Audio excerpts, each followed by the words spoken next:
A pivotal Saturday here on America's Day at the Races, and you will see and hear about it all. We are on site at Aqueduct Racetrack. Thank you for watching us on Fox Sports 2. We'll also be heading to Hot Springs, Arkansas, and their card at Oaklawn Park. But on our set here in New York, I'm Todd Schrupp, very pleased to be with Andy Serling. We'll get into this 10-race card in just a moment, but a lot of the racing world is focused on what's going on in Louisville 1 week from today, the 152nd running of the Kentucky Derby. But today, a significant moment. It's post-position draw day. Your feelings about post positions in the Kentucky Derby. We're going to hear ad nauseum, don't get the rail. Post 17 has never won since the introduction of the starting gate. 18's fine, but 17 is a hex starting stall. Right. So when we bring the information later on after the post position draw, what are you looking for? Do you care about posts? I think I don't think the rail is obviously great, but with the one gate now as opposed to two, I don't think it's as bad as it could be. And I think it also depends a little on the running style with the horse, right? If it's a horse that's going to drop back anyway, how bad is it? And I always feel like those post draws in the Derby, they matter a bit more for where you're placed against certain other horses. If speed horse, you want to be outside the other speed. So I think those are the things you look at. Overall, the draws are a little bit overblown, especially when you start top of the stretch. I think it can be meaningful in the Kentucky Oaks. You don't really want to you could win from out there, but you'd prefer to get a little closer to the inside. Stay tuned. We will bring you the results of those post draws for both the Kentucky Oaks and the Kentucky Derby, but along the way, some great racing action right here at Aqueduct, a 10-race card highlighted by the Woodhaven Stakes, and weather is an issue. It was good to see that the main track only scratched out of race number 4. That was an indication we're going to get this race on the turf. The rest of the day is up for debate as we have rain coming in. And they're going to have to make a decision, I would assume, after the Woodhaven, because the pick 6 is coming up with a small carryover, 12,100. We'll see. I'm glad this stake, and given what the weather forecast has looked the whole week, if we can even get one race on the turf, that would be a bonus. We have horses returning from Florida back to their New York base. Instability is one of them. He had a very nice debut at Tampa in Oldsmar, Florida, back on March 6th, race number 3, debut win, going a mile for trainer Chad Brown. How impressed were you? Very impressed. Blowout wins on the turf are rare. You know, you just see one of the things about turf racing is it's always easy to sell your owner, well, we were close. We only lost by 2 lengths. We finished 7th, but we could have won.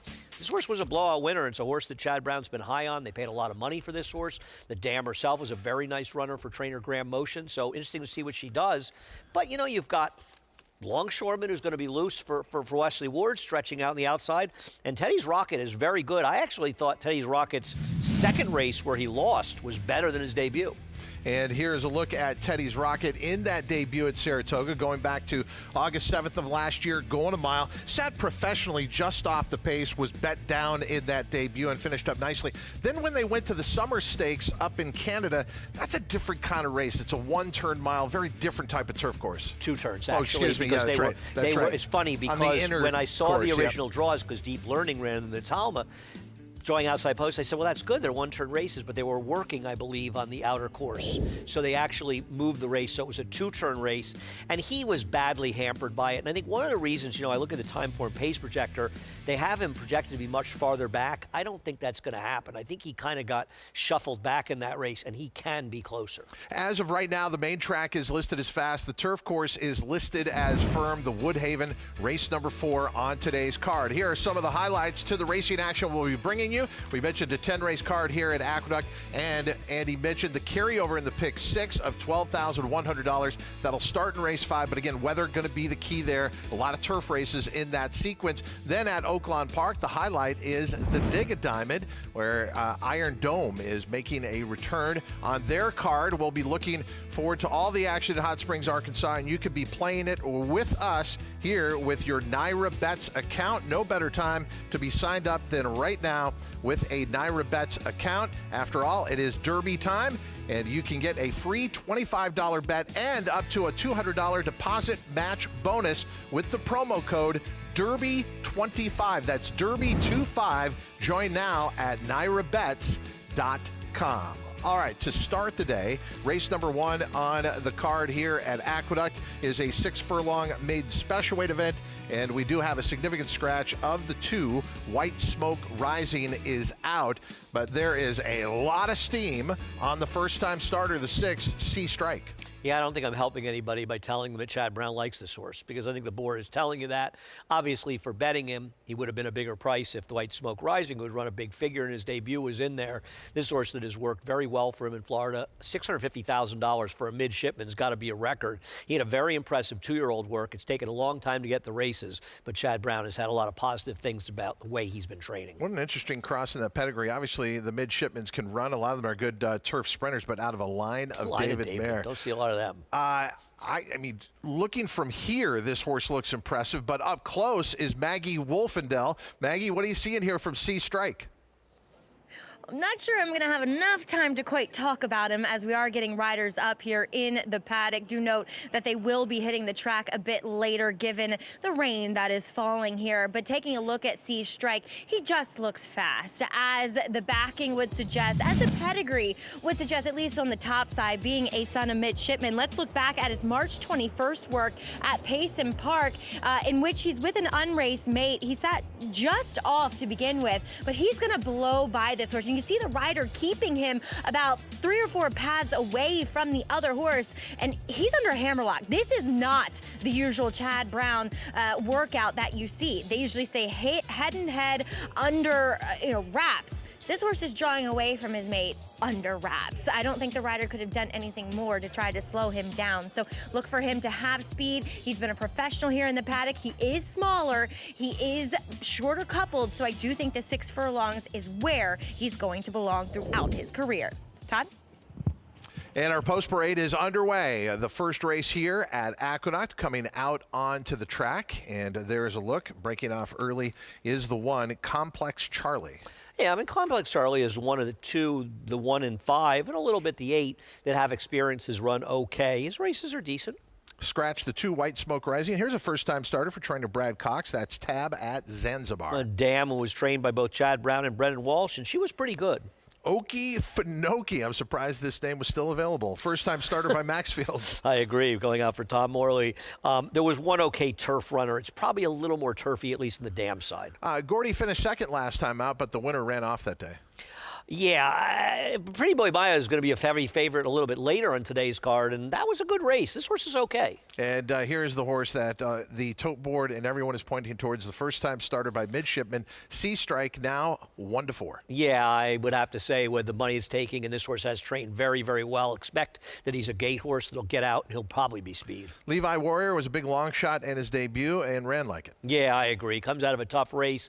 I mean, listen, to be honest, he didn't run that badly given how fast the race was. And finally, the 8 for Roach, who is a gelding since the last start, 15-1. I like the cutback in distance for him. The one negative for him is that he's never taken much money in his races. And Chad Summers' firsters they usually take money, but I can understand why people would use him as at least an underneath horse. We are just a minute away from the first race here at Aqueduct, and let's go back to Gordy, who had that second place finish last time out, to a promising winner. And up on the board right now is our third choice at 6-1. I mean, experience can sometimes win out over first-time starters if they're not ready. This horse seems to be getting better with each outing. The list of really good horses that have lost their debuts. Yeah, to horses that Easy Goer lost American horse Pharaoh. Lost to Ohm. Right. Well, Ohm was pretty good. Yeah. Easy Goer lost a horse named Lorenzoni, who by the time Easy Goer had piled about 7 grade 1s, Lorenzoni, I think, was running in $14,000 claiming races.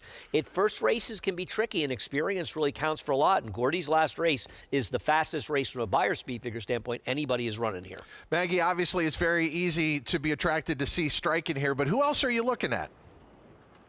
We'll take a look at 2 horses that are taking a little bit of money. Well, actually, one is, one isn't, that have experience, including number 1, Complex Charlie, whom I do think ran very well in his last start back on February 11th, a day where you wanted to be outside. He was up pressing the pace 2 to 3 wide, and he stayed on well behind Easy Decision, who did get to ride the rail. Also 4th in that race was Pretty Boy Maya, who would come back and win his next start with an 89 buyer. We'll see him against winners for the first time as a heavy favorite later on the card. Now, the thing with Complex Charlie is that he is incredibly sway-backed. So confirmation there are some faults. But I will say that as he is coming off a bit of a layoff, the last time I saw him was his debut, and he is far more fit than what he was that day. So that's a good sign. We'll see if he can run back to his race last time or the one before that and makes him a player. Moving on to the outside with number 8, Feroce. I thought he was interesting cutting back in distance, getting on what is labeled as a fast track. It is. It's light rain so far, to be fair, and a little bit of moisture in the track is obviously not a bad thing. As this guy comes back as a new gelding, he was one that was very intense in his demeanor first time out and just very aggressive. So much more quiet, so much more laid back coming into this one, and looks incredibly fit too. So I like what I'm seeing there, and he's just built like an out-and-out dirt sprinter. Moving on to the quote-unquote other first-time starters, including number 3, Tab at Zanzibar. Wish I had a Tab at Zanzibar. But he's one that, talking with connections, they seem to really like him. He's kind of your typical... There's 2 types of candy rides. Some are big, beautiful, kind of have that scope to them. Others are this horse, where they're small. They kind of have those small, clubby, kind of cuppy feet to him. So he's not that appealing to the eye, to be honest. He kind of lacks a bit of a top line too. I just feel like a start is going to be beneficial for him just to come up, kind of strengthen up over that top line. Like I said, connections do like him, and we'll see if he has speed, because he is a bit of a smaller, more compact animal. That is not true of number 4, Okefenokee, who is more of that Maxfield ilk. Very long, scopier type of frame. Looks like this 6 furlongs is just a starting point for him, as he does wear blinkers first time out here, but really beautifully put together. I think, like I said, this is just one to get a race under his belt. Todd? And the field has now reached the starting gate for race number 1 here at Aqueduct. The focus is on the first-time starter, Sea Strike. And I love the fact, here's a 3-year-old. We're talking about 3-year-olds as it relates to the Kentucky Derby, but there are some really good horses that we haven't seen to date. Maybe this is one of them who could be a factor in one of the divisions later in the year. Yeah, obviously, the way he's getting bet, they really like him. And I will tell you, this is one of the rare firsters I talked to Chad Brown about, and he had very positive things to say about him. I don't think I'm helping anybody. He's 1-4. And there he is, purchased for $650,000, the son of midshipman Sea Strike, about to make his debut with high expectations. We're underway here on America's Day at the Races on Fox Sports 2. Live race number 1 from Aqueduct. Here's Chris Griffin with the call. All set. And they're off at Aqueduct. Feroce, with a burst of speed from the far outside, goes right to the front. Is hard sent and now gets company from Complex Charlie and Kendra Carmouche. And in between horses, there's Tab at Zanzibar. So no easy leads as Tab at Zanzibar with a nose advantage. Tugging at Kendra Carmouche is Complex Charlie. Now puts a neck in front. Tab at Zanzibar back to second. Feroce's in third. Moving forward quickly is Gordy, is on the move from fifth. Just had to shift ground and moves out 4 wide. At the rail, it's Okefenokee. Ground-saving journey from the back. Here comes Sea Strike and the trailer, Levi Warrior. They're well into the turn and went 22.70 for that pressured opening quarter mile. Complex Charlie and Tab at Zanzibar, they keep going after one another. Okefenokee and Ricardo Santana Jr. going to ride the rail. Sea Strike is in the hunt too, is in between horses, trying to move towards the outside. Sea Strike now dives down towards the inside as Tab at Zanzibar down the center of the racetrack has wrestled the lead away, but here comes Sea Strike with every single stride inside the final furlong. Some quick decisions there from Flavien Prat, but Sea Strike is going to draw away and win the opener. Sea Strike wins it. Sea Strike over Tab at Zanzibar, then came Complex Charlie and Feroce in 1 minute 11.17 seconds. Sea Strike with a winning debut, but maybe not in the way most thought coming in. We heard he was fast out of the gate. He was anything but. But I'm actually more impressed because he's taking this kickback, and I know you love that. But he's kind of climbing. He breaks slow, and then watch as the dirt starts to hit him. He's climbing up the backstretch here. I do think kickback's a big factor for first-time starters. Okay, I just don't think it's necessarily that often for Zamir. It's funny, I was saying to you when they were ready, he is Chancellor McPatrick silks. You're going to see him in there. And then I said to you, gee, this kind of reminds me of Chancellor McPatrick, who had a very similar name. You look at him, he kind of swerved in after that, and I agree with you, Todd. When a horse breaks sharply a firster and just goes to the front and wires the field, you don't learn anything about them. You learn one thing, they're quick and they can run fast. Whereas with this horse taking dirt, having some issues, and still being able to put in his kick, now we'll see what kind of speed figure the race comes up with. And by the way, good call by Maggie, who had said she had heard some good things about Tab at Zanzibar, who ran very well to be second here on top of the pace. The other thing about it was nobody made up any ground in here except for the winner, who did run very, very well. Did he run up to his 1-4 odds? I don't know, but he got it done pretty easily. Final time, 6 furlongs and 111, but that is not the story here. It's what Sea Strike was able to overcome of his own doing. Like you said, there was no one who knocked him out of the gate. This was all him just being green out of the gate and then finding a way to finish and win in hand here with Flavien Prat aboard. And a lot of times horses dive the inside, they lose their momentum. Didn't matter with him. He is good. We'll see if he can keep things going, but it feels like he is a promising winner. Posted on the board, 6-3-1-8. Sea Strike at 1-4 over Tab at Zanzibar, 11-1, and Complex Charlie, the 1 at 7-1, and then Feroce finishing fourth, the 8 at 15-1. Jamie Rodriguez in the early part of his career. We're going to find out more about this jockey who's winning a lot of races here on the New York circuit, and much more to come for him. That's ahead here on America's Day at the Races on Fox Sports 2.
Welcome back to America's Day at the Races here on Fox Sports 2, as we are proudly brought to you by Claiborne Farm, 100 years of doing the usual unusually well. Well, it was the favorite in today's first race, but did it in the way that we all were not expecting, and I'm interested to see what his rider, Flavien Prat, was expecting, as when he came out of the gate, Flavien, he just looked as though he kind of hesitated slightly and then swerved. Talk a little bit about what was going through your mind. And two, did you feel as though this horse was going to be more forward than he had been in that this debut? Yeah, like you say, he broke a step slow, which was fine, but then he ducked in a bit, so we lost quite a bit of momentum there. Didn't expect him to be that far back, but But then I was traveling really well, and I gave him a chance, kind of took the dirt, and after that, he was a really professional from that point on. I was going to say, other than the break, he looked so professional, and just you won under wraps. Is this a horse that you stay sprinting, or do you, experiment with stretching out further? Yeah, I mean, it sounds like he's been very pretty quick in the morning and show a lot of speed. But today, the way the race went and everything, I mean, he relaxed well in the back and made a good run. So I mean, it could be a possibility. Yeah. I'm going to make you do an interview that you've probably done 1,000 times yesterday. So hopefully it's well rehearsed. But let's talk about Emerging Market, as you were aboard for his work yesterday, going the 47 and change at Churchill. Flavien, when you ride a horse that does not have as much experience but has a lot of talent, what's the game plan when you head towards a race like the Kentucky Derby? Well, he doesn't have a whole lot of experience, but he's a very smart individual. He responds well to every challenge that has been thrown at him so far, and so I think that's a key. 20-horse field, it's going to be a challenge for all of them. So the fact that he responds well to what we've been asking him so far, I think it's a good thing. Is he one of those horses that whatever you ask him is instantaneous, whether it's a whoa or a go type of cue? Yes, he's been very straightforward. I mean, he won the first time out, and he was very comfortable in the field. And then, in the Louisiana Derby, it's only his second start against horses that run a lot more than he did.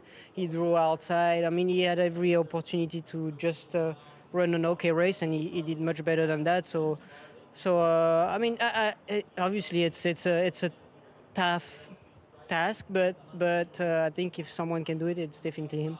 I like that. A lot of confidence in your mount, as you should. Congratulations here. Thank you, Maggie. All right, Chad Brown, Flavien Prat, a team that is looking for more success in the week to come. Chad?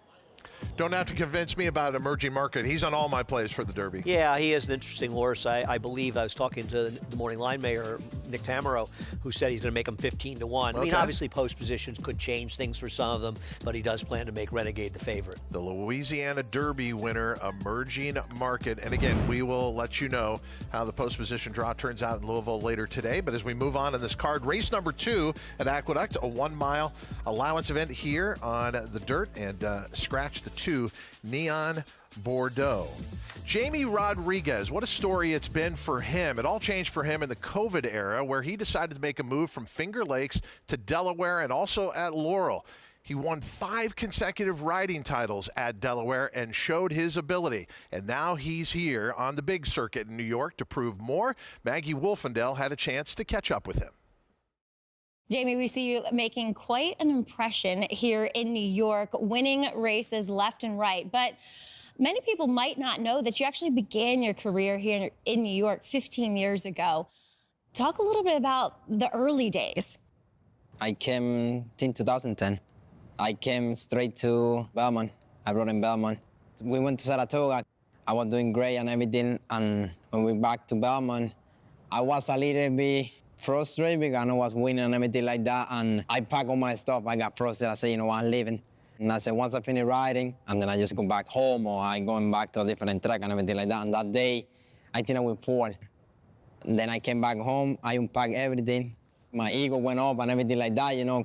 We came here in the wintertime, and we are doing amazing here. And I think I was leading Bug Boy. Ramon was first, I was second, and everything was going awesome.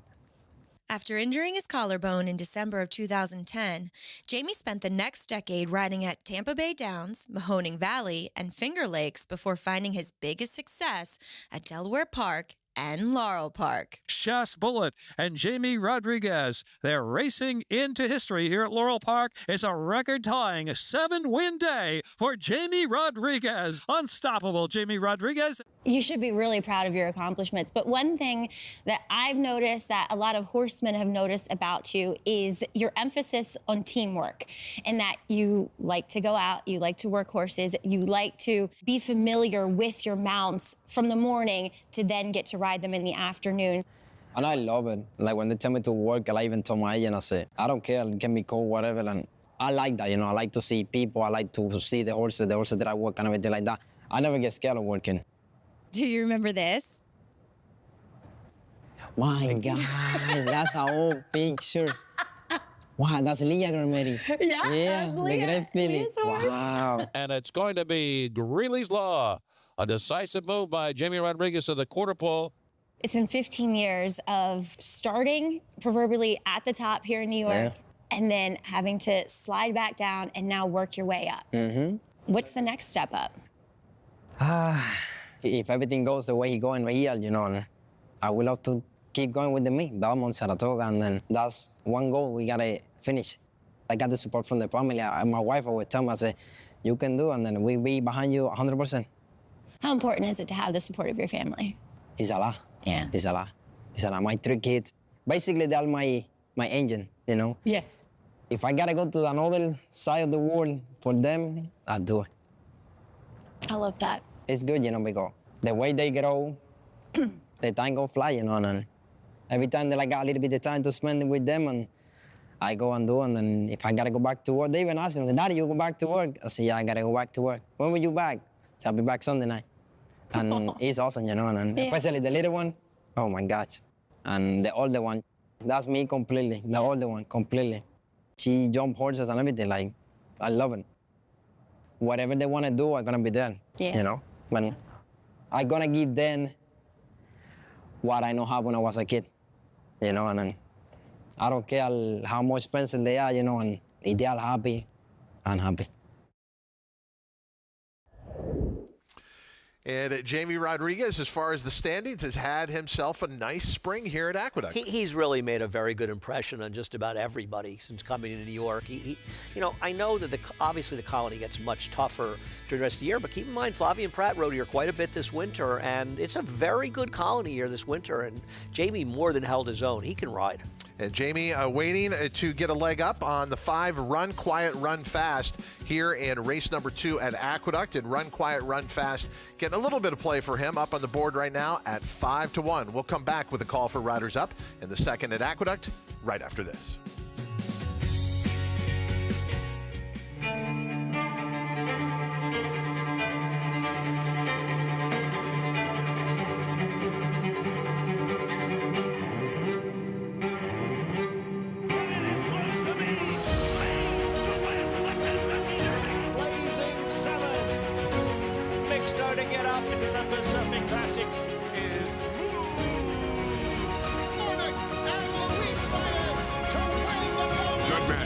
The classic sire. You bet with Naira Bets. Bet any track, anywhere, anytime, including all 3 legs of racing's Triple Crown. Download the Naira Bets app to play today and get a $25 free bet plus $200 deposit match bonus.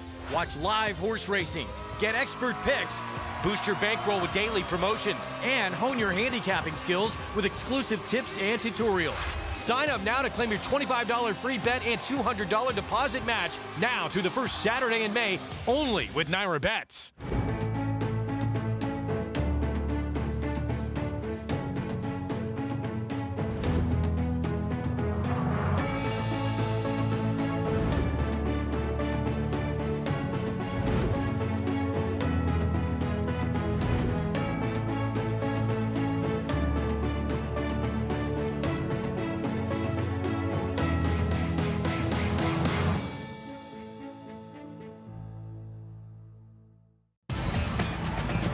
Oaklawn Hot Springs is here for when you need to break away, when you want to reward yourself, when you deserve to indulge, when you want to be close to the action. It's all here. So what are you waiting for? Live racing returns with the classic racing season. So plan your stay at Oaklawn Hot Springs and come join the fun. In racing, bloodlines are kingdoms, and every kingdom needs an heir. Sired by Uncle Mo, Kings Barnes was chosen for greatness. An $800,000 2-year-old built like an empire. He defeated champion Arcangelo on debut, dominated the Louisiana Derby in his 3rd start, and achieved a defining victory in the Grade 1 Stephen Foster. King's Barns, where the line of kings continues. Welcome back to America's Day at the Races. Horses here in the paddock for today's second race. It's an allowance going the 1-turn mile. And we do see a horse coming in from Gulfstream Park, taking the bulk of the play as Chad Brown and Flavien Prat. They look to take their own rolling double here, and they will send out number 7, First Call Bob, as he is one that, faced winners after breaking his maiden in his start and was beaten by horses that made sense to beat him. They were shorter prices, so I'm okay with that. And he did break a touch slow. You see those short comment lines, reluctant to load in both of his starts. Well, you can kind of understand why once you get a good look at him, because he's so big. He's a very tall horse. He's a very long horse, and a lot of times those horses are, rightfully so, a bit claustrophobic when they get into the starting stalls. So that's probably why he doesn't really like going in there, but at least he's the last one to go in today. Not great for the rest of the field, but he doesn't have to stand in there that long, so that should lead to him hopefully breaking a touch better, kind of like he did in that debut. Very, very fit horse, really well defined, very quiet though here in the paddock, however. So we'll see what he does. He did take a little while to switch his leads down the lane in that last start, but otherwise he does make a pretty good impression on me overall. Now, one that I was kind of vacillating on whether I really trusted him or not, and now looking at him, I'm more on the positive end of the spectrum.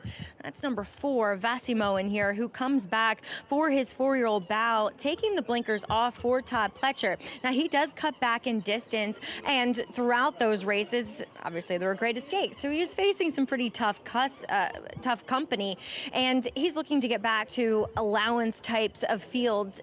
And I was worried because watching his workout, his last one on April 16th on First TV, he was inside of 3-year-old maiden winner Tappett's Legacy, who was only run one race but won it up at Saratoga last year, and he just looked a bit smaller, kind of like he hadn't really gone on from 3 to 4.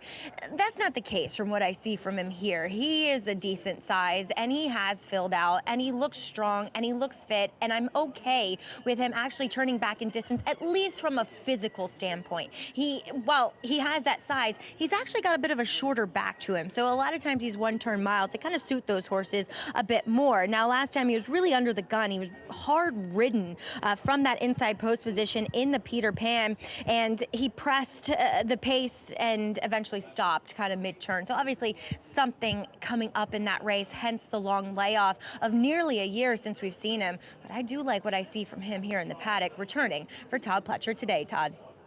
At a very good price at 9-2. Andy, how do you view Vassimo? We see John Velasquez coming out to get a leg up. But you talk about busy time for jockeys. He was just working further ado this morning and then hops on a plane and gets here. And by the way, they're saying that's one of the best workouts leading up to the Kentucky Derby, further ado, going 5 furlongs and 59. But yeah, John Velasquez was in Louisville this morning, here this afternoon at Aqueduct. Well, you see a lot of that, right, this time of year, especially. I think Javier had worked the horse out, and then he flew up to ride Solitary Dude last weekend. And that's their job, and they get flown around to do it, and it's a great time. And for John Velasquez to be able to pick up a mount like Further Ado for potentially his 3rd Kentucky Derby win, that's a very, very big pickup. He's a very, very good horse, and it's nice to see Johnny back riding. He certainly, this is not, I believe, the first time he's ridden here this year.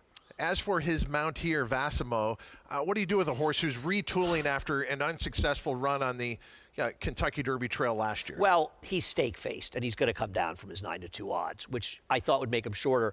Todd Pletcher, for what it's worth, at Naira, with 250-plus day layoffs in dirt routes, and this horse has not run since May 10th of last year, he's just 5 for 30 with a 69-cent ROI. He does well with returnees, but usually out of town, I'm assuming often at Gulfstream. Call for riders up here in race number 2 at Aqueduct. The post parade will begin with the one Commuted, who was claimed just a couple of starts ago by trainer Linda Rice, came back for her and did win.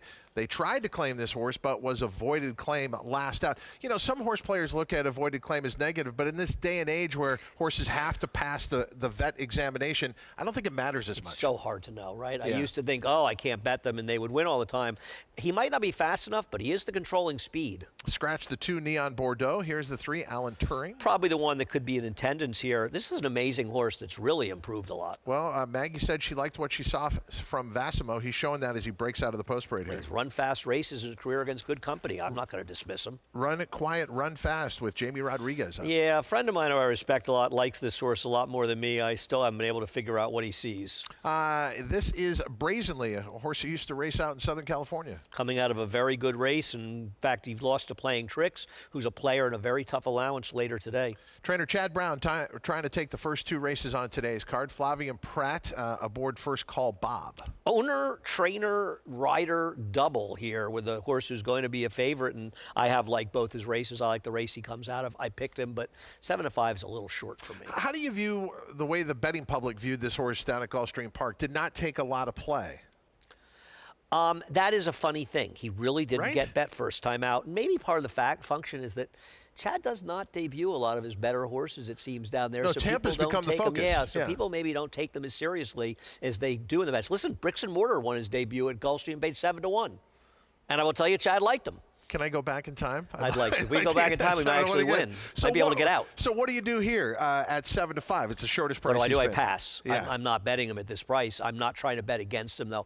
I found this race to be very, very tough. I mean, I was interested a little in the 1. I don't think he's good enough, but he is the speed. I bricked the race 7-4-6. I was not creative. Why not Alan Turing? Off a win April 2nd, race number 7 here at Aqueduct, going a mile against New York bred, optional 45,000. Doesn't this race, if repeated, put him in play here? He dueled with a big long shot who didn't run very well, but he was a 70-1 shot in there. Listen, he's an improving horse. He's an honest horse. He shows up turf, dirt, long, short. I'm not going to knock him. And his last race is his best race. If he can run back to this race, he can absolutely win here. I kind of want to see it again, but I would not criticize anybody for betting this horse. Well, for a horse who's coming off a decent win, this is a very good price. Alan Turing remains at the morning line of 5-1. Just click down to 9-2. The 6, currently up on the board at 7-1, is Brazenly. And look, his career kind of says it all. Look, he earns a lot of checks. He just doesn't win a lot of races. He runs a lot of seconds and thirds. They've been ambitious with him when he first came from California. They tried him in the Cigar Mile. His last 2 efforts, he came back to reality, but he did what he does quite often. He finished second. Yeah, that's the thing. 11 seconds and 9 thirds and just 4 wins. Not a winning type, but he's good. Maggie? Yeah, we'll take a look here at the rail runner in number 1, Commuted, who I think with that inside post position, Ricardo Santana has only one way to go, and that is to the lead, and he is warming him up as such, really getting him moving out there, and he is moving well off the back of that voided claim. You know, just to expound on that position, there's so many reasons why a horse could have a voided claim. It's not always a soundness issue, and sometimes if it is a soundness issue, it could be something as simple and minute as a bruised foot that they come out of the race, or you know they sprung their shoe and they had to run barefoot, and so they're a little bit, it stung them a bit, and so they're a little bit ouchy on their foot. There's so many reasons, and unfortunately we just don't know all of them when we see that little V pop up in the running lines. But he is warming up well, and I do foresee him being the speed in here. See how far he can take them. But I like the fact that my boy, if I can call him that, he's kind of one of my pets. That's Alan Turing in here, number 3. As he is a New York bred, he's going to step up into some open company, not for the first time, but, you know, for the first time on the dirt, to be fair. And I love what I'm saying. I always like this horse. As Andy said, he's really cool. He can do it all. He can go long, short, turf, dirt. And 2, I like the fact that he showed in his last 2 a good bit of tactical speed. And he has been warmed up as such by Manny Franco. So I'm going to stick with Alan Turing here, Todd. And I just think he's doing very well at the moment for Pat Quick. So we had the replay of Alan Turing. We've just had the endorsement of Maggie Wolfendale. Are you a little bit worried about your opinion in here? I worry about my opinion just about every single race, and I don't feel I have a strong grasp. And I went to the favorite, which probably isn't a great idea in those situations. And, you know, Alan Turing, one of the probably the greatest heroes of the last 100 years. Not only the man who helped solve the Enigma code and saved almost 10 million lives, he also is considered sort of the father of the computer. Bletchley Park, is that where? Yeah, right, that's also the name of a horse too. Yes, it is. You've seen an imitation game. That's my whole thing. I love when people put that kind of thought into their horses' names. And in the age of being able to hop on the internet and find out what that name means, I think you pass along some great stories that shouldn't be lost to time. But I think one of the fun things in racing, I mean, obviously I always say people learning about racing, look up the name of the horse that stake races are named after, you know, to learn about some great horses in the past. But also, yeah, looking up names of horses. Who is that person and seeing owners? And you find, you know, Peter Brandt in the art world, a lot of horses. People, you know, you don't know these, there's a photographer, a painter, different people in learning. It's a great way to educate yourself. Imagine one day, looking forward into the future, someone putting in the Andy Serling Stakes. Where does that come from? Well, there is a horse named Serling that one day will make his debut. See his training. Wow, inside scoop. I have pictures for you. Oh, we've discussed him ad nauseum. Moving into line for race number 2 at Aqueduct, our favorite remains the 7 at 7-5. First Call Bob. He is the last horse to load. Let's go up to track announcer Chris Griffin. It's race number 2 from Aqueduct live here on America's Day at the Races on Fox Sports 2. And as I say that, he backs off a little bit here. A little extra help for the 7 First Call Bob, and the rain is starting to come down a little bit more steady than it was previously, and we expect that to kind of deteriorate throughout the day. Let's try it again. Up to Chris Griffin, the 2nd at Aqueduct.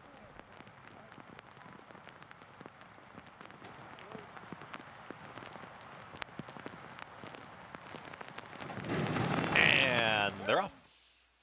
Even beginning for the entire field. Alan Turing right to the front has early speed and Commuted at the inside. Commuted now takes advantage as a neck in front to back to second is going to be Alan Turing. It's a scramble on the front end as Brazenly wants to join that early fray, and there on the far outside comes First Call Bob. At the rail, holding that position is going to be Commuted. Is followed intently down towards the outside, there comes Brazenly, and 3 wide is going to be First Call Bob. Just off of them in 4th, already 4 lengths off the lead. That's going to be Alan Turing. They're followed to the outside by Run Quiet, Run Fast, and Massimo is being encouraged to try to keep up, is losing touch with the field as they went 23.07 for a contested opening quarter mile. Commuted is in front, a half-length advantage over Brazenly. Still there is First Call Bob, not called upon for his effort yet, 46.26 for a half-mile time. Commuted tries to skip away. It's Commuted in front, up by a full length. Brazenly has been there throughout for Jose Lescano. Flavien Prat now asking First Call Bob to do more. Alan Turing is just drafting in behind this trio, has been following that early pace. It's far back to Run Quiet, Run Fast, and Vassimo, not today, is far back the trailer. They reach the top of the stretch. Commuted still in front, and Commuted still battles on. First Call Bob making hard work of it, trying to push by Brazenly down towards the inside. Here comes the game. Alan Turing after the leader, but Commuted still has plenty more. Inside the final furlong, it's Commuted front running, and Commuted looking strong through the stretch here with a 16th left to go. Ricardo Santana Jr. and Commuted, much the best. Commuted wins it over Alan Turing, Brazenly, and First Call Bob in 1 minute 37.04 seconds. Commuted makes it 3 wins in a row for owner-trainer Linda Rice. And as you mentioned, voided claim and absolutely nothing. As we said, he was the controlling speed, and he controlled, and it was not close. The only horse who made up any ground was Alan Turing in a race where there really wasn't a lot of movement, and Vassimo did not do any running whatsoever. And a fair price here as Commuted goes off at odds of 4-1. Alan Turing finishing second at 9-2. And there he is, earning a check again. It's the 6 Brazenly checking in third at odds of 7-1. Final time for the mile in 1:37. I know you're big on figures. Today's going to be one of those tough days to figure out times because the track is going to be changing throughout with the weather that we have. Right. I mean, fortunately, it's not significant rain early, and you can see it in the racetrack, but you're right. At some point, you'd have to think even if it drizzles the whole day, you're going to have the track change a little bit. I think that makes it very hard for figure makers. We're getting wet here at Aqueduct, but they're drying out at Oaklawn Park and just in time for Fan Appreciation Day. Yesterday, you recall, they had some lightning in the area as well as some rain. Had to cancel races 2 and 3 on the card. Sticking it out for us on site in Hot Springs, Arkansas, Richie Migliori and Megan Burgess. Hey, guys. Hey, Todd. Hey, Andy. And nice to hear from you guys. It's what a difference a day makes, Megan. We were, a little overcast. The track's got a good hard seal on it because we did have a lot of rain yesterday and last night. Really a lot. They've done a great job with this racetrack. But the atmosphere here is electric. We've got a big crowd again. I think a lot of the local people starting to realize, well, we only don't have a lot of time to get here to the races, so they're coming out in droves. They are, and it's now, they have kind of an incentive to do so with cash prizes up for grabs. Digging for a diamond is what the feature is, the Dig a Diamond Stakes, and in their namesake, you have the opportunity to cash in draws throughout the day for a diamond worth over about $5,000. So we've got some fun stuff happening here at Oaklawn. Yeah, and you can see a lot going on. The infield, a lot of people out here on the apron. And, it's a way of showing the fans that make this meet as great as it is. And it has such an atmosphere reminiscent of Saratoga. Just the people are enthusiastic, and they really love it. So it's nice when management steps up and shows the fan the same kind of love they show us. Absolutely, and we've definitely been spoiled here with hospitality.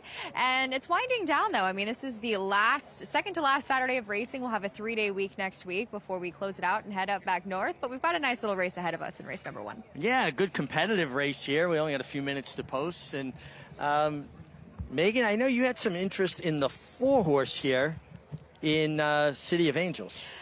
The barn has been electric first off of the claim, as this horse is cutting it back in distance, which I do like to see him do. Abel Rodriguez Ramirez is 7 for 20 first off the claim this meet at Oaklawn Park, 35% with a $2.24 ROI. And this horse is a strong, compact individual that I find will be suited to this distance. His last time out, I just find hung badly, kind of needed a breather after dueling. So I'm hoping for an improved effort now, shortening up. A horse that comes out of the same race as the 3 Grand Oracle, who was actually trained by Abel Rodriguez Ramirez, was claimed last time by Chris Hartman.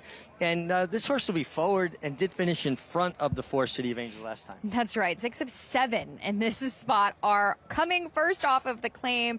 Definitely playing the claiming game as the meet winds down and getting those opportunities. But Grand Oracle, easy to see why he's kind of an eye-catching individual, but he did not fare as well facing winners last time out. But he's a speed horse. Hopefully he'll get back to using it as he did when he broke his maiden, albeit before that he didn't use a whole lot of speed. So I wonder if it was just the function of the race that day. We shall see, but has some sprint form in there.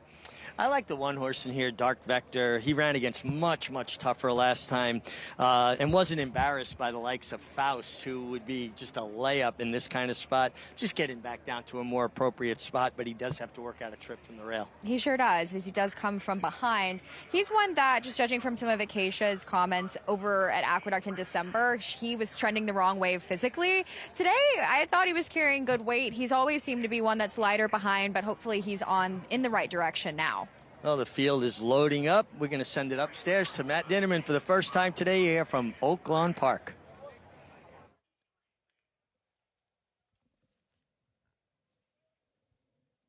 To the outside, Kaidu Declare and Woods Point. 11 races today. Good luck. We're ready to go. We're off and running at Oaklawn Park.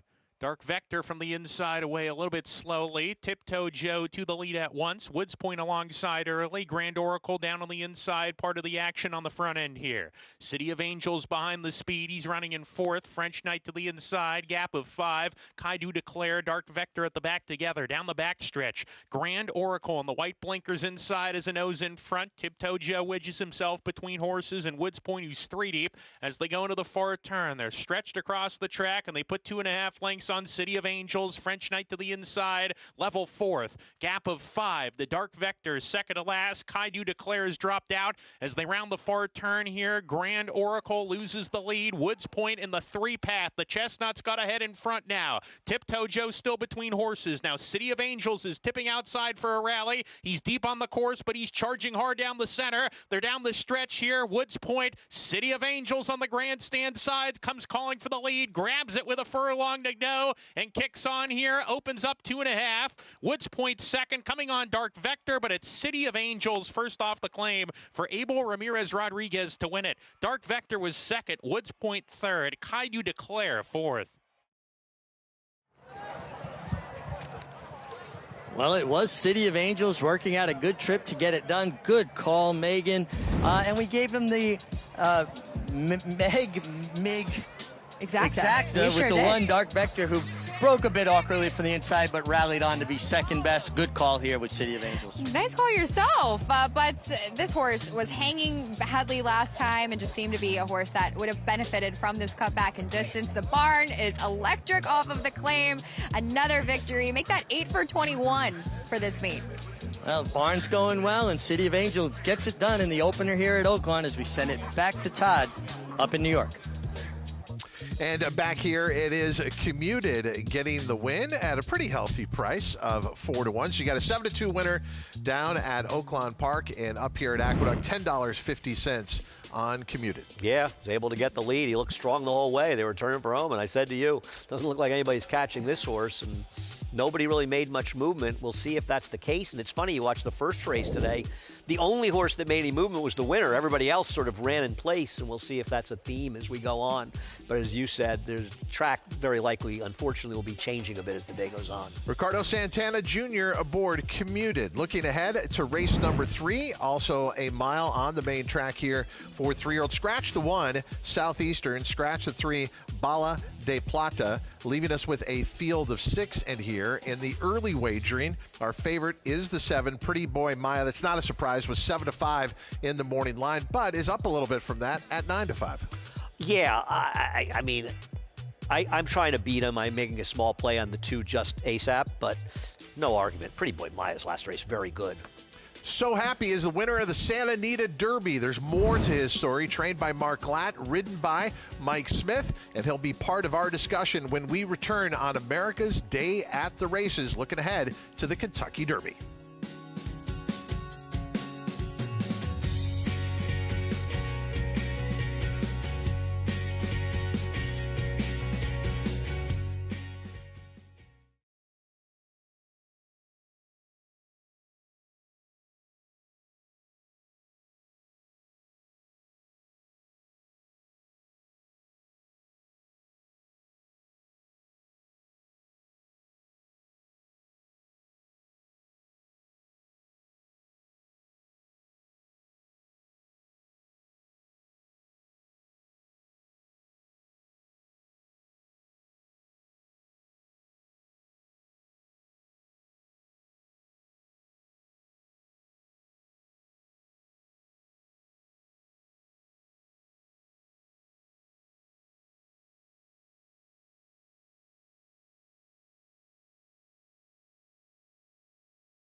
Welcome back to America's Day at the Races. Doesn't look like spring today, but spring is here. That means the Triple Crown is looming. The Kentucky Derby 1 week from today. And the best place to play is through Naira Bets. And what a promotion going on right now. A free $25 bet and a $200 deposit match. Get your free $25 bet and up to a $200 deposit match bonus with the promo code Derby25. That's Derby25. Join now at NairaBets.com. Let's talk more about the Kentucky Derby. And the highlight to the 3-year-old division out west is So Happy, who pulled off a minor upset in the Santa Anita Derby last time out. And trainer Mark Glatt is bringing him to the Kentucky Derby with the ageless wonder aboard, Mike Smith. Whether you like him or not, I think to deny that he ran very well in the Santa Anita Derby would be a mistake. And the way he finished, why should he necessarily have any problem with a 1 1/4 miles finishing like this at a 1 1/8 miles? He got 100 buyer, big separation between the second and third finishers in this race, and I think he's absolutely a contender in this race. It's somewhat of a top-heavy race, and I think he's one of the 6 or 7 main horses in this race. And he has a story that is going to get a lot of attention leading up to the Kentucky Derby. Tragically, you see trainer Mark Glatt in the blue jacket walking into the winner's circle.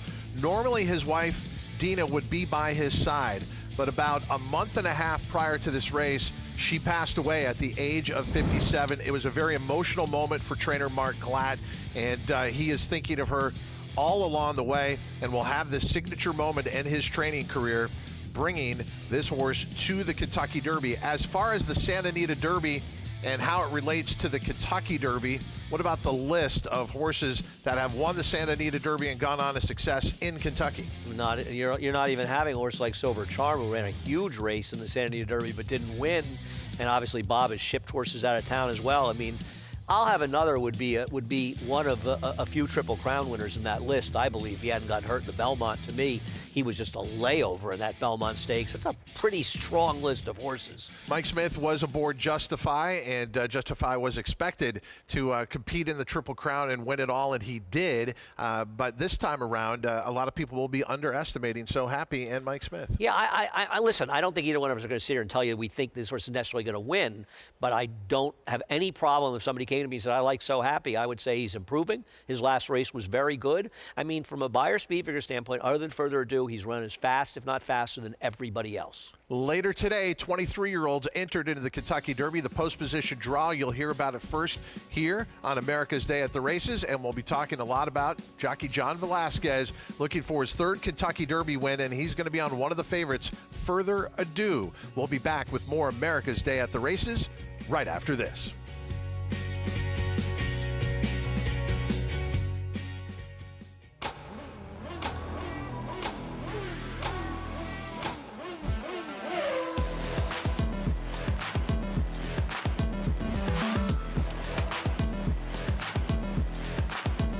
Prince of Monaco's Too Good for Moose, an impressive winner of the Best Pal. Miramondi's All Hot, but Prince of Monaco Too Good. Prince of Monaco, standing at Claiborne Farm. You bet with Naira Bets. Bet any track, anywhere, anytime, including all 3 legs of racing's Triple Crown. Download the Naira Bets app to play today and get a $25 free bet plus $200 deposit match bonus. Watch live horse racing, get expert picks, boost your bankroll with daily promotions, and hone your handicapping skills with exclusive tips and tutorials. Sign up now to claim your $25 free bet and $200 deposit match now through the first Saturday in May, only with Naira Bets. Excelling on a cross of New York turf and Kentucky bluegrass. A 6-time graded stakes winner, including the Grade 1 4-Star Dave, Grade 1 Turf Mile, and the Grade 1 Maker's Mark Mile by leading champion European sire, Lope de Vega. So he's got that going for him. Carl Spackler, the ultimate greenskeeper, standing at Lane's End. Untimed workouts, limited crop use, and the only major U.S. 2-year-old sale held over a dirt racetrack. No other 2-year-old sale showcases each horse's natural athleticism like Mid-Atlantic May. Recent grads include graded stakes winners Explora, A Fine Chardonnay, Charlene's Dream, Ground Support, and Mendelssohn Bay. New year, new format, same quality. Phasing Tipton Mid-Atlantic May 2-year-olds in training. May 18th and 19th in Timonium, Maryland. Where will you be? New York breds. Race them. Respect them. Bet them. Respect them. Breed them. Respect them. Buy them. Respect them. Train them for a second career. Respect them. Join us in respecting thoroughbreds at every stage of life. Learn more at nybreds.com.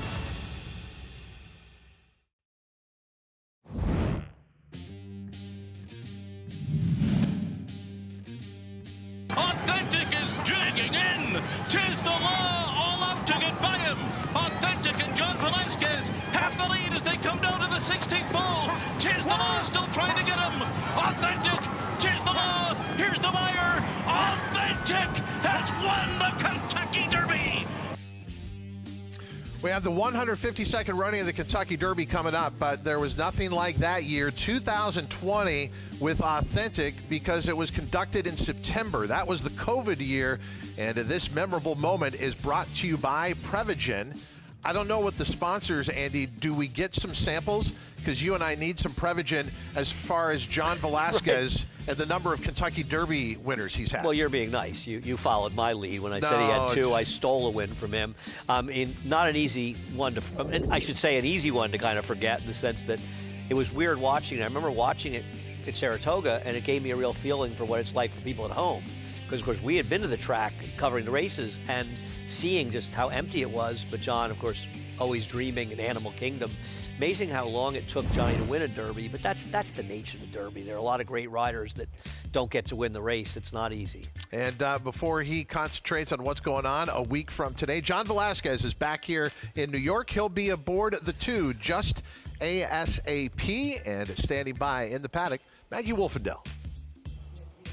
Weird fact of the day, all 3 of John Velasquez's Derby wins are with horses with the name beginning with A. So does that mean Further Ado, he's going to finish second?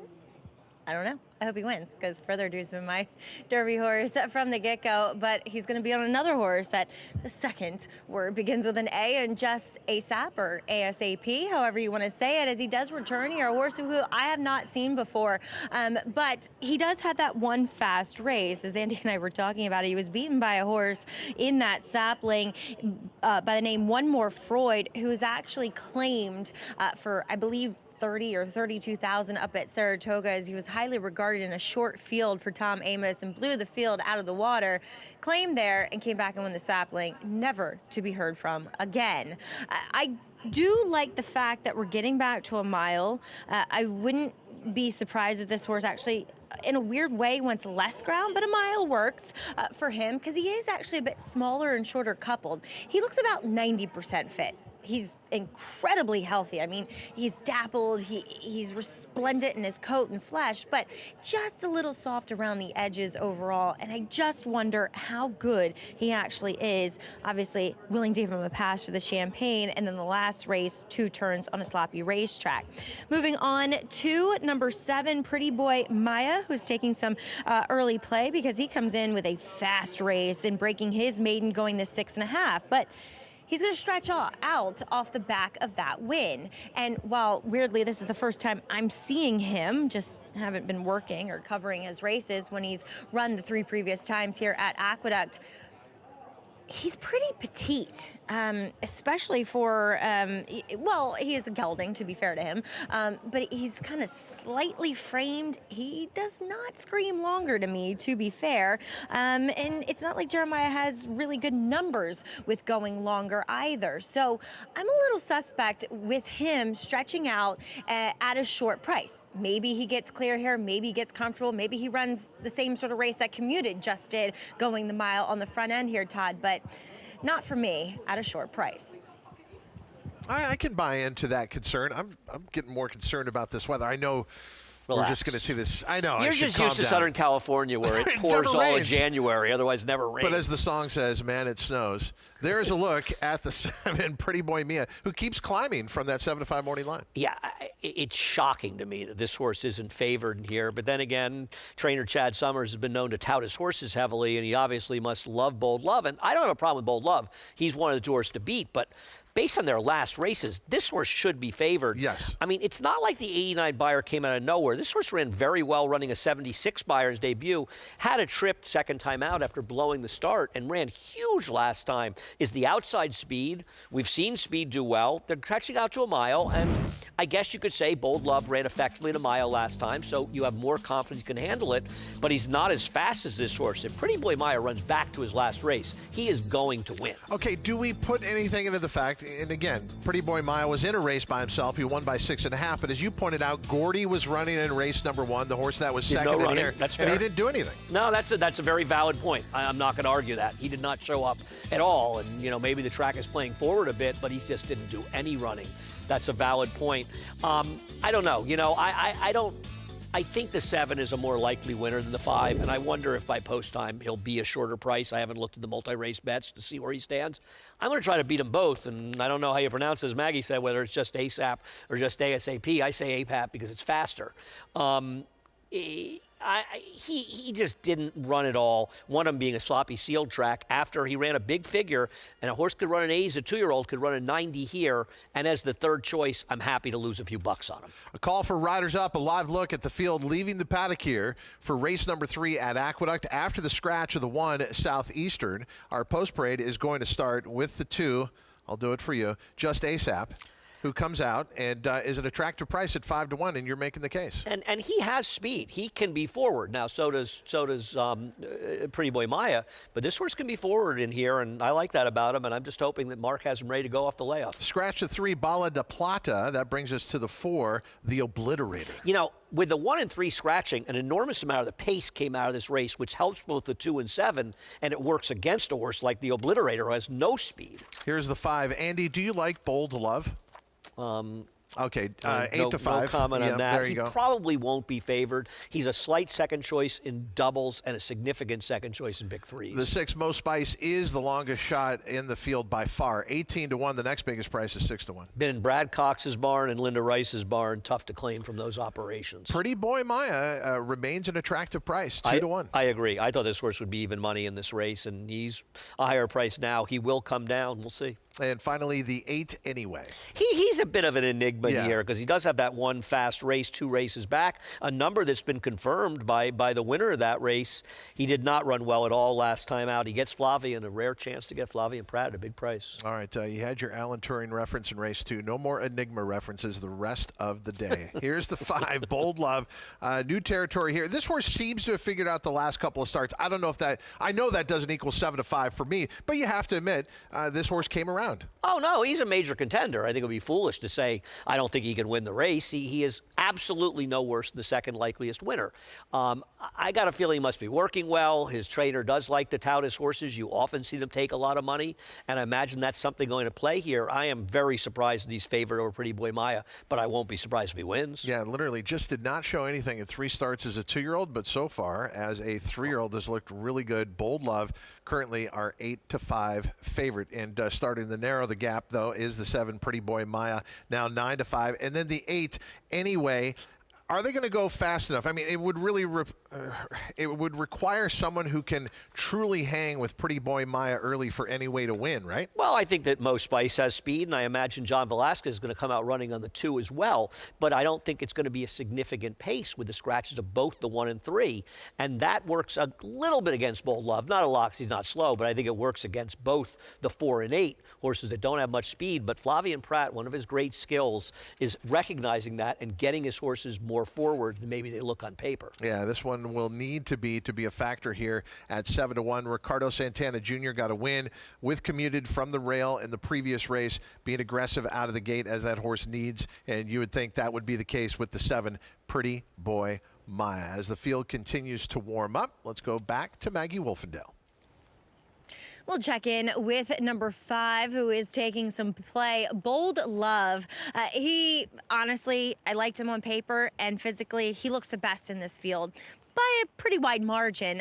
He's a bigger type. He's got a lot of substance to him. He's a little bit of a feisty guy.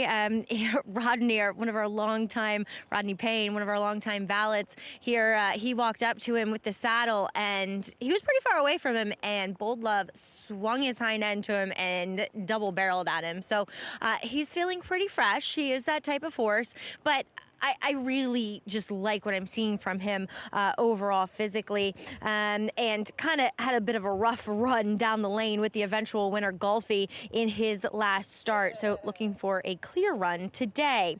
Moving on to his inside, the Obliterator, who has had his chances on many occasions, but last time he was facing very talented stablemate School Coast Folly, who would come back and win with a 90 buyer in his subsequent stakes win. And look, I didn't necessarily like this horse going 3 back. He was beaten by Bala de Plata, who is a scratch from here, but I didn't like. I'm just mentioning the Obliterator in here because he warmed up so well on the racetrack. His problem, though, Todd, is kind of what you guys have been hinting at is this a racetrack where you kind of need and want to be forward on? That is something that the Obliterator is not. He's not generally forward. Yeah.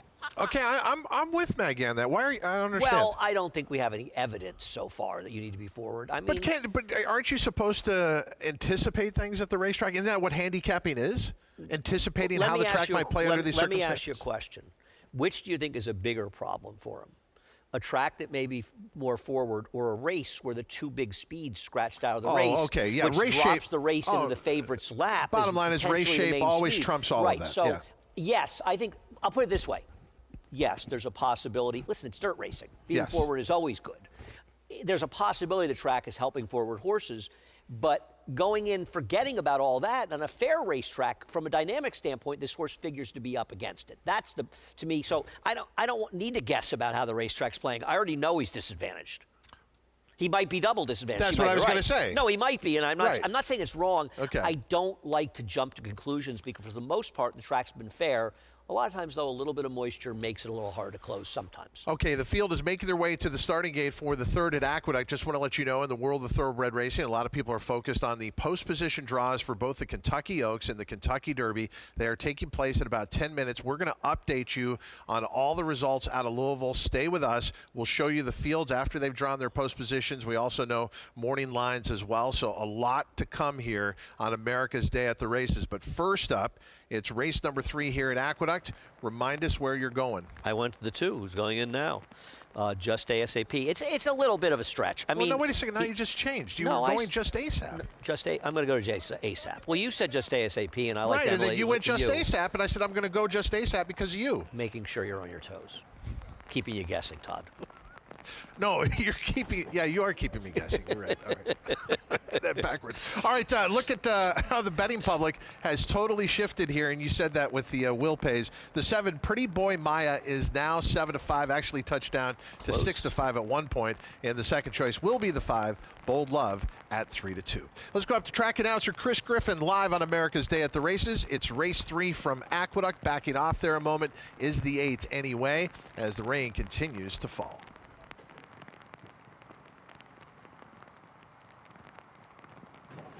And they're off. Good beginning, the Obliterator right to the front, but here on the far outside, Anyway is quickest. Anyway, with the early lead, Pretty Boy Maya goes right with that front runner, and these two hook up in the early stages. Give it to Anyway, who's up by a full length. We'll bring him out of the chute and hook up at the backstretch, and Pretty Boy Maya switches towards the outside. The Obliterator, tight hold, is in between horses, boxed in there by Mo Spice, center of the racetrack, and now Pretty Boy Maya wants the lead. Pretty Boy Maya confronts Anyway, who's at the rail now, and these two are back and forth on the front end, 23.64 for that opening quarter mile. Well, settling in third is the long shot in Mo Spice, the Obliterator from off the pace 2. Bold Love, Dylan Davis there on the move from 5th, and in no hurry, just ASAP is the trailer. They approach 4 furlongs left to go. At the rail anyway, to the outside, Pretty Boy Maya. They continue to duke it out on the front end. The Obliterator is all in, trying to make up ground for Manny Franco, 46.64 the half-mile time. On the far outside, Bold Love. Lime Green Silk starts to make up some ground. Dropping back is Mo Spice, and far, far back, Just ASAP is the distant trailer.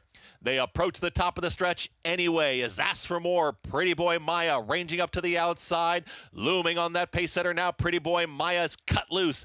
Bold Love lugging in right there with the Obliterator. They're third and fourth trying to catch this top duo. Anyway, battles on, but Pretty Boy Maya starts to extend the margin now. Pretty Boy Maya is now up by a length and a half. Call it 2 inside the final 16th. Ricardo with another one. It's Pretty Boy Maya to win it impressively. Anyway, second, then came Bold Love and the Obliterator in 1 minute 36 and 4. Ricardo Santana Jr. with back-to-back wins. Pretty Boy Maya had to engage with Anyway early. Look, Anyway doesn't win this race, but you got to give Flavien Prat credit for taking the lead early on here. That's just what we talked about beforehand. I mean, Flavien understands how to win races as well as any rider, and there are very few riders in New York that even send speed horses to the lead, much less closers to the lead, except Flavien, who exposes that on a daily basis when he rides here, going to the lead with horses that don't seem like speeds. The horse didn't win, but he gave it its best chance. Pretty Boy Maya, no surprise, much the best in this field. Back-to-back wins now for Pretty Boy Maya. Final time here, 1:36 and 4, going off as your 7-5 favorite, and then good price in second, 9-1 on the 8. Anyway, and posted on the board 7-8-5-4. That's 7-5 over 9-1 over 3-2 over 5-1. Pretty Boy Maya coming back to the winner's circle here, and last time out, pretty much the same here today. Engaged on the lead and then eventually drew off to get the win. We'll be back with prices in just a moment, but we got live racing action continuing here at Oaklawn Park. We mentioned yesterday, with all the rain that they had, the track is still drying out, and the field coming out for race 2, a 5.5 furlong maiden claiming event for fillies and mares, 3-year-olds and upward. The maiden claiming price $12,500, unless you're an Arkansas bred at $16,000. Here's the 2 Royal B and Arkansas bred, putting the blinkers on. Probably has to get a little bit faster in here, but judging by the field, not without a chance. Overbet though. The 3 quarter has to get a lot faster. Couple of uneased and 2 -0 buyers. It's not good, right? Yeah, that's quite an accomplishment, -0. The 4 Beth Please debuted at this level and only beat 2 horses home. Hard to not go forward from a potent 4 buyer in the debut. The 5, you seem very jaded about this race. Scratch the 6, Doris J. Here's the 7 Air Castle, 0 for 12 coming in. You didn't want to hear about the 2 -0 buyers for the 5. So it's had a lot of chances, but in this field is a player. I'd say this is surely the one, but listening to you, it might be Surly the one, the 8. It's the 9, Rhea Sunshine. That's you. That's me. Yeah, that is you. Probably going to be the pace in this race, I'd imagine. Does feel like should be forward with the inside 2 horses.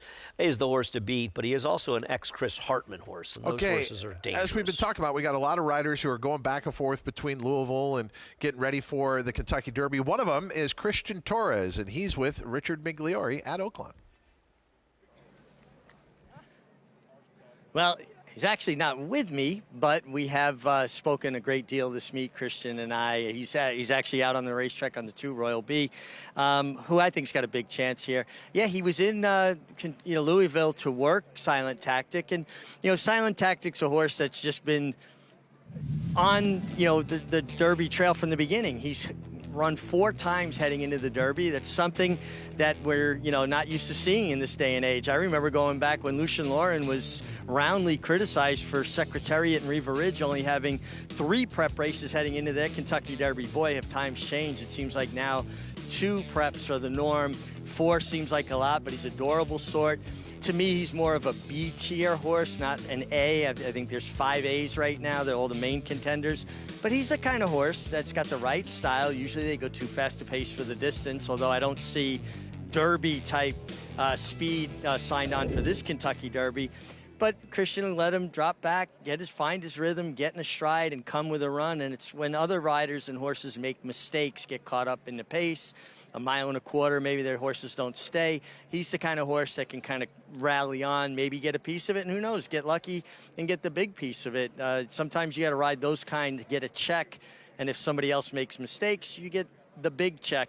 I tell you what, Royal B, his mount here, Christian Torres, could not look any better warming up. And she looks terrific. Adds blinkers, which I do think will help her maybe be a little bit more forward. They're all going to have their hands full to beat Raya Sunshine, because not only do I think she has the most natural speed from the outside, it gives Keith Asmussen some options. Keith is really riding well. Came off a tough injury, breaking his pelvis last fall. But it took him about a month, I thought, to really find his timing, find his legs, his confidence. But he's riding in really good form now. I'm going to pick the 2 here, Royal B, although I didn't think she'd be 2-1, with the knowledge that the 9, Raya Sunshine, very, very much the horse to beat, guys. I want to mention something about Christian Torres. So I got to know Billy Castle when him and Ramon Vasquez came out to California. Billy Castle, longtime jockey agent. In fact, he had David Cohen. David Cohen was setting all kinds of records at Aqueduct on the New York circuit. I know Billy. So when he came out with Ramon Vasquez that summer at Del Mar, later he brought another jockey out, Christian Torres. And Christian was there essentially. They didn't plan on winning any races. He just wanted a handful of races to get him prepared to go back to the Midwest, to go to Remington Park, and then eventually to Oaklawn Park and make an impact. And he has, and he's been getting big horses ever since. But I got to spend some time around him, young rider, and now he's realizing his own success. Yeah, I mean, he's obviously not at the very top of the game, but at that level, he's had enormous success. This is the 3rd year in a row he's been one of the leading riders there, and that is no mean feat. And he's definitely a quality rider. He's just not at the highest level. Okay, but whether you're a Tier 1 rider, Tier 2, or however you want to categorize it, isn't the Kentucky Derby the great equalizer? I mean, we saw Sonny Leone put on the ride of his life. Gave a great ride. Right. I agree. And you look over the course of history in the Kentucky Derby, Calvin Burrell's success, obviously. Calvin Burrell not competing for writing titles at the time, but always would come through in the Derby. It seems like the Kentucky Derby is the great equalizer. Well, yeah, I mean, listen, right, as you say, you know, we've seen riders you wouldn't really expect come up with tremendous rides in the Kentucky Derby. So I think it's a very valid point. You know, it is a race where guys you wouldn't expect. I think you got to be careful about getting overly caught up and worrying about the riders in the derbies. What? I mean, most of these guys are good. Most of them are very good riders. Oh, okay. I got I'm what just you're saying, saying. I don't want to get caught up because most of these guys are really good riders, and you can't go into races thinking I'm going to win or lose because I'm going to lose because my rider isn't good enough. Richie, they're arriving at the starting gate for the 2nd at Oaklawn, but when it comes to riders in the Kentucky Derby, what's your view? Well, it's horse racing, and you need a horse that's going to give you a trip, stay the distance, be brave with traffic. And one race should not define anyone's career. There have been a lot of great riders that have not won a Derby. The thing that stands out to me quickly, guys, about Christian Torres, how much class he handled when he got taken off a Sandman. As a young rider, I would have blown that bridge up. I would have got mad at the connections. He handled it with class, and now he's being rewarded with mounts like Silent Tactic from Mark Cassie. We're ready to go. And we're off. An eventful beginning. From post 3, Corda gets the first call. Royal B away alertly is striding level. Sissy Sox inside of that pair. They lead a length and a half from Max Kraken. Raya Sunshine to the outside. Beth Please right behind that duo. Air Castle in the black jacket. 6 off the pace. 3 clear of Shirley, the one at the back. As they approach the 4-turn run, Royal B into the turn, trying to clear off from the competition up top. Leads a half length here. Corda hounding from the outside. Sissy Sox retreats to 3rd. And there's the favorite, Raya Sunshine. Level 3rd, trying to mount a rally. 3 wide, 2 back to Air Castle. Max Kraken is given way. Shirley the one out of last as 7 lengths to make up, getting to the outside as they hit the quarter pole. Royal B still clear on the lead, opens up 2. Raya Sunshine outside, about 4 paths off the rail, swinging off the corner. Royal B with the lead. Raya Sunshine bearing down for a fight. Air Castle coming to split that pair. Even Shirley the one from far out of it. Furlong to go. Royal B getting a little bit tired. Raya Sunshine's got a head in front. Air Castle to the inside. Shirley the one to the outside. It's a 3-way driving finish. Raya Sunshine on the middle. Raya Sunshine got it by a nose. Air Castle's 2nd. 3rd home, Shirley the one, and then Royal B, who faded to 4th late. Keith James Asmussen aboard Rhea Sunshine, fighting off 2 challenges here. Had to deal with Air Castle down to the inside, and then late it was the 8, Shirley the 1, trying to pull off a significant upset. But Rhea Sunshine has just enough to finally get that elusive maiden win.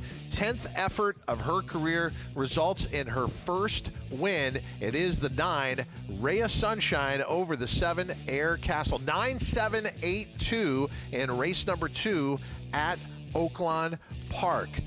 A lot going on in Louisville. They just drew post positions for the Kentucky Oaks. We'll reveal that to you in just a little while. We still have the draw for the Derby ahead. And one of the expected favorites this year is Renegade. An awesome performance in winning the Arkansas Derby. That's all ahead here on America's Day at the Races.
The world-renowned Penn Station, 600,000 passengers per weekday are served through this main thoroughfare in the heart of the city of New York. Welcome back to America's Day at the Races on Fox Sports 2. I'm Todd Schrupp, the heart of our show. Andy Serling right next to me here at Aqueduct.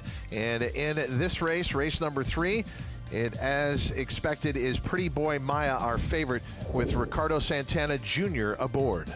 Yeah, he didn't control up front as an aggressive ride by Flavien Prat. Gave anyway his best chance, but Pretty Boy Maya, no surprise, able to control. And the big news right now is that Renegade just threw the dreaded post 1 for the Derby.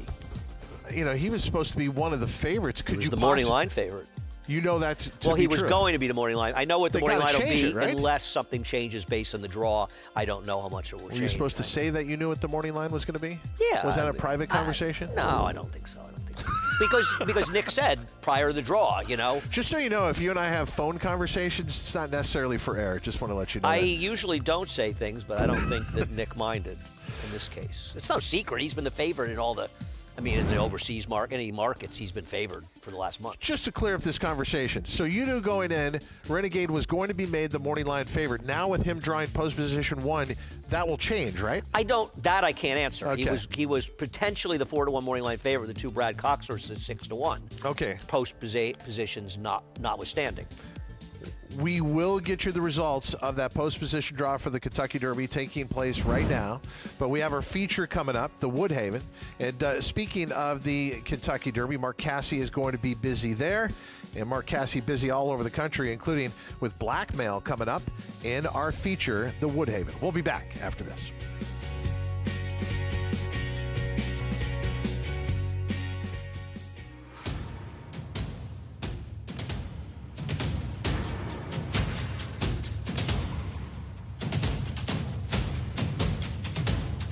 Drain the clock, Jockey's Warrior, drain the clock by a head.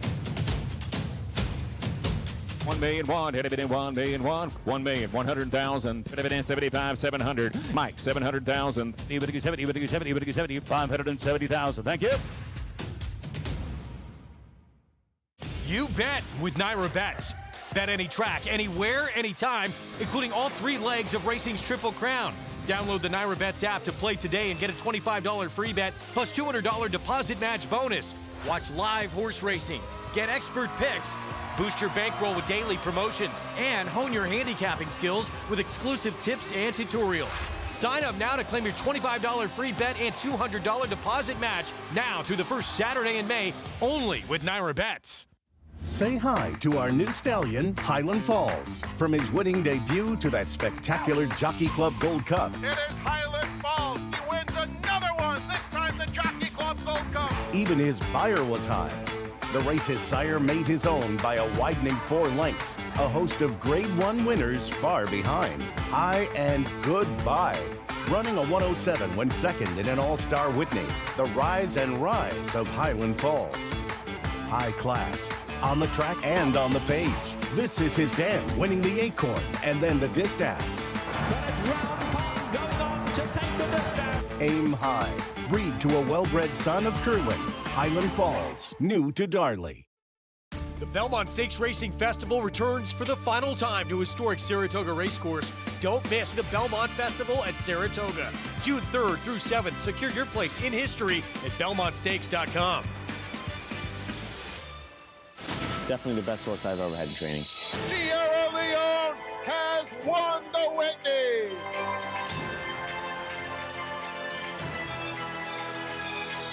Sierra Leone, gun runner reaching for the wire. Sierra Leone does it in the Breeders' Cup Classic. Today was the day that he got it done. It was Sierra Leone.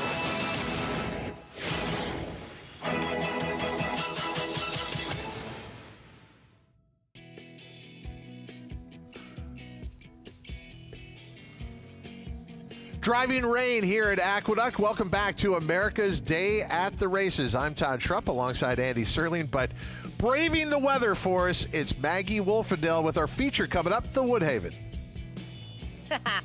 I would pay to see Andy come down here in the rain. Come on, Andy, it's fun. So we'll take a look here at number 1, Instability, as he is one that, if you read the article on DRF by Dave Grenig, Chad Brown is quoted as saying that he's taken a while to come together mentally. I see what he's talking about, as this is one that they've kept away from the rest of this short field, down at the other end of the saddling stalls. He's gotten a little bit excited, and he's going to break post-parade. Reports from Tampa is that he made a spectacle of himself in his debut. So they're going to try to assuage that behavior. He will not go with the pony, but at the end of the day, they did pay nearly the equivalent of $600,000 for him at the Tats yearling sale for a reason. This guy is incredibly good-looking, and I think his first race was very impressive. He's so well muscled. He's a massive shoulder on him. I love what I'm seeing from this guy, from just the way he's put together. We'll see mentally. Is that still a question mark? I don't know that, but I'm glad to know that reports from Tampa say that he was acting up even worse than what he is today. So I think it's a good sign that he's actually pretty quiet here in what is typically a quiet paddock, and horses respond beautifully to the Big A surroundings. Moving on to, I promise I'll get to Teddy's Rocket when we get out on, oh, I jinxed him. Oh my goodness. I totally jinxed Instability there. As soon as I got done, I was mad. I stopped talking about him, apparently. As we'll take a look here at Longshoreman. Seems apropos to talk about Longshoreman after Instability's antics. But Teddy's Rocket, I haven't gotten a really good look at him. He's had the blanket on. He just got his tack on here. But Longshoreman's going to try to stretch things down. It does feel as though Wesley Ward is intent on getting this horse out to a longer distance, as he was entered in the allowance race against some older horses yesterday and scratched to run here. Look, Wesley's horses are tough to judge because they always carry so much weight and conditioning. If you held a gun to my head and said, decide whether he's fit or not, I would say yes, he is fit, given what I know from him, which isn't much. And as far as stretching out, I think a mile is actually within his wheelhouse. He is a son of Twirling Candy. Now, it is a little bit more sprint leaning when you look at the bottom side, though if you go back a generation, the Grand Dam, she was a Greatest Stakes winner going long on the dirt, however. So I do like what I'm seeing from him physically here, Todd, and he could be very dangerous on the front end if they let him get comfortable. Be careful how you talk about Instability. He's responding down there. He likes the attention, and he's getting a lot of attention to the betting public, even money. Let's talk about Longshoreman, because he was in a sprint yesterday, scratched out to go longer here in the Woodhaven. He is the controlling speed, there's no doubt about it. And, if Richie were here, he'd probably be agreeing with me saying, don't nurse him along on the lead in a slow pace and let Teddy's Rocket and Instability close to you, because they'll outfinish you. Use your speed. It's not the same on turf as dirt, but use your speed. Give yourself a little bit of room on the others. Take advantage of having that speed. And I'm not going to be shocked if he upsets the field. And it's raining a little bit harder. I think the course has needed some rain, to be honest with you. We've seen the racing getting pretty quick around here, even though it's early in the year. So a little rain's not going to hurt the courses. Yeah, I agree with you. Much needed rain, and continues to come down here before the Woodhaven, but officially the turf course is listed as firm. Yeah, and the courses are still fairly pristine. We've only been running on them over the last 6 racing days, so we really haven't run that many races on them, so I don't think we'll see it getting messed up. Now, keep in mind, we're going to have to make a decision about the turf races after this race, because the pick 6 with a small carryover starts in race 5. I wouldn't be shocked to hear we end up coming off. They'll make that announcement after this race is run, I would assume. Now, on the other hand, they're looking at forecasts, sophisticated forecasts, and if they leave on, maybe they don't think there's going to be substantial rain. I don't know. I have no inside information. Call for riders up here post-parade for our feature, the Woodhaven, and we start with the one, Instability. Obviously, he's a very talented horse. We've seen the horses from Tampa coming back and running well, and they often improve their speed figures. He is the favorite. Scratch the 2, Costa Cielo. Here's the 3, Teddy's Rocket. He's a very talented horse, and while he lost his second start, I don't think he lost anything in stature. He did not have a good trip that day and beat a good field to break his maiden first time out. He's got that 2-year-old experience. He's good. When talking about the pace of this race, how does Blackmail figure against Longshoreman in the early stages? Well, it's got to be annoying for the announcer to have Gary Barber next to those Steve Dunker pink silks, as you got 2 pink silks back-to-back. Teddy's Rocket probably going to be the one running better. Here's the 5, Blue 42. Might have done better if this race had been rained off the turf, because he's probably a better dirt horse than turf horse. Longshoreman, he looks to be the horse to catch, and he's 9-2. Yeah, he is the speed in this race. Wesley Ward does not do well stretching out on the turf, though. Scratch the 7, blinging it back. Scratch the main track only, the 8, Growth Equity. Let's focus in on some horses in here, starting with Teddy's Rocket. Had that debut win at Saratoga going a mile, was bet down as the favorite in his debut. Let's go back to August 7th, race number 2. What a great effort. Look, he wins by a half length, but again, he's debuting around 2 turns on the turf, and he sat nicely and rated kindly throughout. Got a very, very good ride and trip from Joel Rosario that day. And this was a good field. I mean, this was considered one of the better maiden turf races I think we ran up in Saratoga last summer. And Teddy's Rocket was highly touted, and he lived up to it, beating a very nice horse for Bill Mott with a huge pedigree. He's good. We'll see if he's ready to go off the layoff. He's got a real foe on the inside, and he has the speed of the number 6 longshoreman to deal with. I don't think he'll be that far off of it. Last time out, he just didn't have a good post and didn't break so sharply. Broke about a half slow. With a sharp break, I think he'll be fairly close. And I think Flavien Prat and Manny Franco both have to be aware of the 6's speed and make sure they get at least some good position with their mounts. These replays we're bringing you back-to-back, I think, are very important. So you saw Teddy's Rocket win around 2 turns in the debut at Saratoga. That's what Instability did most recently. His debut, March 6th, race number 3 at Tampa. It was a good turf course.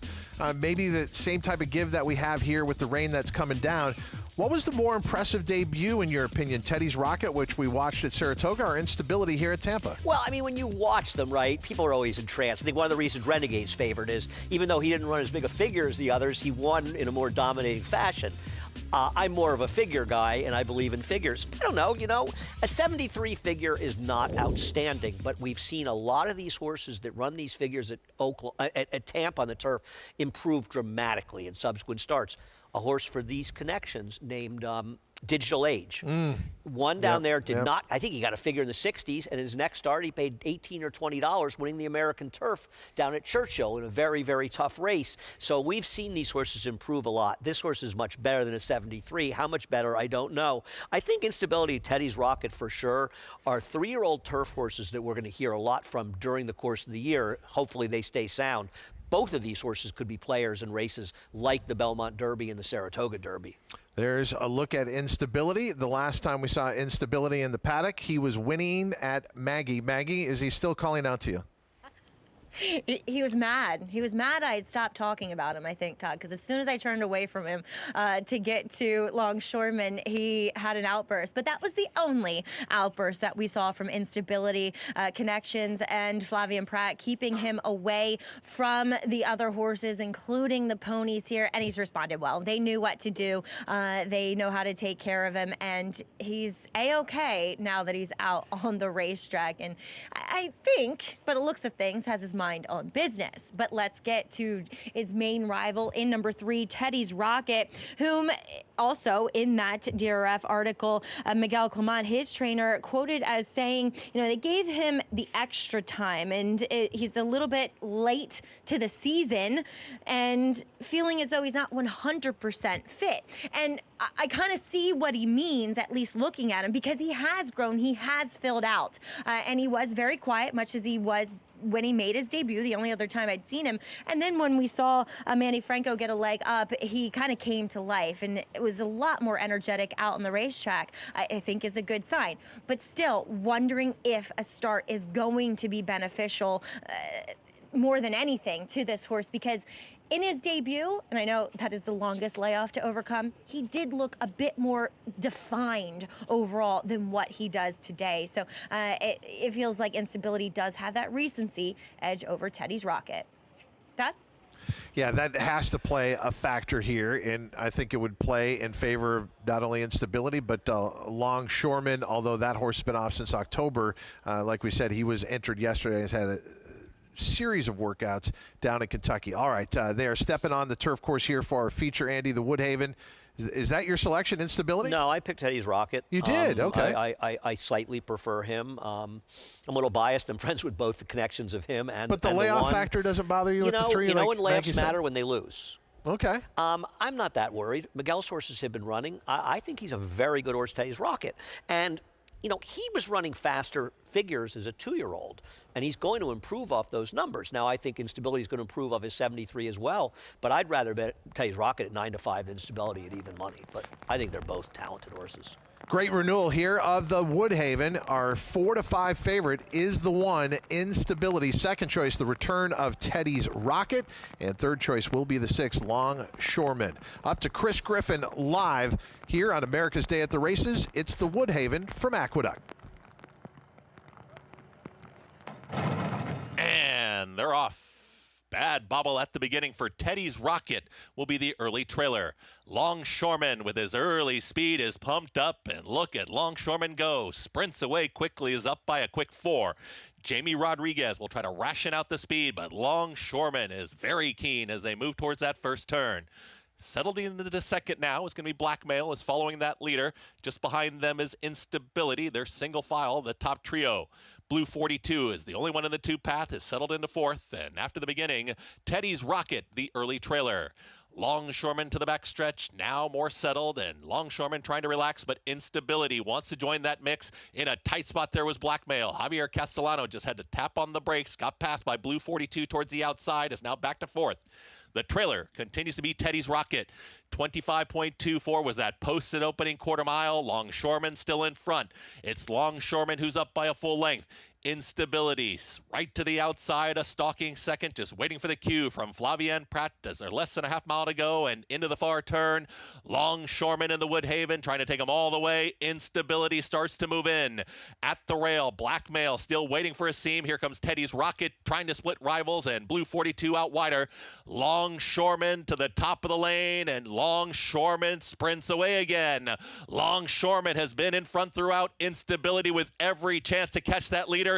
Blackmail's a new threat down at the rail. Here comes Blackmail coming after Longshoreman. Instability on the grandstand side. Blackmail rides the rail. Instability on the outside. Down to these two here in the Woodhaven. Blackmail with a head in front. Blackmail will win it over Instability. Then came Longshoreman and Teddy's Rocket in 1 minute 40.21 seconds. Small field, big price in the Woodhaven. It's Blackmail. Javier Castellano taking his time with a pocket trip here, tracking Longshoreman who set the pace. And I'm still trying to figure out these fractions. Opening quarter mile, 25-1, half 51-2. But let's go back to the start for the 3 Teddy's Rocket. He appears to have broken fine and then stumbled right after the start, as we saw there. We'll take a look at the head-on and see exactly what happened. He kind of bobbles badly after the start, and obviously it affected his performance and effectively took him out of the race. Listen, give credit to the winner, Blackmail. He got a very good trip, but he got the job done, and the horse did improve from Tampa. It was just not the one we expected to do. Seems like Instability ran very greenly. It's like he looked on the turn like he was going to have no problem going by the 6. Then the 6 got away from him in the stretch, and then he just kind of hung a little bit on the outside. I don't think he ran badly in defeat, and I think he'll be fine going forward, but the winner just was able to beat him. I don't think he had a necessarily significantly better trip than Instability. They both had good trips. He just, couldn't get by him in the stretch. Okay, when you look at the fractions of this race, they were extremely slow for the 1 mile distance, and you look at the final time, also slow, 1:40-1. Is this a turf course that clearly has some give? Yeah, no question about it. It's hard to know with fractions how slowly were they going. All I really care about, frankly, in here is the come-home time. They came home in 23.7, and given there was some give in the ground, that's a solid come-home time. I think both the first and second place finishers are flattered in this race, ran well.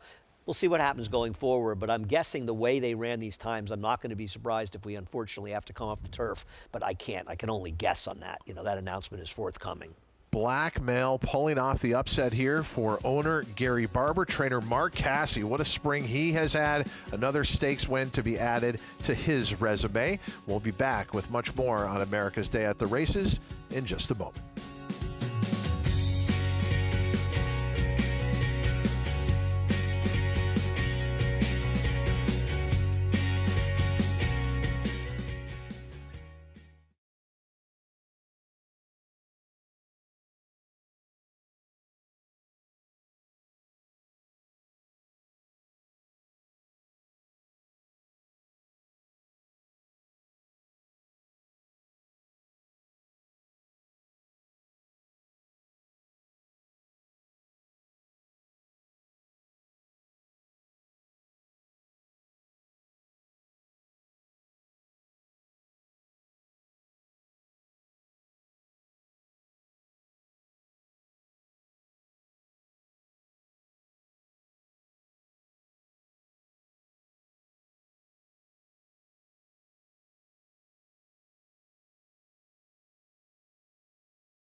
You're watching America's Day at the Races on Fox Sports 2. We take you now to Hot Springs, Arkansas, Oaklawn Park.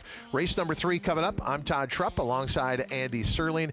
Richie Migliori on site for us. We'll check in with him in just a moment, but let's meet the field for race 3 at Oaklawn, a 1-mile maiden claiming event. This for 3-year-olds, and the first horse we're going to get a look at is the one, Athletic Like, who is a big price up on the board at 18-1. Feels like there's a story with this name, right? It's like a funny name. It must be some story, too. He's a tough horse to make on paper, though. His race 3 back, not that bad. Globalist, we hear this name a lot. The worry I have with him, and he obviously can win, is that his better races are out of town, you know, at Remington and Houston. So we'll see. But he did run okay at Churchill. Can't Stop Willis looks like the typical horse you want to play second, start off a left. Looked like they were prepping for a route. I agree with that in the stretch out, and the trainer is 2 for 8 stretching out on the dirt, so is possible. With maidens, though, he's 0 for 3. Private Show, now trained by Kenan LaRose. Well, we'll always root for Tom. He should be forward. Here is the 5, Major Mac, 0 for 17 lifetime. He has back form that's okay, but boy, is he tailed off. We haven't seen him, though, since September. Our favorite, Nyquist Frequency, 0 for 14. Another one claimed for Chris Hartman, much like the last winner for Steve Aspen. Look to see him forward. He's supposed to wire the field. And finally, the 7, Surfin' M. I mean, his last race leaves something to be desired, but in this field, I'm not going to be overly dismissive of anybody. That is your post parade for race number 3 at Oaklawn Park. We mentioned young Kenan LaRose taking over Tom Amos' stable. He's got Private Show in here. For more on that, Richie Migliori. Yeah, thanks, Todd. And you know, it's kind of an unusual circumstance. We've had successful horse trainers over the years. Obviously, we talk a lot about Wayne Lucas's training tree. You know, prep young people to be horse trainers, send them out on their own. But I've never seen a trainer basically hand over the entire business to their assistant the way Tom has. And Tom has just been a great mentor to Kenan LaRose, who's gotten off to a terrific start at training. 5 for 22. He's already won a stake, a little stake in Texas. So, you know, he's kind of already checking the boxes. And I spoke with Tom about him today, and he said, you know, I was expecting him to go out on his own and do well. He was with me for a number of years.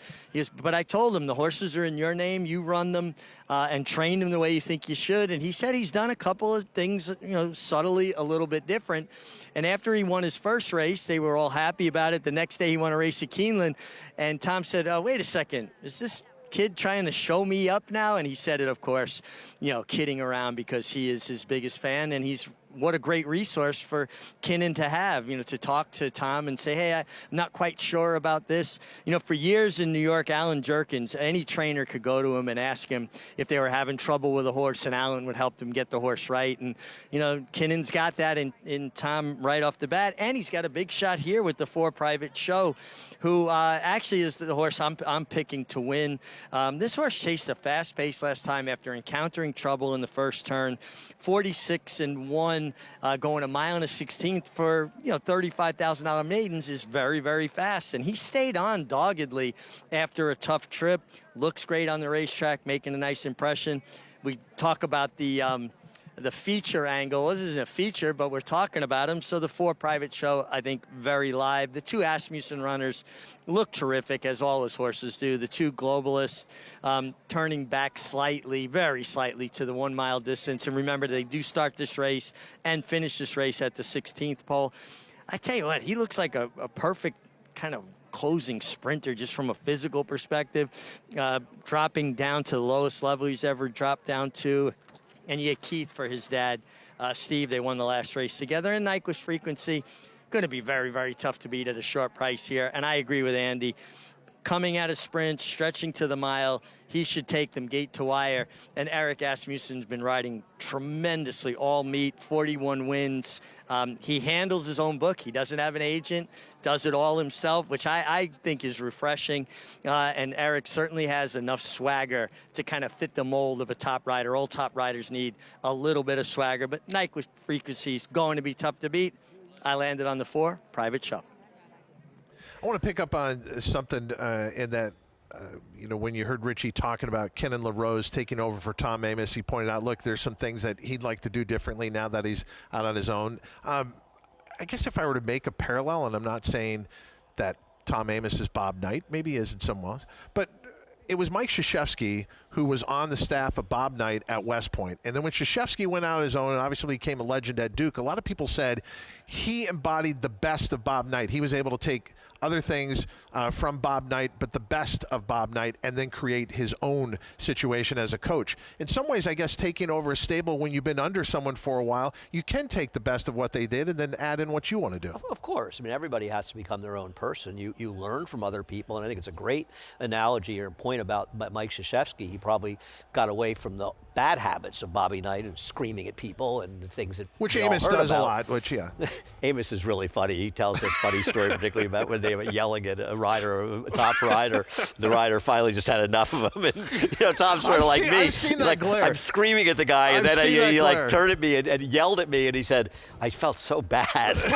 Because Tom is a very good guy. He's a very sensitive, nice guy, but he's very competitive. He's very competitive. It's the game. The game makes us all crazy. Yes. I was texting with my friend Steve, who's part owner of Teddy's Rocket, and how frustrating it is. You bring the horse off the layup, you learn nothing, because he stumbles so badly at the start, the race becomes meaningless. If you're in this game, you better learn to deal with frustration because you're going to have a lot. And I think it's a good point. And, as Tom will say, he's been doing a lot of the work, and he deserves his chance in the spotlight. And wish him well. We'll see.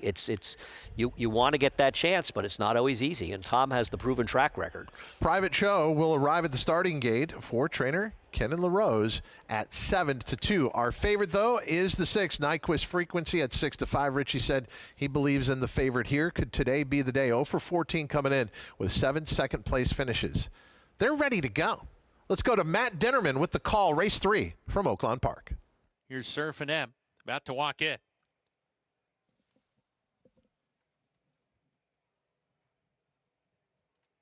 We're ready to go.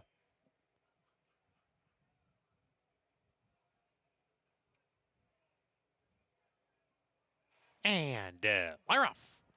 From post 5, Major Mac on the lead at once. Can't Stop Willis right behind. Here's Surfin' M. Nyquist Frequency not far away. Moves through between horses. Major Mac with the lead. Nyquist Frequency parked outside of him. Surfin' M deeper, 3 deep as they go into the first turn run here. Can't Stop Willis on the heels of the leader on the fence in a little bit of a tight spot here. He's going to have to take back to stock the pace today. Private Show coming back to him. He's 4th. Surfin' M has retreated to that spot early. Gap of 3. Global is second to last with Athletic Like to the outside as they approach the backstretch run. Not a great deal of tempo on here up top. Major Mac setting the pace a half length from Nyquist Frequency in a good position, pressing the pace. Then a line of 3. Can't Stop Willis has a head in front of both Surfin' M, Private Show in the middle. Gap of 2.5 to Athletic Like and Globalist at the rear. Remember, this race will end at the 16th pole. They're halfway home. It's Major Mac with the half in 48 seconds flat. Leads a half length. Nyquist Frequency right there with no excuses. Then the line of 3. Surfin' M, Can't Stop Willis, Private Show between that pair. 2.5 more. Athletic Like has come under a hard ride. Globalist is given way to the back as they round the far turn. Nyquist Frequency strides in front. He grabs the lead from Major Mac approaching the quarter pole, and it's Nyquist Frequency on top. Major Mac starting to lose contact with that one. Surfin' M, he's into second. He's all in, though. And then comes Private Show as they wheel for the judge. Nyquist Frequency, a furlong left to go, opening up 2.5. Surfin' M continues to chase hard. He's in that second position. Private Show third alongside now. Coming to the finish, it's Nyquist Frequency. Nyquist Frequency, Eric Asmussen to win. Surfin' M, he was second. Private Show was third. 4th home, Can't Stop Willis. The big new Nyquist Frequency, he said, just looks too good to me in here, and finally gets that first win. I smoked him out, too. I got him home at a short price. A good call there. Andy. Again, he done. Thank you. I appreciate that. It means a lot to me, Todd. It's funny. I was saying to you that Steve Asmussen doesn't actually have great numbers stretching out the dirt, which I find surprising because he's one of the best distance trainers on dirt in the game. And I've noticed with trainer stats, stretch out numbers are universally bad. Universally. But a lot of times it's horses that just don't want to go that far. You know what I mean? A lot of them, the sample, are not horses that wanted to go long stretching out. Back here at Aqueduct, our Winner's Circle lead-in is brought to you by the Fasig-Tipton Mid-Atlantic May 2-year-olds and trading sale. May 18th and 19th after the Preakness in Timonium, Maryland. Where will you be? Hopefully it's going to be at the Fasig-Tipton Mid-Atlantic May 2-year-olds and training sale. let me just give some information to the fans. The 7th race remains on the turf. We are off the turf in races 8 and 10. Okay, that's big because after this Woodhaven, which we're watching down the stretch, is the start of the Pick 6 with a carryover coming in. Right, Pick 6 starts here with a small carryover. Pick 5 starts in race number 6. 7th race, a sprint, remains on. 8th and 10th are off the turf. What if the Woodhaven had been in that sequence? We'd have been off already to a separator start. But Javier Castellano biding his time on Blackmail and then diving to the rail for the win. Maggie Wolfendale is with him. Here with winning rider Javier Castellano, and Javier aboard a Blackmail, a horse that had that tactical speed. You had to love where you were, at least early on. Talk to us about what happened down the backside. You had to kind of check him a bit. I really did. My concern a little bit, not much speed in the race. I don't want to dictate the pace. I don't want to be the pace making the race into me. The horse outside, Wesley Ward, is sprinter horse. It come from behind. Come from a sprinter race. It's gonna be in the lead. I just would like to cover up, and he didn't realize how slow he was, and I had to be behind the horse. But I think that was the key to win the race. If I would have put in the deadline, in the clear, I think it would have finished the way he finished today. That was the purpose to looking for today, be finished strong and the top of the stretch. And 2, saving ground on a turf course is so integral. It really felt like that was a little bit of the difference between the win here over instability. Absolutely. I think the biggest advantage I took it today was be inside the rail, save every single step away, cut the corner, save all the ground. The way he finished was just powerful. I think they made the difference between those 2 horses in the finish line. I think it was the key to win the race. Having a little bit ago, we saw the Kentucky Derby draw, and your horse, the Puma, drew post 9, which is good. It allows you, as we were just talking about, to save a little bit of ground. But, you know, he's a horse that it feels as though he isn't defined by a running style quite yet. Have you drawn up the race? Have you looked at it? Where do you see yourself throughout the running of the Derby? He might remind me of the horse Mage. He's similar position, similar style a little bit. He still didn't adjust me working style we're looking for today. For the Kentucky Derby, is very adjustment horse. You can be close to the pace, you can be off the pace. It's a kind of horse that you can adjust to every single pace, every scenario. I like the idea. And very mature horse, very tactical horse. You can put it wherever you want. See how develop the race in the first part of the race. Of course, the key is in the race. Break good, get a good position.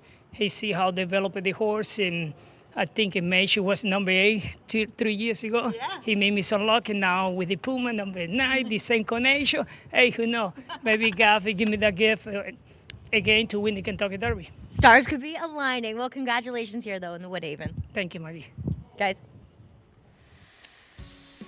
And when we come back on America's Day at the Races, we're going to update you on what's been taking place in Louisville, the post-position draws for both the Kentucky Oaks and the Kentucky Derby. We'll be back with more on America's Day at the Races on Fox Sports 2 in just a moment.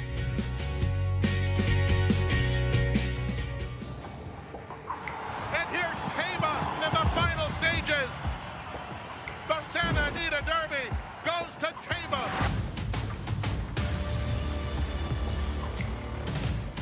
It's Tama, absolutely terrific, winning Malibu by 4 widening lengths.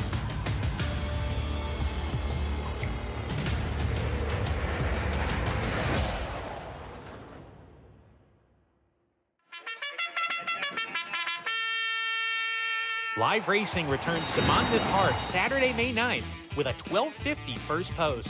Watch and wager on world-class racing from the iconic Jersey Shore each weekend all summer long. Check out the country's best handicapping contest schedule at monmouthpark.com with a wide variety of tournaments taking place monthly. Joining us on site, lock in your odds with fixed odds wagering at Monmouth Park Racetrack. A provision in a bill passed this summer reduces the tax deduction for wagering losses from 100% to 90%. This unfair change would tax horse players on a percentage of their losses, could cost over $1 billion in handle, and threaten thousands of jobs in the racing industry. That's why the NTRA is fighting to pass the Wager Act, a new bill that would restore the deduction to 100%. Tell Congress to pass the Wager Act. Visit ntra.com/wager.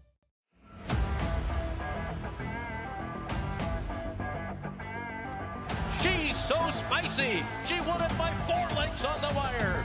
Side by side and stride for stride. Who's it going to be? My Soser Citizen Bull. Fair has it close to home from Brussels. Cyber's the Breeders' Cup winner.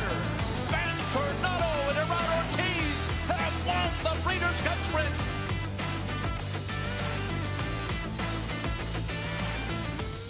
Perennial leading New York sire Central Banker, sire of a $325,000 two-year-old colt in 2026, and the leading New York sire of stakes horses again, including Hot Currency. Hot Currency up by 4, 5 widening lengths, approaching that final furlong. No catching a geared down, dominant winner of the 4-star Crook. Give it to Hot Currency. Central Banker, standing for $7,500 at McMahon of Saratoga Thoroughbreds.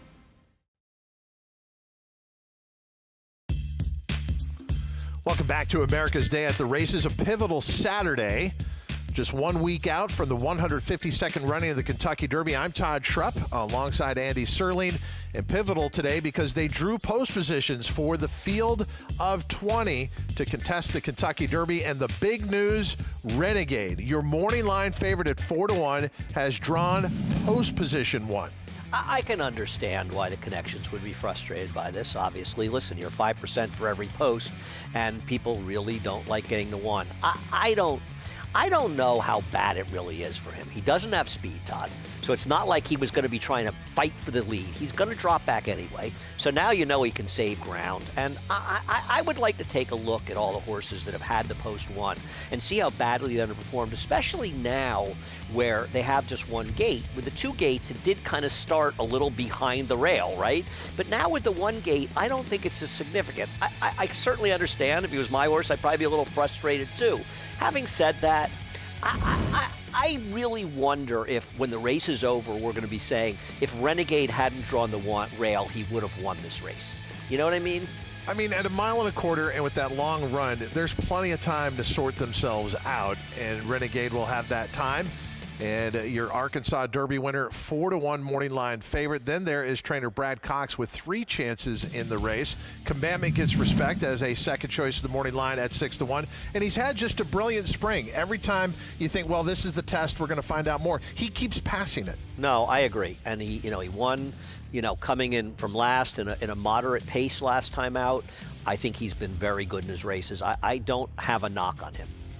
Like you say, he just keeps passing one test after the other. He drew well in post 6. I don't think the draw affected too many horses. I guess Renegade would be the one that'll be the most discussion on that. Whether or not it's deserved remains to be seen. But I think Commandment ran well. And I think he, of the 2 Brad Cox horses, I trust him more, right? Because he's run more consistently well. But further ado, his last race was very, very good. Yeah, when you take a look at the Florida route, it was tough. Whether you were up at Tampa or whether you were at Gulfstream Park, you were facing some of the top 3-year-olds clearly in the country, and that'll be interesting to see how that plays out on the tote board. All right, before they drew the Kentucky Derby, they drew the Kentucky Oaks, a field of 14 here. The Lilies for the fillies, 3-year-old fillies going 1.125 miles on Friday, and Zany is the morning line favorite here at 4-1. And so Mike Rapoli, 2 horses, drew a total of post 3. I like post 2 for her in the Oaks. I think in the Oaks, you want to draw towards the inside because you're hitting the turn pretty quickly. She has enough speed to get some position in here. Once again, I don't see her post necessarily compromising her chances. And I don't think the post draw was that important at all in this race. The horses that drew the outside 3 posts are all big long shots. So you get what? Post, I think, 11 for Percy's Bar. Post number 9, I want to say, for the Chad Brown runner, who we saw win here. Always a runner. I don't think those are significant posts. Meaning draws post 5. I don't think the post here hurt anybody or helped anybody dramatically. Explorer. I mean, I hear people say you never want to draw the rail. I don't believe in that at all. I think in 1.125 miles races where you hit the turn quickly, drawing the inside's good. All right, so Arad Ortiz Jr. aboard Zany, and then we have his brother Jose Ortiz aboard Always a Runner, who draws post position 9. It is an attractive price at 10-1. And I told you early on when I started coming to these shows, I love this horse for the Kentucky Oaks. And it goes back, you know, Emerging Market and Always a Runner kind of had the circuitous route to the races. They both had setbacks along the way, but Chad Brown always had confidence in both these horses. He's loved these horses. You know, he was surprised that this horse got a slow figure, and I think any figure you looked at first time out was slow, and it concerned him because he had told me coming up that race, I don't know if it's too late to get her the Oaks, but I really want to get her the Oaks. I've always felt in my Oaks filly, she got sick like Emerging Market. I think she got a little sicker actually than he did, but she was able to come back, and I don't know how you don't like her Gazelle. I mean, I thought her Gazelle was absolutely sensational. And I know you hate raw times, but at 1 1/8, didn't she go faster than Wood Memorial? Yeah, I hate raw times, but I think it's relevant to say that she ran a lot. Because she ran 3/4 of a second. Yes. And with a slower pace. Yeah. So, no, I think it's relevant in that sense to say that she ran very well that Give day. me 10-1 all day, every day on her for the Oaks. Okay, back to our live racing action here. Race number 5 at Aqueduct. Couple of updates. Just to repeat what Andy has told us, in this pick 6 sequence, race 7 remains on the turf course listed as good, and then you have races 8 and 10 coming off, so those scratches are going to be coming in. And on top of that, the main track is now sealed and listed as muddy. Right. So we did get some of that rain. Listen, we were expecting to get a lot more rain, so I feel like we've already sort of beaten it, getting a couple races on the turf. And, you know, keep in mind, the interesting thing I think of this race, and we've gone sort of past in the Boast Parade, Gray Wing, the speed and the horse to beat in the inside is going to take pressure from the 2, bar 14 in all likelihood. The 6, because the Knight, 32-1, Patty Smith. Tough to make. Yes. The 7, Nobody Rides for Free. Has just, Ditto. Yeah, nothing. Yeah. The 8 is Glint. Okay, now to more realistic horses. The 8, Glint at 7-1. She's dropping, or he's dropping, so I guess that's why he's taking money. I don't like him, though. Sin Nombre, currently 8-1. Maggie likes this horse, and I think Maggie makes a legitimate case for him. Of the players that can win this race, he's probably the best price. I took Brew Pub, who never wins. I thought he'd get pace with the 1-2 running. He also likes a wet track.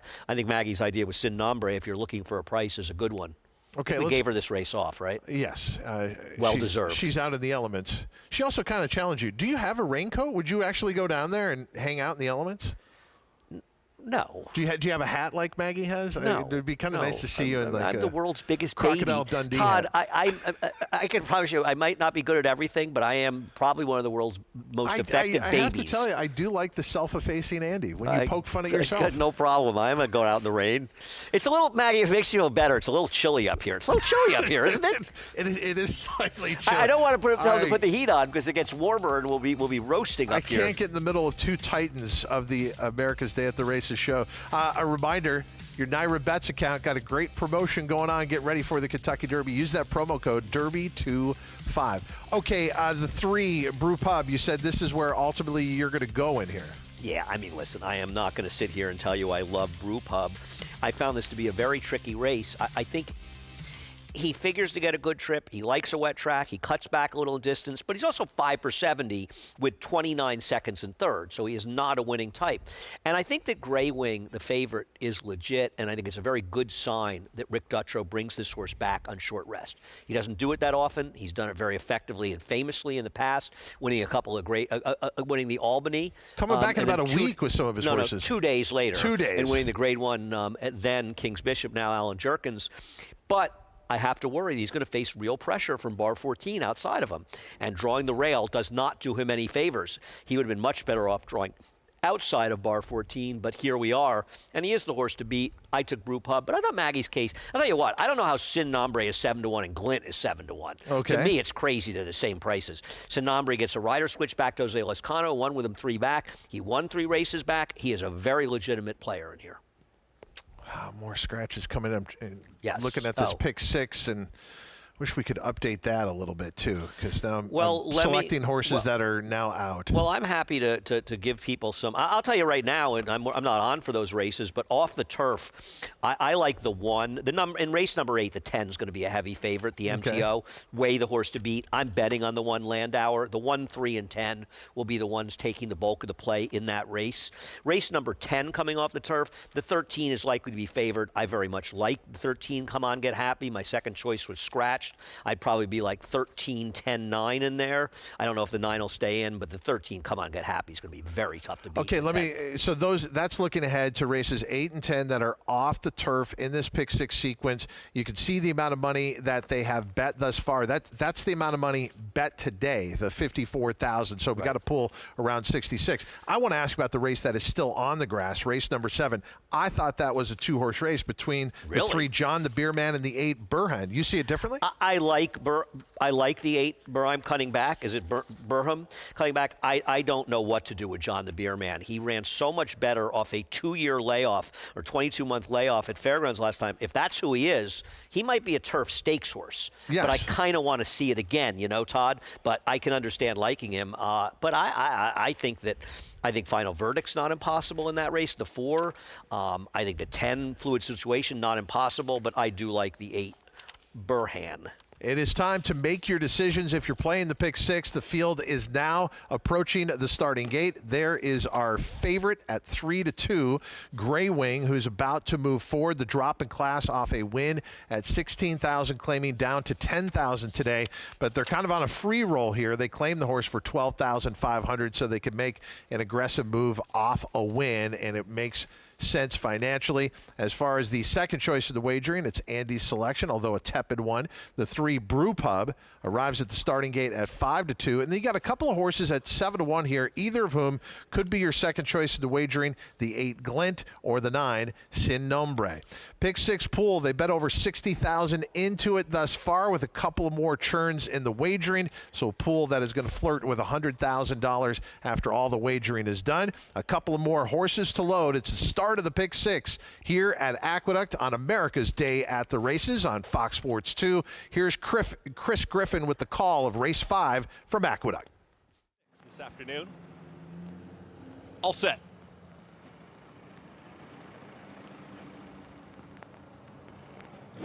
And they're off. Sin Nombre from the outside is flashing early speed and also in between horses. Now moving forward, Prince of Truth is going to be in that early mix. At the rail is the Gray Wing, and they're followed to the outside by Bar 14. So on the front end, Gray Wing is tugging at Manny Franco, now with a neck advantage. Bar 14 is 2 wide now. Challenging from second, 3 wide is Prince of Truth. Sin Nombre is outside of them, is in 4th. Out in the center of the racetrack with Brew Pub. They travel as a pair. They're in 6th. Is going to be Can You Hear Me Running, who's at the rail, and shoved along Glint is towards the back end of the field with Because the Night, the Triller. Nobody rides for free. 22.71, the opening quarter mile. Gray Wing is favored, and in front is up by a half length. It's Bar 14 in clear pursuit. Prince of Truth is trying to keep up here, 3 wide. Brew Pub is drafted in behind these leaders. Sin Nombre is under the shove, has got the red cap there in 5th.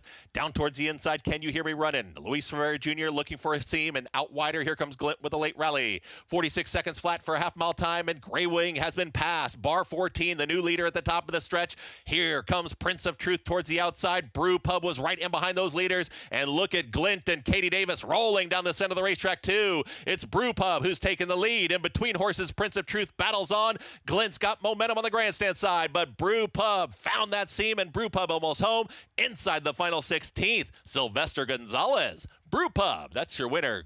Glint gets second, then came Prince of Truth, and late run from Because the Night in 1 minute 24 and 4.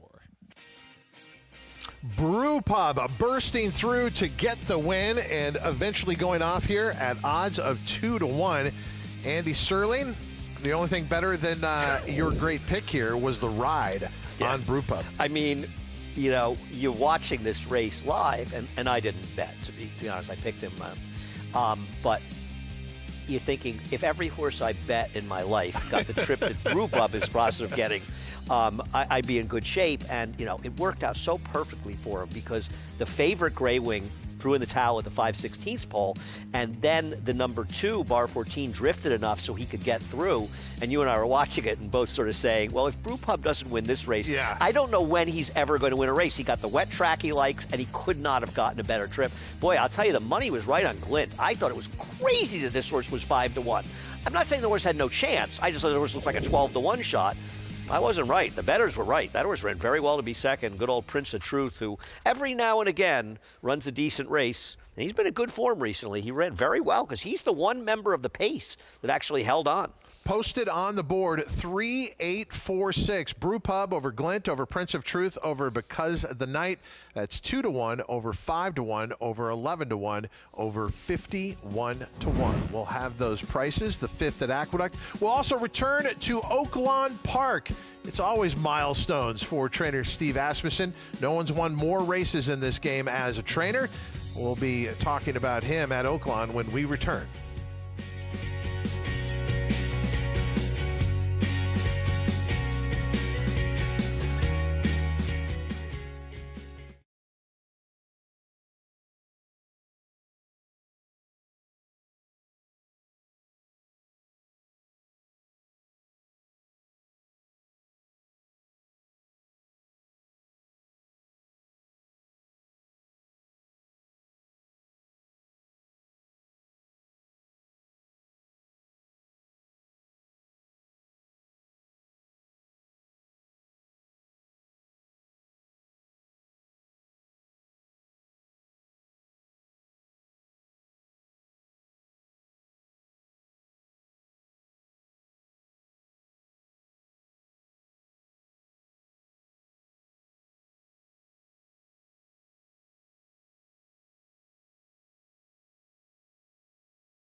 You're watching America's Day at the Races on Fox Sports 2, and the skies have cleared out in Hot Springs, Arkansas at Oaklawn Park yesterday.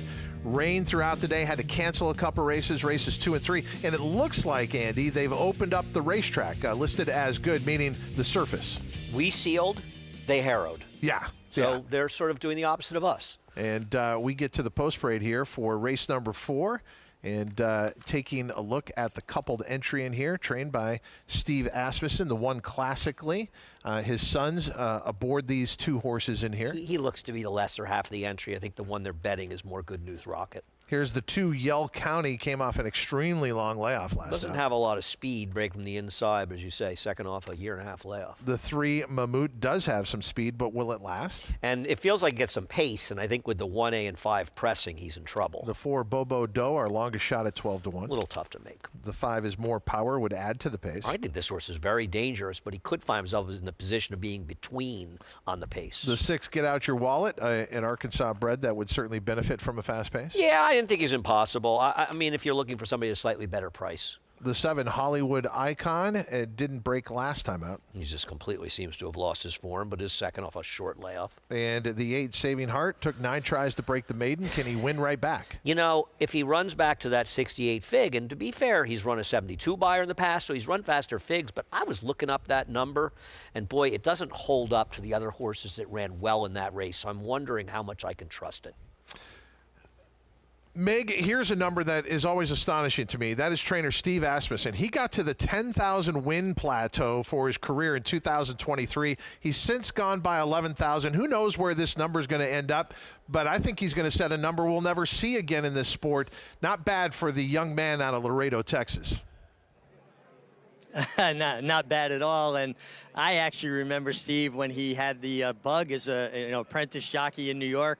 I remember riding over to the Meadowlands with him, and hard for people to believe looking at him now, that he actually ever rode. But his whole family, they really an incredible racing family, starting with the grandparents, Sissy and Keith, who rode, and then developed that training center in Laredo, Texas, and breaks a lot of the horses that Steve's trains. And now it's extended obviously to the grandchildren, Eric and Keith, and how well they're doing riding. And then they have the resource of their uncle Cash, who only revolutionized the way riders rode in France. He completely changed the game. They are an incredible rider. Honestly, should be in the Hall of Fame for all of his exploits, not just in the States, but obviously internationally as well. And it's been fun for me to watch Eric and Keith and how they've developed two hardworking young men. It's got to be fun, too, competing against your brother. I know, I wish I rode with my brothers. I'd have been running them up, tired horses, backsides. I'd have been running them into blind switches, putting them in tight. It would have been a blast. And there was one race here where the two brothers came down there head and head, and it's a source of great pride. If you hang a nose on your brother and win the race, you got bragging rights, and I really get a big kick out of it. Heck, I wish I rode with Andy. I'd put him in so tight he wouldn't be able to breathe. But obviously, both of these horses from the Asmussen barn are very live. Good News Rocket is the more fancied one. He's got more natural speed. Classically, though, I will say, looked like he had run on his mind, kind of had a steady and wait in traffic, and then he kind of spit it out. I do think that he could actually take a step forward, but Good News Rocket is certainly the one. Another horse I'm a little bit interested in is the 5-horse More Power. You got to study jockeys as well as horses and tendencies. Walter De La Cruz, consistently aggressive. I think every rider in the room knows, so they'll maybe be less inclined to engage with him because they know he's not going to take back. He's going to continue to try to go forward.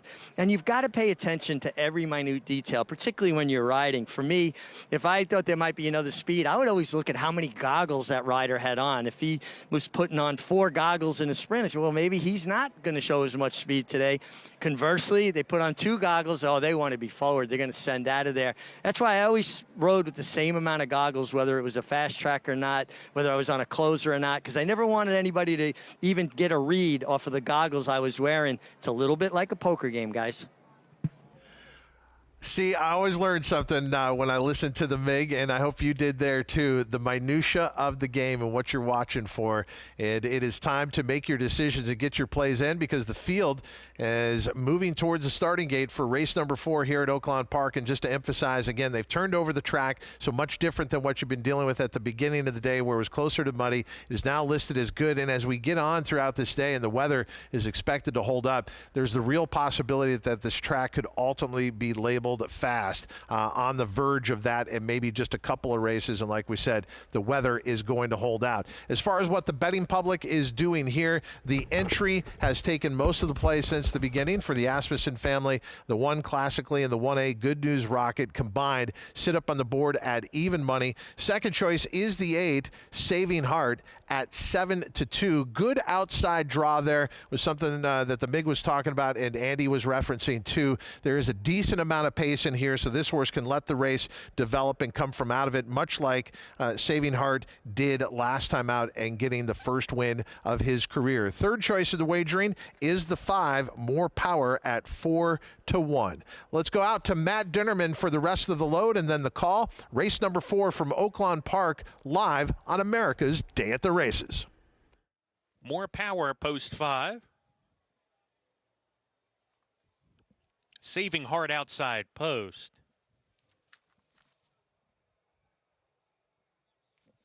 Working with Saving Heart to the outside.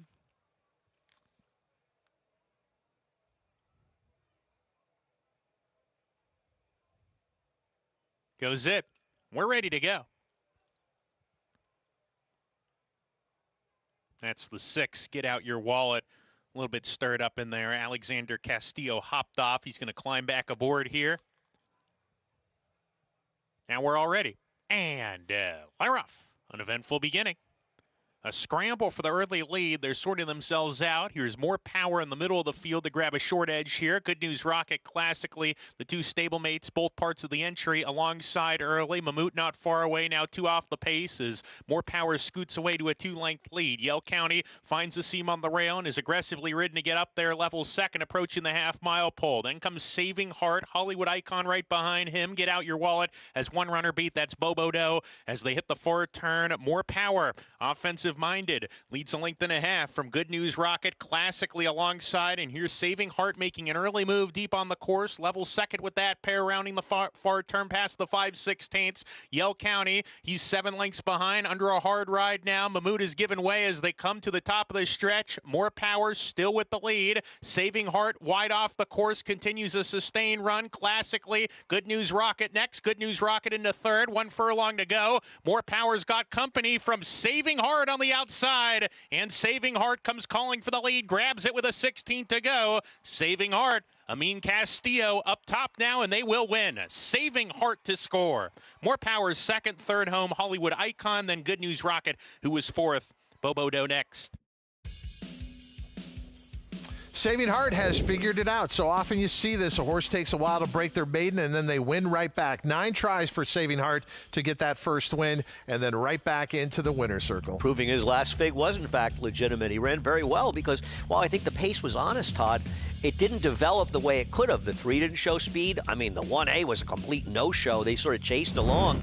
Give a lot of credit to the rider, the number 5, Walter de la Cruz. He is not afraid to be aggressive, and he was there with More Power, gave him his best chance. Just second best. 8-5-7-1A. Your winner off at 2-1, over 9-2, over 8-1, over 6-5. Back here, it's Brew Pub, returning $6.72, as selected by you, Andy Servan.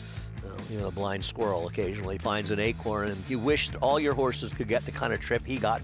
Usually when you get a perfect trip with your horse comes up empty. Yes, you know? yes. Right. Like today's the day. No, it's not. Right. That early pick 5 for 50 cents comes back $540.95.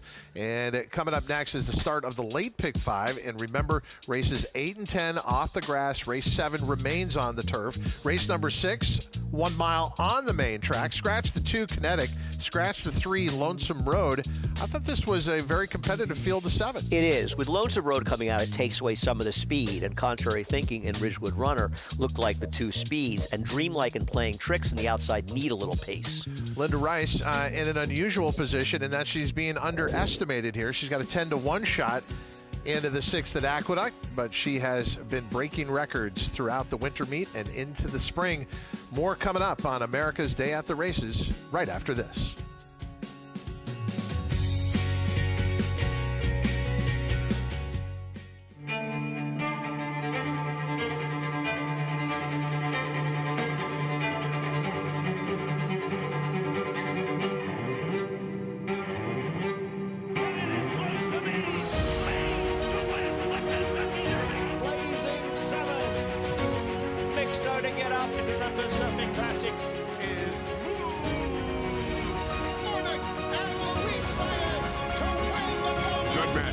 The classic sire. You bet with Naira Bets. Bet any track, anywhere, anytime, including all 3 legs of racing's Triple Crown. Download the Naira Bets app to play today and get a $25 free bet plus $200 deposit match bonus. Watch live horse racing, get expert picks, boost your bankroll with daily promotions, and hone your handicapping skills with exclusive tips and tutorials. Sign up now to claim your $25 free bet and $200 deposit match now through the first Saturday in May, only with Naira Bets. Gunrunner is the sire of 16 millionaires and 12 Grade 1 winners. Last year, he sired $17 million yearlings, including the Keeneland September sale topper. He was the sire of the $2.2 million Keeneland November weanling sale topper as well. Gunrunner was the co-leading sire of 2-year-old Grade 1 winners, including Breeders' Cup Juvenile Fillies winner Super Corridoro. Gunrunner, breed true. Oaklawn Oaklawn Hot Springs is here for when you need to break away, when you want to reward yourself, when you deserve to indulge, when you want to be close to the action. It's all here. So what are you waiting for? Live racing returns with the classic racing season. So plan your stay at Oaklawn Hot Springs and come join the fun. Announcing the Empire Trillium Series, a multi-year $3.2 million 14-race program at the brand new Belmont Park and Woodbine Racetrack, restricted to New York or Canadian foaled horses. This new event kicks off the day after Christmas with 4 two-year-old stakes races on Belmont's new Tapeta surface and continues all spring and summer through late July at Woodbine. The Empire Trillium Series. To learn more and enroll either New York or Canadian breds, go to NYRA.com/EMPTRI.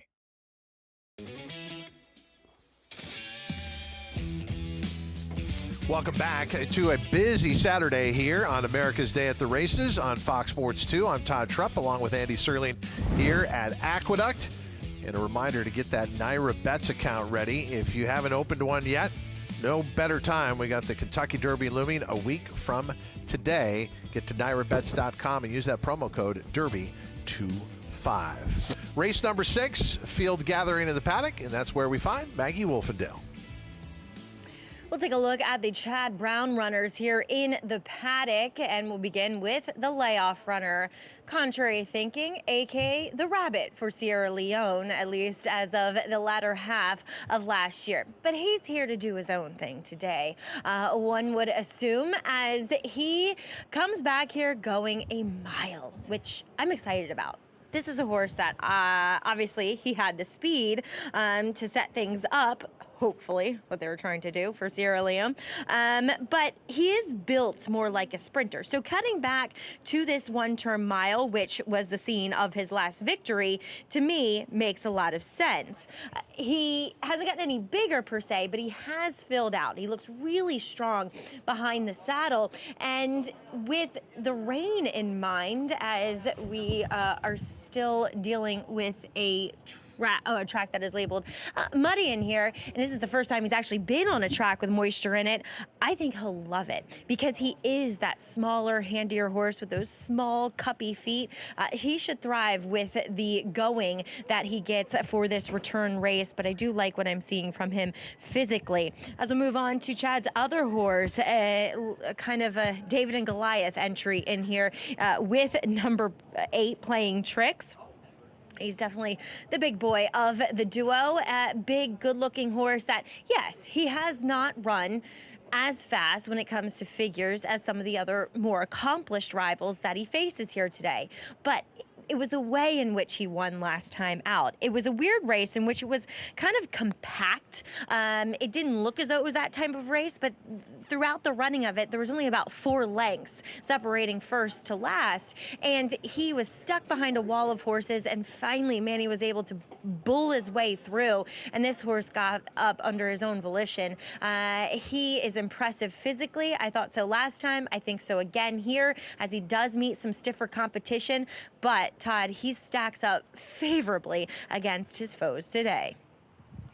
Yeah, that's a very fair price as well. I should have shown the replay for Playing Tricks, and if you're home and using your NYRA Bets account, you can look it up, because this horse was really impressive in victory. It wasn't that fast a race. He's got to get faster, but he's lightly raced. But, man, he bulled his way through horses to win that race. It was a very impressive race.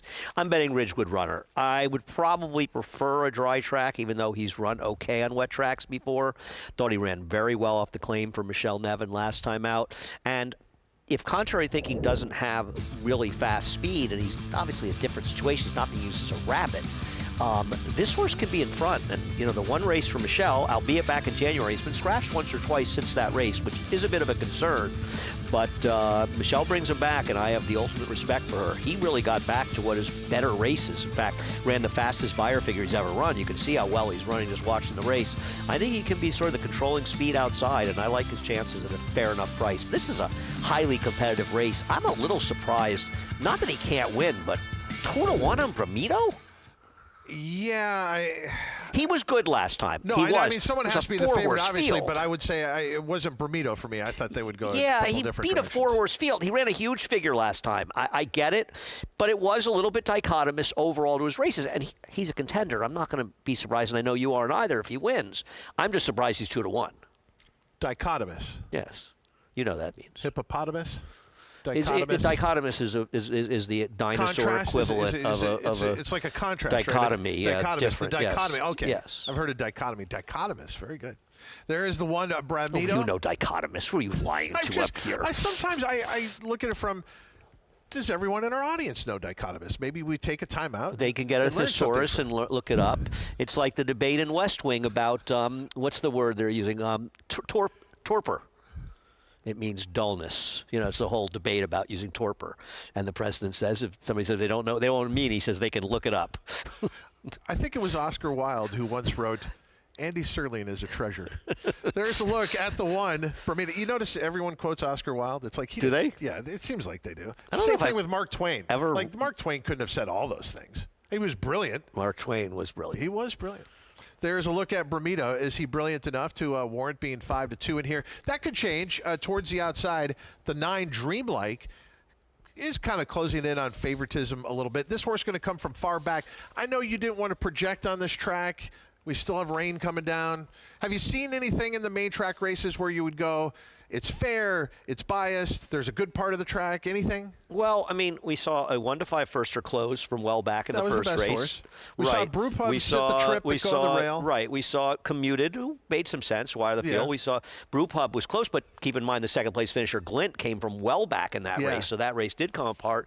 I think, once again, it's a dynamic situation. I think, though, this race was dramatically changed when Lonesome Road came out because he has extreme speed. And while the 5 and 7 have some speed, without Lonesome Road in there, it changes the pace scenario. When you have 3 forwardly placed horses, it creates the potential for there to be a too fast a pace. I don't think it's going to be that fast, and that hurts a horse, particularly like Dreamlike, who can absolutely win this race. But the pace scenario changed in a negative way for him. Okay, so Maggie started her observations in the paddock by talking about Contrary Thinking, who became famous in his own right as the rabbit for Sierra Leone. But he's also a good horse in his own spot, correct? I agree. He ran a 95 buyer when he won this race, his last race for him. He was a rabbit. Frankly, what was wrong with his Jockey Club Gold Cup? He got a 91 buyer that day as the rabbit. Probably one of the higher buyer figures you'll see for a rabbit that was going quickly. And, you know, the complaining about him as a rabbit was really sort of disgraceful, to be honest. Rabbits have had a huge role in horse racing for many, many years. They use them in Europe all the time. I watched the Woodward with Nick Zito when Rick Dutrow employed 2 rabbits to hound commentator, and Nick turned to me and he said, that's the game. He didn't complain. He didn't whine. He said, that's the game. He bought a rabbit, Loach, for Strike the Gold. That's right. Who finished second to Carter, by the way, in being a rabbit. And he played another role in another story. It's not going to tell. But rabbits have been a big part of racing for many years, and I don't understand what is wrong with using a rabbit. You're officially off the Christmas card list from Mike Rapoli. I wasn't on it to begin with. We are 4 minutes away from race number 6 here at Aqueduct. A call for riders up. It is the start of the late pick 5, and Bramido going to lead the way. But as we've been talking about this race, more money has come for the 9 Dreamlike here, who is now in our favorites role at 5-2, and it is a very competitive race to start the pick 5. And to emphasize again, race 7 will still be on the turf. Races 8 and 10 are off of the grass. But our post parade will start with the 1 Bramido with those back-to-back wins, and then look, he's been a consistent horse. He's run some big figures previously, but that was a really good one last time. It was, and it was a solid field, but it was a 4-horse field, and this is a very contentious pace. I agree with what you said. It's a strong race. I couldn't take a short price on him. I won't be surprised if I'm wrong and he wins, though. Scratch the 2 and 3. Kinetic and Lonesome Road are out. Here's the 4 Power Seeker. He, along with the 6 Roger Battalion, who aren't untalented, but they're they haven't run races fast enough to win, at least recently. Is Contrary thinking fast enough to get the lead? I don't know. That's the question. I'm not sure he's faster than Ridgewood Runner, and you wonder a little bit in those longer races, will it dull his speed a little? But he's got to be forward, doesn't he, Todd? The 6th Ranger Battalion has been pretty good on wet racetracks. He has, and he's not untalented, but he's going to have to probably run better than he's run ever before. He does get a good rider switch to Jose Lizcano. Currently up on the board at 9-1. The 7 Ridgewood Runner, a horse that you are making the case for. I imagine you like this price 5-1. I do. I think he's got to go with Christopher Elliott with him, and I trust in Michelle Nevin. Lightly raced, but he's shown a lot of ability in his 3 starts. The 5-year-old son of Good Magic, that's the 8, Playing Tricks. Finally got his act together, and he's starting to put some races back to back. He's got to get faster, but you have to like his grittiness. He's a very generous price right now. And finally, the 9 Dreamlike, who still remains our favorite 5-2. I understand it. He consistently runs numbers that make him probably in some ways the horse to beat. But I think both he and the 8 are somewhat compromised by what potentially could be not just not a pace, I'm not saying it's going to be crawl fest, but 2 major players in this race have speed, and with the 3 coming out, you have to say it helps their chances and hurts the chances of horses like the 8 or 9. And with Dreamlike, he doesn't know what it's like to finish worse than 3rd in any start here at Aqueduct, and 9 lifetime starts, has been 1st, 2nd, or 3rd a total of 9 times. But, you know, with the mile, he's got to have a lot go right in front of him, and if you look at his wins when he's won at a mile and going all the way back to Belmont Aqueduct last fall, they went really fast up front and kind of set up that win. Yeah, well, he's a horse that was originally with Rapoli stable, and both he and Vinny Viola's St. Elias stable, and he ran some very ambitious spots. I think even as a maiden going well back, even running in the Stephen Foster, you can see 12 races back. He's done well with Linda. He's had very good form. He consistently shows up. I think a 1-turn mile fits him perfectly, but is he going to get enough pace to run at? I mean, you look at the board, 2 5-2s, 4-1, a 5-2, a 9-2 now. I mean, this is a wide open race and a very good race. There's a look at the 8 Playing Tricks at 9-2 as the field continues to warm up. Let's go out to Maggie Wolfendale. And the rain has continued to intensify here, as you guys mentioned earlier, races 8 and 9 off the turf. And I wouldn't be surprised if we do see a downgrade of the racetrack. There is a good deal of lying water on it now. But I do want to talk about number 7 in here. That is Ridgewood Runner. This is the problem with, well, just having a form in general. Whether it's on your iPad, you can't use your iPad then, it goes all wonky. And then if you have paper, it gets all soggy and all your notes and ink bleed. So anyway, as I complain. But Ridgewood Runner is a weird horse for me because sometimes when I see him, I really don't like the way he looks. But today, however, he looks great in his coat. You know, he's shedded out that winter dullness that you often see in these horses. He is coming off a bit of a break, and he looks incredibly fit. His energy level is back up, but he has been a scratch, and at least the one scratch that's listed when you look at the scratch board on Formulator, it's listed as a regulatory vet scratch. Again, it's kind of the same gig when you're talking about voided claims. It's up to the vet's discretion, and obviously horses have to go through a strict protocol to get off of that proverbial vet's list when they are scratched by a regulatory vet. He does come back wearing the front wraps. Now, could that be a product of the wet track that we are encountering? 100%, but it is noteworthy given the scratches that we see from him. Otherwise, at face value, I do like what I see from him, as he is a horse that might not be quite as good on a track with moisture in it. To the outside is one that has been vying for favoritism throughout. Currently at 3-1 is number 9, Dreamlike. My problem with him is he's just a bit of a plotter. And as the guys were talking about, he does not receive much speed in this race to close into.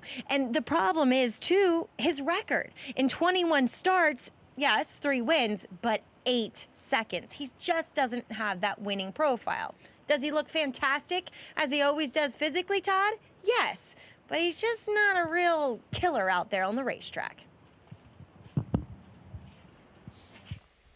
That is, look, I'm a paper form guy. I'm just going to put that out there. So even in the rain, you're affected. But well, we're dinosaurs, Todd. I mean, we're dinosaurs roaming the earth, you know. Gary Gullo just sent a tremendous video. I'd love to get it off my phone out of the show. I love Gary. Gary's great. Of you interviewing him like 30 something years ago at Calder. I worked at Calder Racecourse in South Florida from 1992 to 1999. It was my first big job moving away from Minnesota. And Gary Gullo was one of the trainers who was very kind to me. And that's the one thing about this industry. People will stay in your life, even if they go in and out of your life. You'll eventually meet them back there. Gary's always been a great guy to me. Listen, I've always been a big fan of Gary. He's a trainer. He retired, and he's working as a stable manager, and get to see him a little bit in Saratoga. A good man, for sure, and that's a really funny video set. How about the one goes back to favoritism? They cannot get enough of Bramido. We'll see if they are right. Well, as you talk a lot about value, I just think there's just too much value in this race to settle on a favorite in here. Like we said, everyone has a great resume coming in, a lot of possibilities to win, and with the rain coming down here, the field about to jump for race number 6 here at Aqueduct for the last of the load, and then the call. Let's go up to track announcer Chris Griffin, race 6 from the Big A here on America's Day at the Races on Fox Sports 2. All set.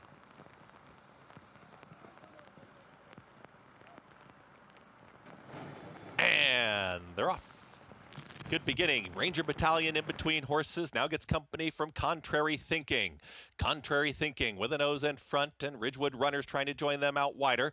Down towards the inside comes Power Seeker in the early mix, but Contrary Thinking and Dylan Davis forwardly placed, and they're alone up top as they come out of the chute, took over the backstretch up by 3/4 of a length. Here comes the pressure from Ranger Battalion, is traveling in tandem there with Ridgewood Runner out wider. They're second and third. Tightly at the rail is Power Seeker. They are 2.5, almost 3 in front of Bramido, and John Velasquez progressing. Dreamlike to the outside, and the trailer playing tricks. They work up the backstretch, and they're chasing Contrary Thinking. Went 23.09 for that opening quarter mile. Ranger Battalion a close-up second, starting to lose ground as Contrary Thinking is skipping away. Contrary Thinking, less than a half mile to go. Power Seeker still towards the inside. Ranger Battalion back for more. Here comes Ranger Battalion to the outside of Contrary Thinking. Losing ground, Power Seeker. Ridgewood Runner is trying to rally on, playing tricks. Just took an awkward step there towards the back end of the field. Is to the inside here of Bramido, and far outside Dreamlike. Tightly packed here as they're approaching a quarter mile left to go. Contrary Thinking still there. It's Contrary Thinking trying to sprint away, but Ranger Battalion having none of it, and Ranger Battalion down the center of the racetrack is grinding away. Contrary Thinking still fights on. Dreamlike on the grandstand side. Ridgewood Runner. Bramido is trying to pick it up inside the final furlong. Very game still. Contrary Thinking. Bramido dives down towards the inside. Contrary Thinking. Bramido with all the momentum. Bramido will win it. Bramido wins it. Dreamlike up for second in a photo with Contrary Thinking. Then came Ridgewood Runner and 1 minute 37.25 seconds. Been a long day for jockey John Velasquez. Had to work out further ado in Louisville earlier this morning. Gets back here for the races and heading to the winner's circle with Bramido in race 6. That's 3 wins in a row for Bramido. I don't know how they know, but they know. In a very competitive field, the 2-1 favorite ends up beating the 5-2 second choice with the 7-2 third choice running third. The only horse that ran a little out of place was my horse, who finished 4th, 6-1. And a fairly run race. I think the pace was not particularly fast, but honest. And we saw horses make big runs from the back to close with the speed and then finish a decent third. I mean, turning for home, it looked like there were 5 different possibilities, and I wasn't actually looking at this as the possibility. I didn't see Bramido at 2-1. The public did. They were right. 1-9-5-7. They are doing really well. 2-1 over 5-2 over 7-2. It is your favorite over your second choice over your third choice. A wide open race turns out to be very predictable down the stretch here on this wet, overcast day at Aqueduct. When we come back, it's sunny skies at Oaklawn Park, and for Ramon Vasquez, the sky has been the limit throughout this meet as he leads the way in the jockey standings down there with 5 days to go. We'll head to Hot Springs, Arkansas when we return on America's Day at the Races.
Welcome back to America's Day at the Races. While we're dealing with overcast skies and some rain here at Aqueduct, it's a gorgeous day at Oaklawn Park. The field coming out onto the track for race number 5, a 1 1/16 starter allowance event. Scratch the 1, Metatron's Muse. Metatron's Muse is out. The outside has been withdrawn as well, the 8 Magic Grant, so a field of 6 here. We'll start our post parade with the 2 Parkway. Yeah, the Parkway feels like a mid-pack runner. Didn't run that badly last time when finishing behind Camp Daddy, the number 7. Yeah, the kids call that a mid. The 3 Indian Cat claimed last time out. Yeah, from a barn that has had absolutely no success and claimed away from the now Kinnan LaRose barn. The 4 Eternally Grateful, compromised by a poor break last time. Yeah, but he doesn't really have much speed anyway, and that worries me a little bit. I don't think there's an abundance of speed in this race. Tahoe Run can get to the lead, but he had an easy time of it last time out and didn't take advantage. I agree, and he's probably got to deal with the 7, who just seems better than him. Underdressed is our heavy favorite, odds on at 4 to 5. Yeah, I mean, he's just way the horse to beat. He's got back-to-back Beyer speed figures that just tower over the field. And then here's a horse you were referencing, the 7 Camp Daddy. Yeah, I think he's the other horse in the race, and the public agrees. They're 4 to 5 and 3 to 1. I smoked out the favorites as well. You're having quite a day at Oaklawn. Really picking up on those favorites. Can't stop me. Our day just got better because Megan Burgess joins us live from Hot Springs. Hey, Megan. Thanks, Todd. My day just got better listening to the both of you. But as it's sunnier here than it was yesterday, it looks not as pleasant, I guess, there with the rain coming down in New York. But you're right, Andy, the chalk has been pretty solid today, and it seems as though 2 very logical horses, as you alluded to, in the number 6 Underdressed and the number 7 Camp Daddy. But I'm going to start with an outsider in the aforementioned number 2 Parkway, where last time out he did take a step forward after some pretty dismal efforts there in March, where it seemed as if he was wide, in fairness, but he was chasing horses that went kind of 1-2 all the way around the racetrack, and Camp Daddy was one of those horses on the front end. And it looks as if, though, as far as pace and trip dynamics, it could play out the same today, but he just caught my eye on the paddock. He's got some decent races coming back from Remington Park, and I fancied him a little bit. He's a little bit one of those heavier bodied. He is robust, and he also is one that I find can be a little bit more tactically placed. So I thought underneath, you're getting a very generous price up there at 11 to 1, and it's not as if he was way far back off of a horse now. And Camp Daddy from the outside, the number 7, who does find to likely be right there on the front end with Tahoe Run. And this horse is first off the claim for Tammy Hornsby, who has not found the winner's circle this meet, which does leave me a little weary. She's 2 for the last 19 past 3 years. First off the claim, just 11%. He was sharp. He got a nice warm-up off of the pony, detached, and just some good energy is indicative of a speed horse. So we'll see with him. He's just never really run a bad race, especially during the Oaklawn meet thus far. And he makes the world of sense. First off the claim for these connections, I am keeping my options a little bit more open, but brings us to the current 1 to 2 favorite. And as Andy said, I mean, this is much the horse to beat. He's got races that are just so much better than these. And, physically, doesn't strike you as a 1 1/8, 1 1/16 horse. He's actually a shorter coupled miler looking type. And I will say I do appreciate that he's strengthened a little bit behind. He's always kind of carried a little bit more extra weight and been a little bit more deeper through his mid-body, but he looks the part today. I didn't have any issues with him. He's much the horse to beat. I'm going to stick the 2 underneath with the current favorite, Todd, and it seems as if, though, this is kind of the continuing trend here on this Oaklawn Park card. Thank you, Megan. And as the field gets to the starting gate here for race number 5, more money now for the 6 Underdressed. I know you said this is the horse, but that's when the horse was 4 to 5. Now we're 1 to 2. I mean, is this horse deserving of 1 to 2 favoritism? I don't know. It's a pretty heavy sigh there, my It's friend. hard for me because I would have trouble betting. Just say it. He is way overlays the field on paper. So I'm not surprised he's a heavy favorite. And I don't think he's supposed to be any more than 4 to 5. 3 to 5 is, I'm not betting him, but I think that makes sense. It's way the horse to beat. People don't know this because we weren't on air for it, or at least we didn't state it, but you had a 7 to 2 winner earlier in the card at Oaklawn. I did. I smoked out a perfect trip winner there. I'm good with horses that get perfect trips. It's so chilly up here. Even Kinchin, who just showed up here, said he's a little chilly. And that guy, it's never too cold for him. So we've got Maggie's getting wet down in the paddock. You're complaining about the temperature up here. I just feel with you're going to be here, we should have optimal conditions. You know, it's really all about you, Todd. That's all what's right, going on here. Now I'm looking at this much differently. Matt Dinnerman's watching the field, and he's going to call the race, the 5th at Oaklawn. And they're off. Getting squeezed at the break, Tahoe Run drops to the back. Indian Cat, Camp Daddy both right to the lead here, and they're together. Indian Cat short lead on Camp Daddy, parked outside. Parkway in third going into the turn. Eternally Grateful, underdressed. And then comes Tahoe Run deeper outside of that trio. Now clearing off into the third position he goes. Around the clubhouse turn they go. Two runners up top together. Camp Daddy outside, nose in front now. Indian Cat holds the rail spot. These two a neck apart now as Camp Daddy is an arrow lead onto the back stretch. Indian Cat is second. Tahoe Run has lost ground on the first turn. He's third now, though. A bit keen, a length and a half off the pace, a half length to underdressed. And then comes Eternally Grateful, Parkway. They're tightly bunched up here. 2.5 lengths from first to sixth as they head down the back stretch here. Camp Daddy is on top a half length. Indian Cat right there to the inside, showing a little more rain to keep pace, approaching the half-mile pole. Underdressed, patiently ridden. Tahoe Run still on restraint. Level third here. Parkway in fifth on the fence now, and Eternally Grateful is outside of him as they round the far turn. Camp Daddy, 3 furlongs to go. Opens up a length and a tail. Indian Cat, he's all in second. Tahoe Run alongside and underdressed. He has retreated to fourth. Eric Asmussen asking him for a lot more right now. He's 4 behind, needs to get going. Hitting the quarter pole. Camp Daddy, his race to lose. He's cleared off, coming off the turn, accelerates and goes for home. Opens up 2.5 now. In second, Tahoe Run. Now underdressed is getting going. It took him a little while to get going, but he's into second. Camp Daddy, furlong left, still clear, and he's opened up, increased the lead to 3. Underdressed trying in second, but it's Camp Daddy. He's going to steal it on the lead. First off the claim for Tammy Hornsby. Camp Daddy, gate to wire. Underdressed, unlucky, just a little bit in second, but he was second best today. Then Parkway, who was third. Indian Cat fourth. Camp Daddy taking advantage of the early pace here by being on it, whereas Underdressed coming from way out of it just had too much to do. Well, the race really got changed when the number 5, Tahoe Run, failed to get out of the gate. And when that happened, it gave the 7, Camp Daddy and Arietta, an opportunity to be in a controlling speed and a slow pace. I think the pace would have been a little more fairer if the 5 had broken. And that put the 6. I don't think the 6 had a tough trip. I don't agree with that. He wasn't running. Eric was trying to motivate him for about a half mile. He finally got the outside and was second, but he wasn't close to being the second choice, the 7, who got a dream scenario with the 5 getting left. Camp Daddy going off at 9-2 to get that win. Back here at Aqueduct, Bramido is in phenomenal form. Wins yet again and returns $6.58 to win. The public got it right again, making Bramido the favorite. And hey, the morning line favorite and second choice ran 1-2. Well, I have to say, my world is always right when I get to work with you. Thank you for a phenomenal time out here. Had a good time. Quick thoughts, though, from those post-position draws for the Oaks and the Derby. A lot of people going to be talking about Renegade draw on the rail. Should they be in the Kentucky Derby? No, I think it's the most overblown conversation. I don't believe. I'll put it this way. I don't think if Renegade loses the Derby, I don't think some may use it as an excuse. I don't believe the position, drawing the rail will be the reason he lost. Others will disagree. I don't really care about it that much.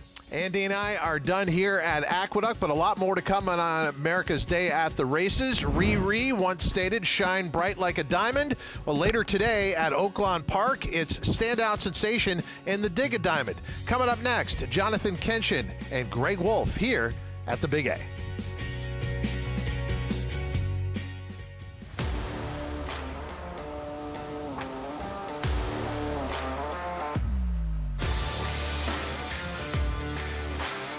The lead belongs to Epic Ride. He is showing them a clean pair of heels.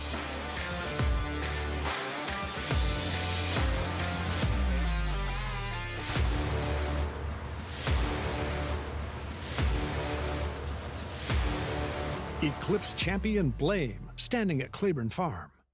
The Belmont Stakes Racing Festival returns for the final time to historic Saratoga Racecourse. Don't miss the Belmont Festival at Saratoga. June 3rd through 7th. Secure your place in history at BelmontStakes.com. Join analysts Matthew DeSantis and Kaylee Shapiro on the road to the Kentucky Derby and Kentucky Oaks. Get picks and analysis for all the prep races and gain insight into promising contenders on the trail to the Derby and Oaks. That and more on the Naira Bets YouTube channel. First, first again and again and again.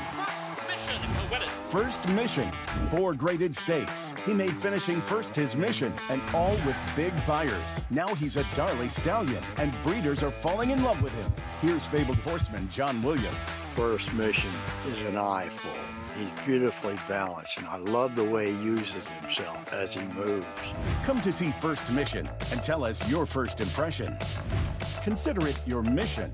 Grayson Jockey Club Research Foundation was formed in 1940 with a simple goal: to raise funds for research to enhance the health and soundness of horses. Since then, we've provided millions of dollars to hundreds of projects at universities around the world, leading to major advances in welfare. Our process of selecting and producing peer-reviewed research has become the trusted industry standard.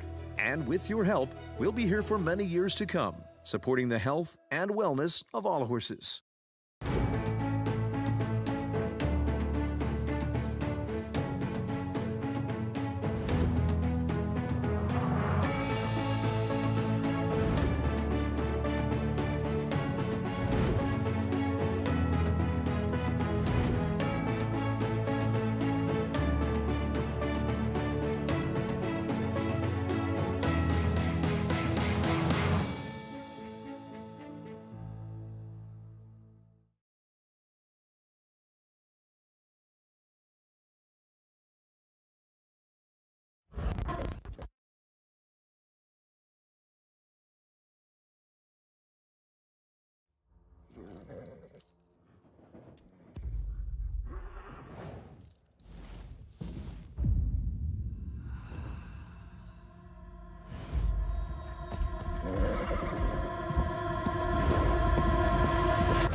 Good to be with you on our Saturday coverage. Greg Wolf, Jonathan Kinchin stepping in for Todd Schrupp, Andy Serling. We'll take you the rest of the way here in New York and out at Oaklawn as well.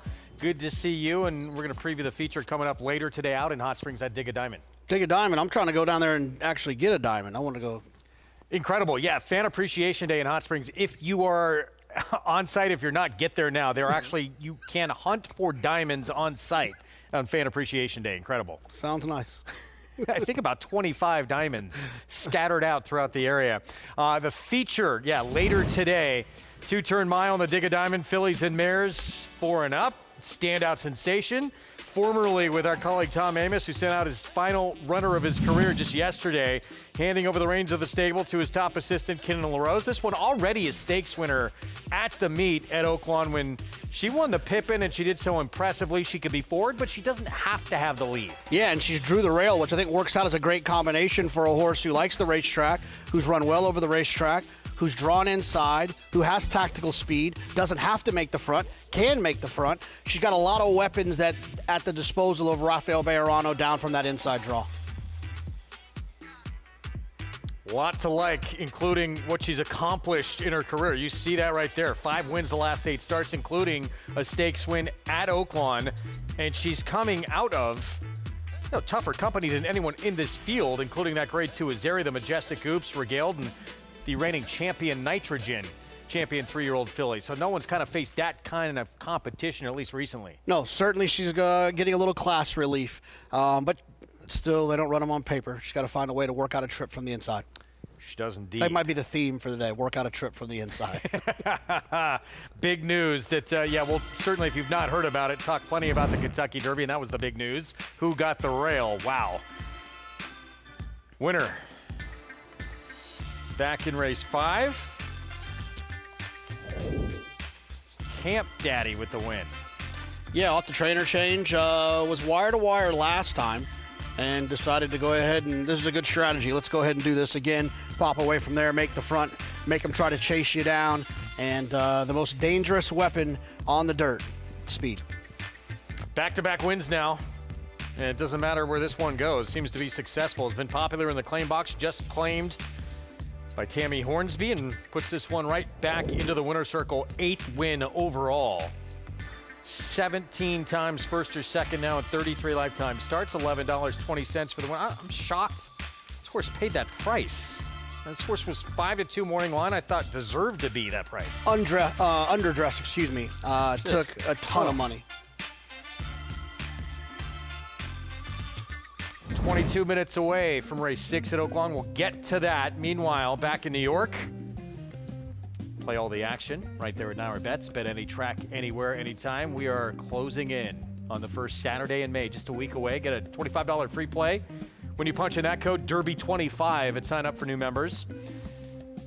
Right there at NairaBets.com. This 7th race, this race stays on the grass. Races 8 and 10 come off the turf. Let's head downstairs to Maggie Wolfendale. John, where are you at? I need a beer. As John the Beer Man is your current favorite. I think everybody in the paddock needs a beer, who is playing outside today. But he's coming in off the back of a massive performance off a near 2-year layoff and his first start for trainer Rob Atras, but also his first start sprinting on the turf. It happened down at the fairgrounds. Now, the second place finisher, who I may mention was clear of the third place finisher by 6 lengths, returned to win with a 92 buyer. So somewhat legitimizing the 100 that John the Beer Man was able to post. Looking at him, he does look like an out-and-out turf sprinter. So I kind of am picking up what Rob Atras is laying down with this horse. The problem is there feels like there's other speed in here. And is he going to be able to get kind of that clear, comfy lead that he had last time out? Well, he did go fast that day at the fairgrounds. He's also going to have to negotiate a course that does have, I would think, quite a bit of give in it now for the first time. Next, we'll move on to the import. That is the British-bred French import, if you will, Burhan, as he comes off of a stateside debut at Gulfstream Park, in which he had the rail post in a pretty full field. And it was kind of like Tyler Gaffalione didn't really send him out of there, but because he was in tight, he got very aggressive from the rail and just went on with it. Once he got clear, though, and down the backside, he kind of threw his ears up and seemed to be quite content being the horse in front. Now, he was just run down late. I thought it was a good effort in defeat, but Chad automatically cuts him back, and he cuts him back to distances where he had been running this in Europe. Obviously at Deauville back in 2024, he had a win, albeit over the straight course going 6, but at least with this horse, you know he's going to be able to handle the going today. He's a very striking individual. While he's not that big, he's quite round and typey, and he has that kind of real intense demeanor here in the paddock where he's had the 2 handlers on either side of him, and he's kind of been strutting his stuff and bowing his neck. So he does make a really good impression. So I see what Chad is doing with this guy. I think you go back to what had worked for him. I know that the European turf sprinters aren't as good as ours, but sometimes you're just physically made / wired mentally to do something. And I do believe that Burhan is meant to turf sprint. Next, we'll check in with a horse who was recently acquired, not that recently to be fair, but by Mike Maker. That's number 10, Fluid Situation, as he returns to turf sprinting. And at times, he has been very competitive in this type of race. So I wish I liked him a lot more on paper than what I'm seeing from him here in the paddock. He doesn't look poor. He just doesn't look like a standout or like a horse that will run better than what his odds are suggesting to me. He is well conditioned coming in here off the back of a bit of a layoff. You know, he's defined overall. Just wish he had a little bit more energy. But then again, he is a 7-year-old now, Greg. And sometimes, you know, it is just old hat for horses like him. Doesn't really get excited by racing anymore. Guys? All right, Maggie, thank you. Track, by the way, just changed. This race staying on the turf. Races, though, 8 and 10 come off. Now sloppy on the main track with that rain continuing to pour down. When I got off the train, it was rolling a little bit. A little mushy. Yeah. 7 minutes away from this 7th. This remains on the grass. We'll have the post parade for you when we come back.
America's Day at the Races is brought to you in part by Resorts World Casinos in New York City, Catskills, and the Hudson Valley.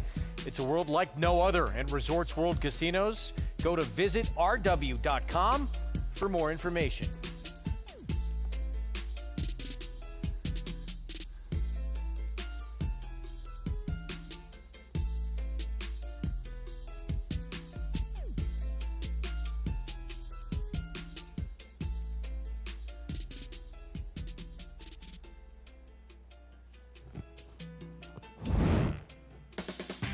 All right, let's get back to action here. Post parade coming up for race 7. This one stays on the turf, listed as good. Here's What's Up, Bro. Second time on the grass. Yeah, the first time didn't go great. Has to deal with a little bit of cut in the ground as well. Mentee, graded stakes winner on the lawn. This Ramen to Land, I've always liked this horse a half to fierceness, but this one showed some running on the grass. City of Lights will do that. Huge effort on the grass off the long time away last out, John the Beer Man. Oh, man, ran huge last time. If he runs that race again, he wins. But he did that on firm ground down in New Orleans. Now he's got a little bit of cut in the ground here in New York. Final verdict, Dylan Davis rides for the 6-year-old debut. This horse ran extremely well last time as well, down at Churchill Downs. And another one who could be in the mix, got some tactical speed as well. Here's a look at Shards. Ricardo Santana Jr., he's got 2 wins already today. Yeah, last couple of races on the synthetic, but if you dig a little bit deeper, last spring, Churchill Downs and at Aqueduct, those 2 races aren't too far off what you need to win here. War Stride. This is a dirt horse who's trying the turf for just the second time. Yeah, it feels like George wants to give this one a shot. This one has tried soft ground before, didn't go well. Second states start. Maggie touched on this Chad Brown 4-year-old Burhan. Anytime you see these European-bred horses, you always think they'll appreciate a little cut more than our horses. Treaty Obligation, first time on the lawn. Yeah, it has some okay numbers. They're going to have to love the grass to beat this group. 5-time winner on the grass is out there somewhere. We'll try and get you a look at Fluid Situation. Trained by Mike Maker, Manny Franco, as we continue to look. Oh, there's the 10. So 7-year-old making his second start of 2026. He has run on soft ground before. Has won once. He's going to have to find some of his old form for Mike Maker. And also eligible draws in Niagara Skyline. Yeah, this one's just a lot too slow. Way too slow for this group. 48-1. Yeah, the odds reflect that as we're just a minute to post. Here in the 7th. The 2-1 favorite, John the Beer Man. Let's go to Maggie. We'll take a look here at Mentee as he is coming in here second off of that really long layoff. Oh my God, really, Bianca? Oh my goodness, Bianca just pushed a river of water all over me. Okay, as Mentee coming back second off the layoff, he showed a lot of speed. You have to be fast to be on the front end, going the 5/8 at Gulfstream Park. And the horse that did beat him that day did pass him late. Okira, coming from off of it, would come back and win with that 90 as well. But the horse he was dueling with, Extendo, he was able to hang on for second. But let's forgive him, right? Because it was his first start in quite a while. My problem is I still wish he looked a little bit more fit. Well, he's acting a little obstinate there as they go to post. I've never been his biggest fan, to be fair, and still I would love to see him back on the dirt someday. But if you like him like JK does, you're getting a decent price. The problem is it just feels like there's some speed in here, and is he going to like a track that has given it? Number 4, Final Verdict. He's one that you might say he might prefer it with a little firmer under his feet, but I think he can handle it. And Eddie Barker brings him back here. He got very good. You know, not always winning, but running really competitively throughout the entire 2024 season. And he's a horse that comes back looking fit. He's really well turned out. Greg, I didn't pick him, but I think he makes a lot of sense up there at 9-2. Thank you, Maggie. Yeah, intriguing, returning 6-year-old, certainly with some strong form, a couple of victories, but even in several defeats, has run big races and big figures. No, absolutely. It's a nice race. There's a lot of options in here. I'm going to defend Mentee a little bit here. I've just kind of fallen in love with I fell in love with City of Light as a racehorse. Obviously, he had the big success with Fierceness as one of my favorite horses, but in that love for City of Light, you dig a little deeper, you see his turf numbers are actually pretty good. I mean, he's 14% in turf sprints, 14% on turf not listed as firm. I mean, his horses excel on the grass as well, and I'm hoping second time back off of that break, Mentee can kind of show some of what he showed us when he was 2. Based off that return for John the Beer Man, the 3, is he being disrespected a little here on the board? I think there's some other speed in here, and there's a little bit of an unknown with grass with cut in it. You know, running big races in places where it's firm, and then coming here and dealing with this, just a different question mark. He's the 3 monster performance. But yes, firm turf. That was at Fairgrounds off a long time away. Can he back it up on a turf course with some give in it? Listed as good as we're set for the 7th. Let's go upstairs. Chris Griffin, the call. Last load to the outside. Goes in, all set. And they're off. Good beginnings to the outside from Fluid Situation. Niagara Skylines in the early mix too. Just inside of them with forward momentum. Here comes John the Beerman to apply some pressure and takes the lead. John the Beerman with a neck in front. Final Verdict to the outside is tugging here. In between horses, 3 wide. There is Fluid Situation.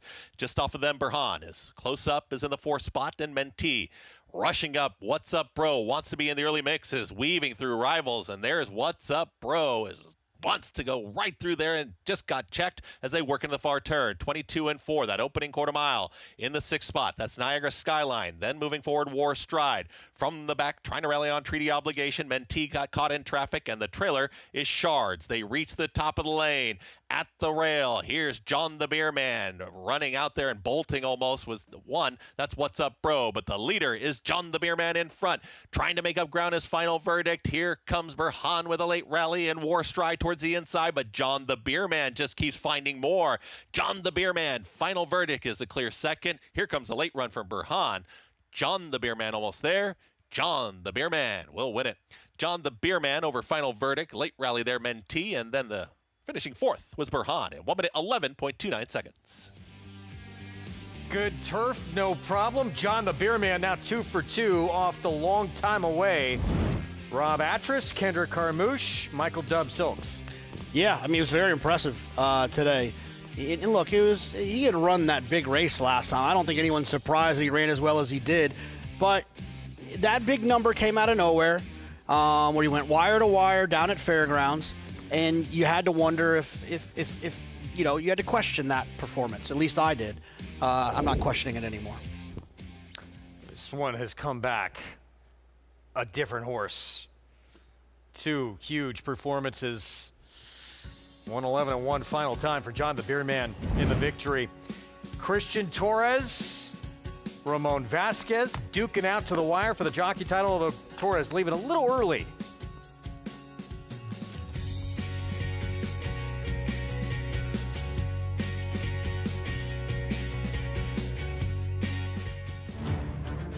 A surging debut at 2, an international tour de force, an explosive winner of 2 sire-making Grade 1 races. Raging Torrent running the race of his life, and Raging Torrent and Frankie Dettori cruise to victory in the Malibu.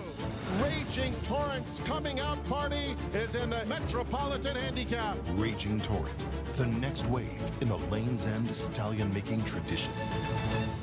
You bet with Naira Bets. Bet any track, anywhere, anytime, including all 3 legs of racing's Triple Crown. Download the Naira Bets app to play today and get a $25 free bet plus $200 deposit match bonus. Watch live horse racing, get expert picks, boost your bankroll with daily promotions, and hone your handicapping skills with exclusive tips and tutorials. Sign up now to claim your $25 free bet and $200 deposit match now through the first Saturday in May, only with Naira Bets. New to McMahon Thoroughbreds for 2026, champion Uncle Mo's undefeated 2-year-old, Showcase, named a TDN Rising Star on debut and winner of the Grade 2 Saratoga Special. Showcase is awaiting racing room, trying to get out of there, and Showcase gets out for a crack at first resort. Showcase lengthens his stride. He bounds home with plenty left. Showcase ultra impressive in the Saratoga Special. Showcase, standing for $5,000 at McMahon of Saratoga Thoroughbreds. Racetrack Television Network brings you every race, from every track, on every screen, every day. With monthly packages starting as low as $5, RTN gives you great value and access to more live HD streaming and race replays than anyone. Visit RTN.tv today to sign up and watch on almost any device, including Roku and Amazon Fire. RTN has packages that start at $5 per month. Say hello. Good to have you with us on our Saturday Fox Sports 2 coverage. It's brought to you in part by Gainesway Farm. Power, passion, performance. We just saw John the Beer Man. Big performance off a huge return off the layoff back in late March at Fairgrounds. Now 2 for 2 as his 5-year-old has since returned to the races. He's been pretty good coming back now for Rob Atras. Yeah, he's been really impressive. It's fun to have a turf sprinter. You know, they can run. Feels like they run often. There's a lot of fun, little interesting spots. They'll get you on an airplane to different places, and it seems like Michael Dubb and Rob Atras have a good one with John the Beer Man. He was dominant when he came back off the bench his first race back this year. At 5 furlongs, he went gate to wire. Before he went to the bench, he actually broke his maiden at 1 mile and 16th. Now showing he can win at 6 furlongs as well. So he has some options for races, it looks like. Yeah, I mean, I think he's one of those types of horses that you would like to think they would focus on turf sprints the way he's just run his last 2. However, when spots come up that maybe you want to take a chance, you have that in your back pocket that maybe he'll go a little bit further. John the Beer Man, Kendrick Carmouche, again, Rob Atras, and Michael Dubb Silks. Michael Caruso owns part of this one as well with that victory. Races 8 and 10, they come off the turf in case you're just tuning in. Let's go back to Oaklawn, race 6. 3 minutes away. This one, 6 furlongs. Starts the Classics Pick 6. $25,000 claiming tag for everyone in here. Non-winners of 2 in a year. Here is Sir Exton. Yeah, Sir Exton ran really well 2 back, going 2 turns, but maybe wants to go a little bit longer. That's my biggest question. Here is Aaron. Ramon Vasquez meets leading rider aboard. Yeah, last 2 starts, hasn't taken much money, hasn't done much running, does get a little class relief. Man chasing him, whose final day will be tomorrow at this meet. Christian Torres on How's Your Attitude? Yeah, Rob Atras, a little coast-to-coast action. Not quite coast-to-coast, huh? Maybe halfway there. Yeah, but I get what you mean. You know what I mean. Here's Shan for Mike Maker off the claim. Yeah, first off the claim for Mike Maker and Flying P. See if this one can improve. This one seems incredibly tough, doesn't he, Mischievous M? He sure does. He's drawn well, too, from the outside. He's got tactical speed. One of my favorite types of horses is this type of horse, a horse that has outside tactical speed, drawn outside. Very tight in the Jockey's race in Hot Springs. Ramon Vasquez, as mentioned, leading the way right now with 66 wins, and you see Christian Torres, 63 wins. It's a 2-man race right now for the Jockey title because Christian Torres, he will not be involved. His final day of riding is tomorrow at the meet. He's going to head to Churchill Downs, so it's essentially going to come down to Ramon Vasquez and Francisco Arrieta. But congratulations, whoever winds up winning it, to all 3 of these riders. Absolutely. It's a tough meet. And one of the things that makes it so tough is you got so many horses shipping from different places. Your agent has to really be on top of it to make sure that you're keeping an eye on the horses that are coming from all across the country. Meanwhile, back to action here in Torres. He's on the 5. How's Your Attitude? Who's on screen right here. That last race, not very good. The race before that would certainly make him a contender. Let's check in with Megan Burgess. Thanks, Greg. And this is a compact field, and I'd agree with Jonathan about the key situation was the other 2 main forward speed types scratching out of this race, which leaves your current favorite, Mischievous M, very cozy on the lead. However, sometimes you might think, well, compact field, maybe it might not affect it as much. But as we saw in the last race, free rolling it on the front end while everyone else fights for tactical position behind you, that's about as beautiful a trip as you can ask for. That's the kind that Mischievous M potentially has in store. I don't have any issues with this horse other than the fact that as I've continued to watch him here at Oaklawn Park, he is burly. He always carries some extra weight. And I will say he is a bit, just a touch more tucked up today. He was very sharp. He kind of progressively trended towards wanting to just get out of the paddock. It's very loud in there. They're doing the Dig a Diamond draw directly next to the paddock, so vivacious area. But he's settled a bit more now that he's on the racetrack.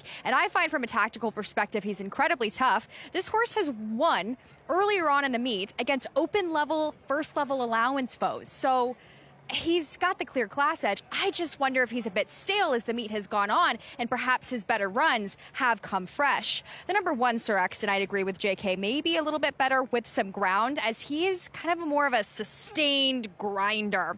And he breaks from the inside. You get a fair price on him. Though I find that this horse is going to be closest to the likely leader in Mischievous M, and that could be exactly the type of trip that he needs here at this 6 furlongs as he doesn't have as much work to do. He doesn't have to grind away to kind kind of continue to make up that ground. So he might be in the right spot. And to me, he looked the most fit out of anybody in this compact field. A horse that I did take a bit of issue with was the number 4, Aaron, who is a closer, likely going to be coming from off of things.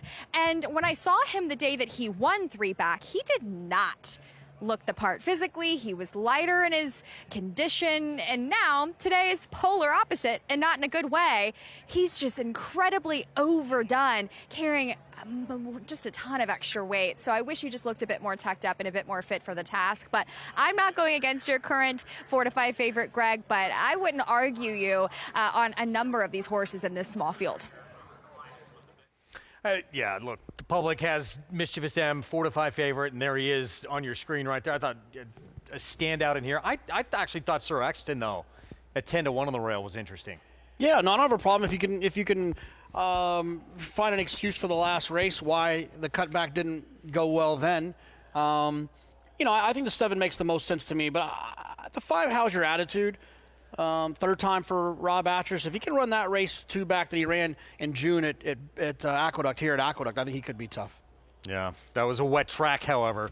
Matt Dinnerman with the call, race 6. Oaklawn Mischievous M, the odds-on favorite from the outside post. How's your attitude? Showing a little attitude, but she goes it.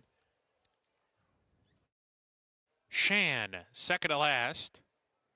Mischievous M to the outside.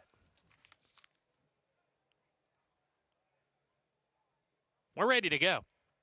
And they're off. The quintet all broke smoothly. How's your attitude? Shan away alertly with Mischievous M. These 3 across the track. Mischievous M on the outside wants to go. He's got the lead. How's your attitude? Concedes the lead. Second, Sir Exton moves through inside of that one. Shan in the 4th position in the pink colors, and Aaron's at the back, just 4 lengths off the leader. Mischievous M, who goes off as the even money favorite, leads the way here by a length. Sir Exton on the inside, looking for a spot to go on the rail. It's pretty tight in there for Sir Exton's going to have to tap on the brakes here. How's your attitude? Shown more rain to keep pace with Mischievous M, who hits the 3 furlong pole, quickens the pace. Length in front. How's your attitude? In the 2nd spot, Shan getting closer, 3 deep. Sir Exton back and forth on the rail, 2 1/4 lengths behind, and Aaron at the back pumped upon as they hit the quarter pole. 3 runners line up on the lead. Mischievous M inside. How's your attitude between horses? Shan 3 wide for the stretch drive, and these 3 come down the lane together. Mischievous M has lost the lead, and Shan and How's Your Attitude kick on together. Shan on the outside, narrow lead, now starts to assert his authority, opens up with a 16th to go. It's Shan drawing clear to win now. It's Shan by 2, 2 1/4. Shan, Francisco Arrieta with 2 wins today. Photo for 2nd. Sir Exton, How's Your Attitude? Aaron was 4th. Mischievous M, the favorite, ran 5th and last. Shan, Francisco Arrieta, number 62 at the meet to try and close that gap with Ramon Vasquez, Mike Maker. First off, the claim victory here for Flying P Stable. Yeah, it's awesome. You love to see that Flying P Stable, Jay Provenzano. We see him a lot in the winter circle, it feels like, at Saratoga, especially, geez, a couple summers ago. I feel like we saw him there once a day. He was there a lot. Yeah, permanent residence. And he's, he's got an operation all over the place, but he's been winning races at Oaklawn as well. And there's got to be a lot of things. I know there's a lot of things in this game that are satisfying, but I would imagine that claiming one and winning first time off the claim, it's got to be rewarding because you saw something, you were right about something, you did it, your trainer did it, and here you go. Congratulations to them. It was close for 2nd, by the way. Sir Exton, Kelsey Hart was in a really tight spot down on the rail. I had to check back near last in this field, and runs huge, actually. I may have got 2nd in here at 12 to 1. I'm not sure that horse might not have been best. Let's see if this one did get 2nd. Yeah, 6-1-5-4. Well, Shan ran pretty big. 110 flat for the 6 furlong. 6-1-5-4 finish. 4th career victory for this 4-year-old by Chancelot. We're going to take a timeout. We'll be back. They're at it again. Can they go back-to-back in the Kentucky Derby with Chief Wallaby?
Sovereignty has taken the lead. Journalism is second toward the inside. Baez is third, but it will be Sovereignty to rule the Kentucky Derby. What a moment last year, and really the start, this coming out party for Sovereignty. Kentucky Derby. Bill Mott, Junior Alvarado would go on to skip the Preakness, win the Belmont in the rematch with Journalism again, who ran behind him that day, take the Jim Dandy, and then the Travers as well, on to becoming Horse of the Year. And you know, you kind of look at, we all talk about horses leading up from these preps, going into the Kentucky Derby, kind of races you have had to run. What do you think he ran his two preps, big preps, his three of leading into the Derby, Buyer figure-wise? Who's Sovereignty? Yeah. They weren't that quick. I mean, he was 95, 92. Yeah. It's just, but that big day really lifted him up. And looking at that replay, looking at the background, seeing the screen at Churchill Downs, I forgot that he paid almost $18. Incredible. Just incredible. Yeah. Oh, my God. If I could only go back in time. Well, they're going to try and do it again. They got Chief Wallaby, Bill Mott, Junior Alvarado, who, you know, still has so much upside because of how lightly raced he is, how talented what he's shown to this point. And he's also probably the buzz horse in terms of the morning with that huge work he recently had. Yeah, and if you're not familiar or haven't been around a bunch of derbies, I've been paying a lot of attention since probably 2005. The horses that get that buzzy work thing typically run well. You know, the horses that worked well there usually run well there. American Pharaoh was one. Animal Kingdom was one that stands out. Mandaloon, although he was moved up, he ran really well. He was like the kind of buzzy workhorse. I wouldn't discount that. And he does have the resume as well. He ran in what I think was one of the one or two best preps in the Florida Derby with some other talented horses, and he's progressing. He's still, I would consider him lightly raced. Very much so. This will be his fourth career start in the Kentucky Derby. For a trainer in Bill Mott, who is not known to get their best performance first and second time out, but better performances third and fourth. So I think he's got an opportunity to take a step forward. He is in the conversation of the only 5 horses that I believe can win the race. Interesting. Let's take a look at the Florida Derby. He had been second, beat a neck to Commandment when they met in the Fountain of Youth. In the rematch, he wound up third as the Pumas stepped up and got second place money. Commandment would win again. Yeah, I mean, look, they're learning. They're figuring things out. He's running well enough here, going a mile and an eighth. The other thing to keep in mind is the big equalizer is that extra eighth of a mile going a mile and a quarter. And you mix in a little bit of luck with Trip, he could be right there in the mix. So you want to find horses that you believe are talented enough to win the race, and that if everything goes their way can win the race. And Chief Wallaby, to me, feels like one of those horses that can do that. And, part of that, as you said, sort of peak on the day. And it might be that 4th start, or who knows when it is. But for a lightly raced horse like that, maybe it is that 4th start, getting that extra distance. Pedigree-wise, you would think he would love it. But that's going to be a big part of the equation, too. Who's going to run their better race going a distance they're probably never going to go again in their life? Yeah, I mean, typically, like you mentioned about Sovereignty, the Derby winner runs their best lifetime race on Derby Day. To win that race, to win a 20-horse field like that, you usually have to show up with your best performance. It's going to be fascinating. 8-1 morning line, Chief Wallaby. And, the big news we were alluding to at the beginning of the show, and we could talk about it at some point, Renegade, who's likely your morning line favorite, drawing the rail for the Kentucky Derby. Doesn't bother me that much. Okay. For his... A little bit, though, right? Oh, yeah. Certainly don't want it to happen if you like Renegade or if you're Mike Rapolian team. But I think that you put on some rose-colored glasses and it can make a little bit more sense. It's nowhere near as bad as it used to be, too, when they had the alternate sort of starting gate. Now that's that one big gate. Yeah, you have a clear run all the way through to that first turn. Here's Shan winning that 6th at Oaklawn. Francisco Arrieta, Mike Maker, Flying P Stable. Yeah, first off the claim, gets it done at Oaklawn Park.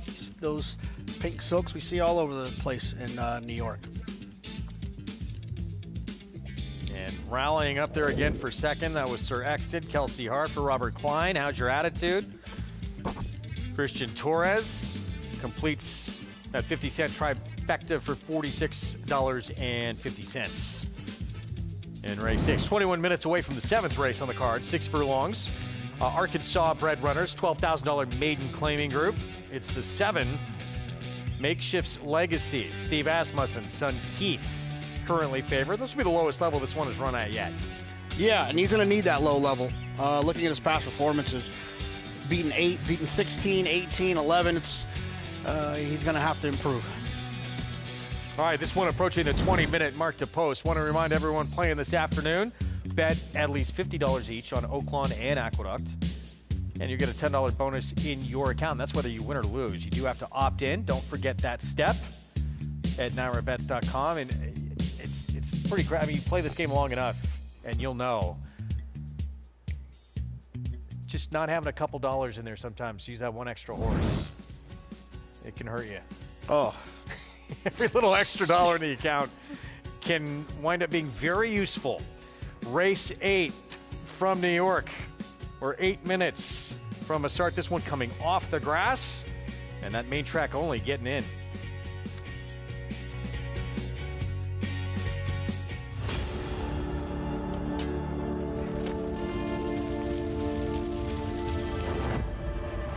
Look at these two juveniles going at it, and it is Forte. It is Forte in front. Forte on to victory here in the Grade 1 hopeful.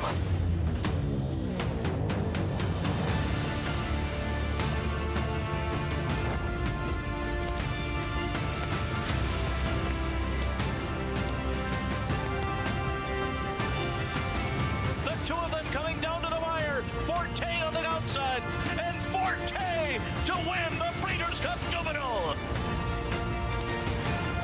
Forte starts to gather in the top horses. This is going to be very close, but the champion prevails. Forte wins.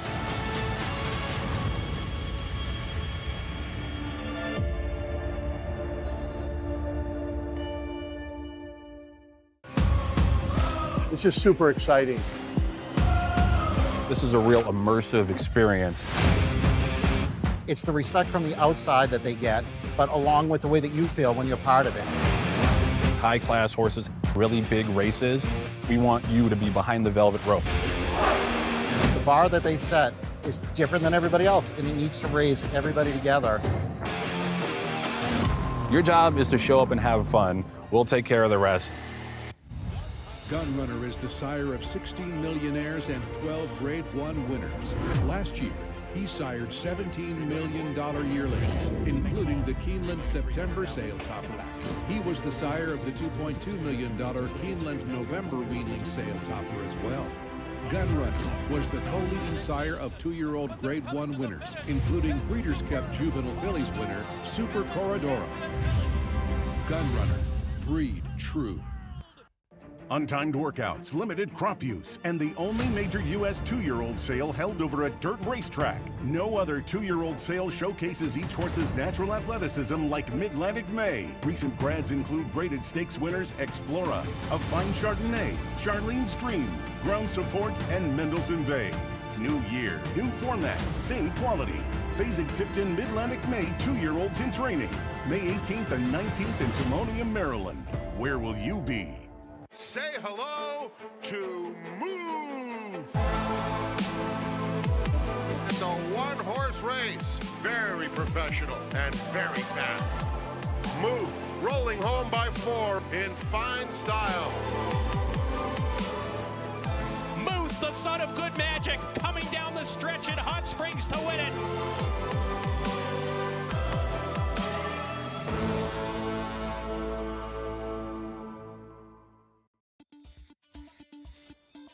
Back with you on our Saturday coverage here on Fox Sports 2. We have race 8 in New York coming up, races 8 and 10 off the lawn with the rain we got this afternoon.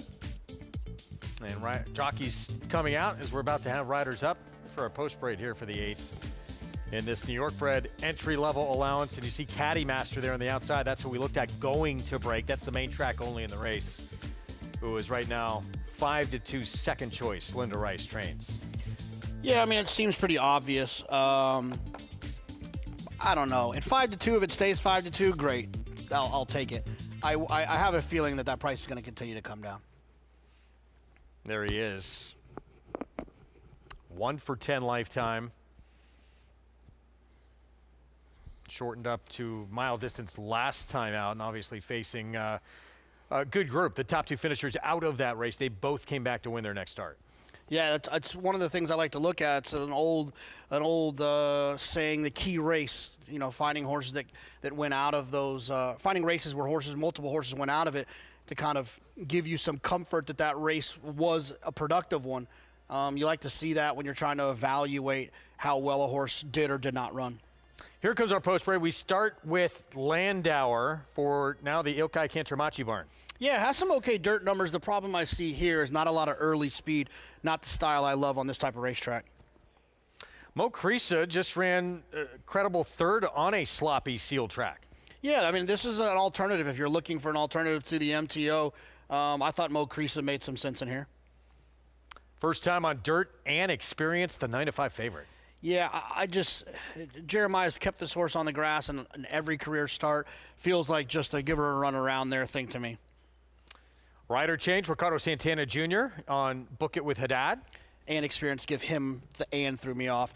Book It with Haddad ran on the synthetic last time. I would like to see a little bit more early speed. Back-to-back wins, but yeah, turf and synthetic, those two victories. Salt Spartan, trained by David Donk. Dalila Rivera, apprentice, making a lot of noise here in New York. I mean, the first 4 starts of this horse's career were on the dirt, but the successful ones were on the grass. And the 8-5 favorite now, the MTO has become the top choice on the board for Linda Rice, Caddy Master. Yeah, drew really well for this as well, and as I assumed or felt that this horse is going to come down in price. An 8-5 would still be a little digestible for me, but if it continues to drop a little bit more, it feels like the 3 Mo Crisa would be a better wager from a win standpoint. 2 minutes to post here in this 8th coming up. And yeah, Mo Crisa right now, 7-2. But yeah, it looks like right now this one's starting money coming in on the MTO. Which sometimes, especially when it's a late change in a card, and that was kind of the fact here, sometimes that gets missed a little bit, but it's not getting missed here. It does. I mean, there's something to be said about all the other horses when they drew the race 7 days ago, said, I want to run on the grass. Now, they were prepared to run on the grass. Surely they could look at the 7-day forecast and think, well, if it comes off, I'll stay in. But when you have MTOs, when they entered the race, they said, I only want to run off if it's on the dirt. And I think that simple fact is why people gravitate towards MTOs. And frankly, it makes sense. Like, it's not even like to me, it's not even like a lazy. Well, the credentials are there too. Yeah, right. Yeah, but of course, but the intent, the trainers want to run the horse on the dirt, and I think that goes a long way. I mean, we think about it at Saratoga all the time. MTOs just get bet off the board when we have situations where races come off the grass. But then occasionally they'll bet a turf horse as if they're meant to run as well as the race was on turf. And that's like sort of what's happening here. Yeah. And experience. That's why in my long way of saying that a lot of times these off-the-turf races offer some opportunity. Yeah, even 2-1. Unknown quantity on the surface. But the fact that it is a sloppy racetrack, is that sort of mitigated a little bit? Somewhere along the line, I had heard that the turf action isn't problematic on sloppy racetracks. It's that kind of, pokey in and out, high knee action. But I think that's probably a lazy kind of rule of thumb. I think some horses like it, some horses don't. The one thing I will say is that, Inexperience is probably the best horse in this race. But is he going to be the best horse on this surface? Inexperience and Fast Anna really those are tough ones. Yeah, giving it to me. They're both he's. So 2-1 for the dirt debut on this sloppy seal track for Inexperienced. Kendra Carmouche will ride for Jeremiah Engelhardt. But the 7-5 favorite remains that runner outside the MTO Caddy Master, owned, trained by Linda Rice, claimed back in December for $17,500. And a win here would surge well beyond a profitable claim. No, for certain. She does that. Seems like that's always the case. Great spotting of horses. Obviously a great horsewoman as well, but great spotting of horses and being realistic. I think a lot of times, sometimes people will claim a horse and kind of marry themselves to the idea that they thought they were going to claim for 17 and then be able to do this. I think one of the things Linda does really well is, okay, we claimed for 50, we were wrong. Let's run for 20 and let's move on. And I think sometimes people hold on to the cookie a little bit, and she lets it go. Not afraid to cut her losses. There you go. See what happens here in the 8th as we take a look at the 3. And this kind of the, I guess, the 5 sort of the unknown quantity on the surface. The 10, we know the favorite, the MTO, but the 3 sort of, you think that other choice if you don't want to bet the favorite here, Mo Creesa? Yeah, I would think that Mo Creesa at 7-2, while the MTO is at 6-5. I would definitely think that the 3 Mo Creesa would be the one I would place a win wager on. If you forced me to single a horse in a multi-race wager that I had strong opinions elsewhere, I'd probably pick the 10. Race 8 comes off the turf. New York bred entry level allowance. It's the main track only. Caddy Master, the one to beat. Let's set it upstairs. Chris Griffin, the call. Goes in. All set. And they're off. Caddy Master broke outward, but quickly as in between horses and Experience is in the early mix, and Book It with Haddad. Book It with Haddad is now challenging, puts a nose in front, and Experience towards the inside will apply mild pressure. Caddy Master joins them 3 wide. 4 wide up on the far outside is Salt Spartan. Wants to steer clear as up on the far outside of the racetrack. Second to last, Mo Creesa and Landauer. As close up will be the trailer. Tightly bunched as they work up the backstretch and well spread apart. 23.62 for the opening quarter mile. And Experience wrestles the lead away from Book It with Haddad, who's now back to second and stalking. Caddy Masters the Gray is in third, is tracked to the inside by Landauer, who's in fourth. And between horses, Mo Creesa and Salt Spartan starts to move. Green Cap on the outside as they approach 4 furlongs left to go. And Experience is in front and extending the margin. Book It with Haddad trying to keep up from second, cuts back into the margin now, and here comes Book It with Haddad within a half length of An Experience in 46-4 for a half-mile time. Salt Spartan up on the far outside. In between horses, Mo Creesa battles on. Caddy Masters got to pick it up from there. It's towards the back end of the field with Landauer. An Experience is getting away. An Experience is widening this margin with every single stride, and An Experience is now double digits in front. An Experience has a final furlong to get and is way out in front, and An Experience is just demolishing this field. This is a dominant victory here. An Experience will be geared down and coast to an easy victory. An Experience, much the best. Mo Creesa up for second, then Salt Spartan and Landauer in 1:36 and 4. Well, we know he likes a sloppy racetrack. Not a problem here for An Experience. First time on anything other than turf. Yeah, he you know, that's the other thing that can happen. You'll have these situations where you have horses that have never been on the surface. On paper, they're probably being overbet for the fact that they have never been on that surface. And then they come out here and they're just the best horse in the race. And they get out there and they skip over the ground and they make it happen. The horse has been training on the dirt, so you like to think that that has something to do with Jeremiah's decision to stay in, but nice and easy for An Experience. Wow. See if we can correctly predict the number of lengths back it was to the runner-up here. I'm bad at that game. What do you think? 12 and I a was quarter? going to say 12, but not 12. 12 and a quarter. Price is right. We'll see who gets closest. Okay. Remember this conversation. 5-2 on An Experience. Talk about dominant. 1:36-4 final time for the mile as well. Kendra Carmouche, Jeremiah Engelhardt, Legacy Racing, 4-year-old son of Instagram, gets the second win of his career. We're going to take a timeout. We'll be back. More ahead, including the talented New York bred former Albany winner Iron Dome back in action.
Back with you on our Saturday coverage here on Fox Sports 2. You're watching America's Day at the Races. And we have race 7 coming up. Going to break, we teased Iron Dome. Very much looking forward to seeing that New York bred get back to action. Albany winner from last year at Saratoga. The 7th race, state bred 12-5 maiden claiming sprint at 6 furlongs. South Fork at 10-1. And we'll break towards the outside. And the other half of the entry breaks all the way on the outside. Yeah, neither one of the entries feels very live in this spot. The rail to Big Country Boy. Yeah, Big Country Boy at least showed a little bit of early speed last time, but got pretty tired late. Humorous Saint, trained by Ron Moquette, has Rafael Bejarano. Yeah, I didn't like his last race, but his race 2 back wasn't too bad. And that was at this level. Yeah, third beat a neck in that spot. Go-Go Roro, 2-1 favorite. Yeah, lost a little bit of ground last time, but should be able to work out a better trip from this inside position. Here's Bet on Tiz. Blinkers go on today. Yeah, tries the blinkers and ran an okay race last time from a figure standpoint compared to his previous. King Neek, is that Dominique Wilkins? Maybe. I'm not sure. Yeah. Was 12-1 on debut, showed some speed but faded. Makeshift's Legacy 3-1. Yeah, has been on Lasix the last 3 starts and has shown some more speed but hasn't been able to finish the races.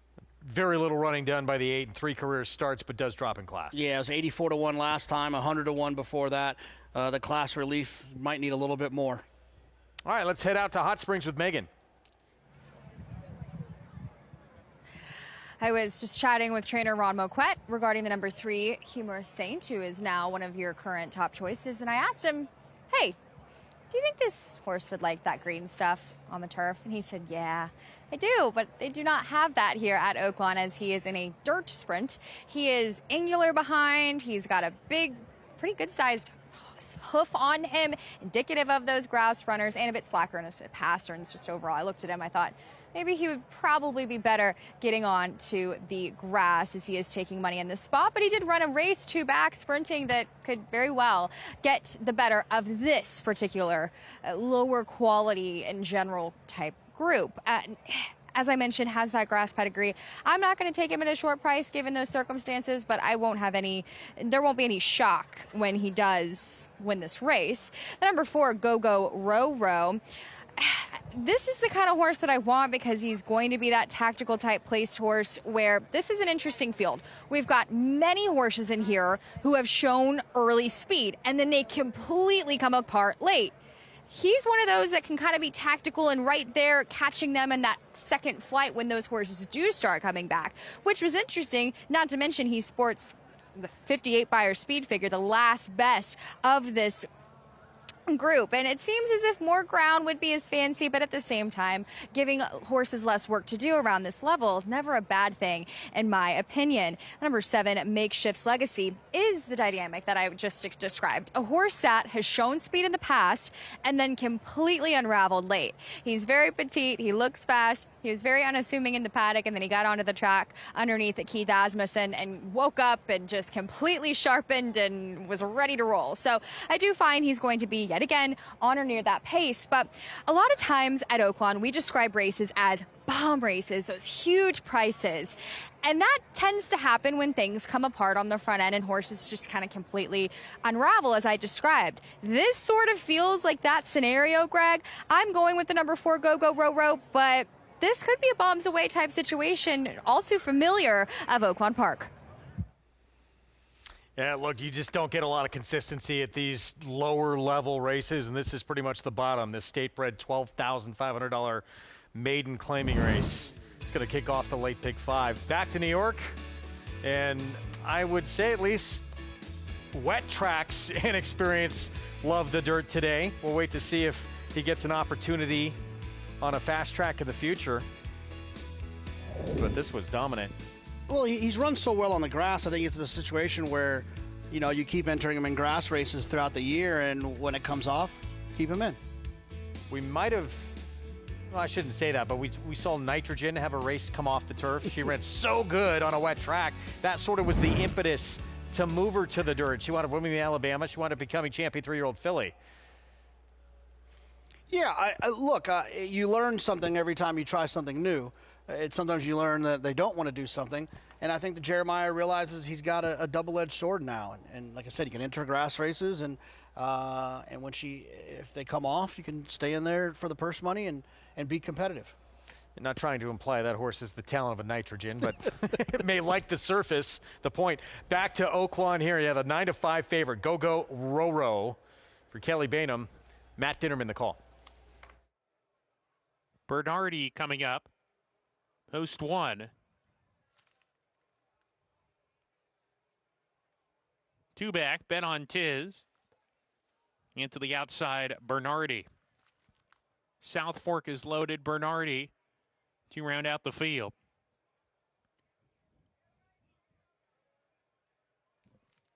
We kick off the late pick 5 here. We're ready to go. And fire off.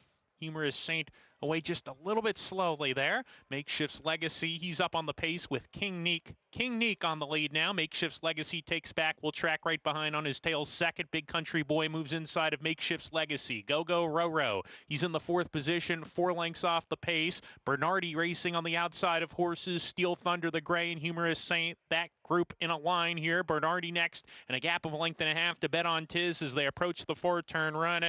King Neek has cleared off into the turn, opens up 2, rounding the far turn. Bernardi with an early move all the way into second. He was about 7th or 8th moment ago. He's now up to challenge the leaders with Makeshift's Legacy. Pumped upon between that pair, finds an opening, and these 3 are now across the track approaching the quarter pole. 3 back to South Fork, well off the rail, swinging off the turn here. Go Row Row alongside of him. Humorous Saint is gathering momentum. He's moving forward down inside of horses as they come down the stretch here where Makeshift's Legacy has put away the early leaders. Now he's going to have to deal with Go Row Row and Humorous Saint. Humorous Saint, Makeshift's Legacy, and Go Row Row battling for the top spot. 3 of them across the track coming to 100 yards to go. It's Go Row Row who goes on with it. Go Row Row. Abel Cedillo to win. Humorous Saint was 2nd. Makeshift's Legacy 3rd. Bet on Tiz 4th. Go Row Row with the victory here in the 7th as the 6-5 favorite. Yeah, Go Row Row. I was looking at the stallion. I'd never heard of Zong before. But, yeah, I mean, look. Superman had to bow down to? Is it? That was Zod. Yeah, this performance was hidden. I didn't really necessarily see this in this horse's races. Got an okay number, last time. It seemed to be improving a little bit first time in the new barn, but there wasn't a lot to lean on to get the prediction that this horse is going to win by a length and a half. So, Maiden Breaker coming in career start number 9. And nothing like dropping to the lowest level ever to find that kind of company that'll get your picture taken. The 7-horse Makeshift's Legacy zigzagging a little bit here in the stretch, and the eventual winner had to slightly deal with that. Not too much of an issue. Yeah, I mean, that's racing. I mean, they can all win. It just depends on who they're racing against. And when you get them to the right class with the right group, we like to say getting them with their friends, you can sometimes get them to wake up and get performances like this. So 6-5 favorite starts off the pick 5. Go Row Row. Kelly Bainham, a winning trainer here with the top choice on the board. We're going to take a timeout. We'll look back to earlier today's stakes action in the Woodhaven, a big upset. Stay with us.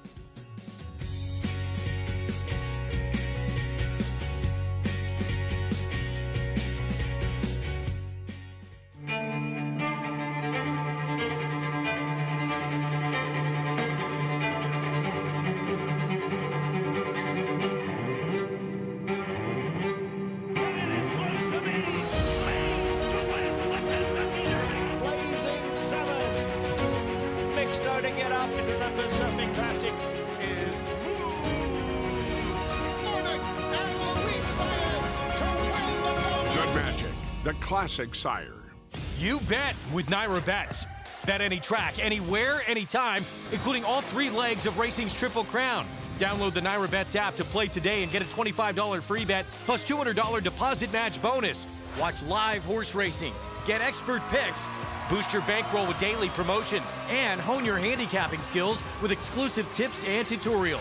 Sign up now to claim your $25 free bet and $200 deposit match now through the first Saturday in May, only with Naira Bets.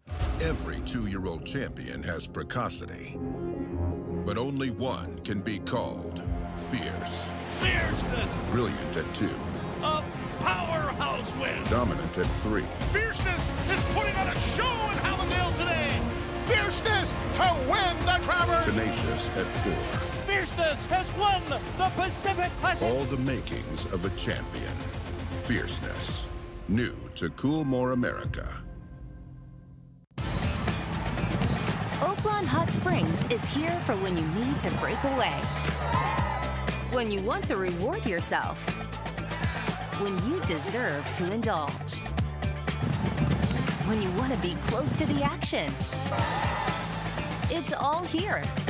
So what are you waiting for? Live racing returns with the classic racing season. So plan your stay at Oaklawn Hot Springs and come join the fun. Racetrack Television Network brings you every race, from every track, on every screen, every day.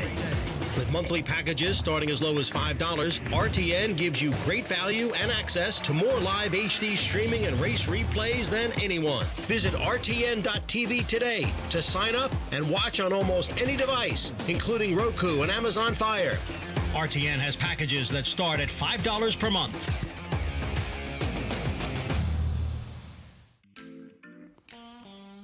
Back with you on our Saturday coverage. Watching America's Day at the Races on Fox Sports 2. As we have race 9 about 13 minutes away here in New York. Greg Wolf, Jonathan Kinchin with you. Draw for the Kentucky Derby happened earlier today. Renegade, I guess, still going to be morning line favorite, drawing the rail. Yeah, he's still the morning line favorite. He's drew the rail, and I was actually just looking, owner Mike Rapoli, he took to Twitter, or X or whatever. He's being optimistic and saying that he'll take Irad, Todd, and Renegade from the 1 hole. Glad it wasn't the 15 through 20. And I kind of agree with his point that this horse is going to take back anyways, just like Sierra Leone did from the 2. Take back and make 1 run. It shouldn't be that big of a deal. Can immediately get a ground-saving trip. Look, it used to be that inside post. I mean, you had to get out because you were inside of where the rail was. Yeah, that not first anymore. 100 yards or so. It was a very precarious position. Yeah. It's not that way anymore. Exactly. So, and I think basically he said if he is who we think Renegade is, the post isn't going to matter. So I'm glad they're in good spirits about it. He'll still be on my tickets, I can tell you that much.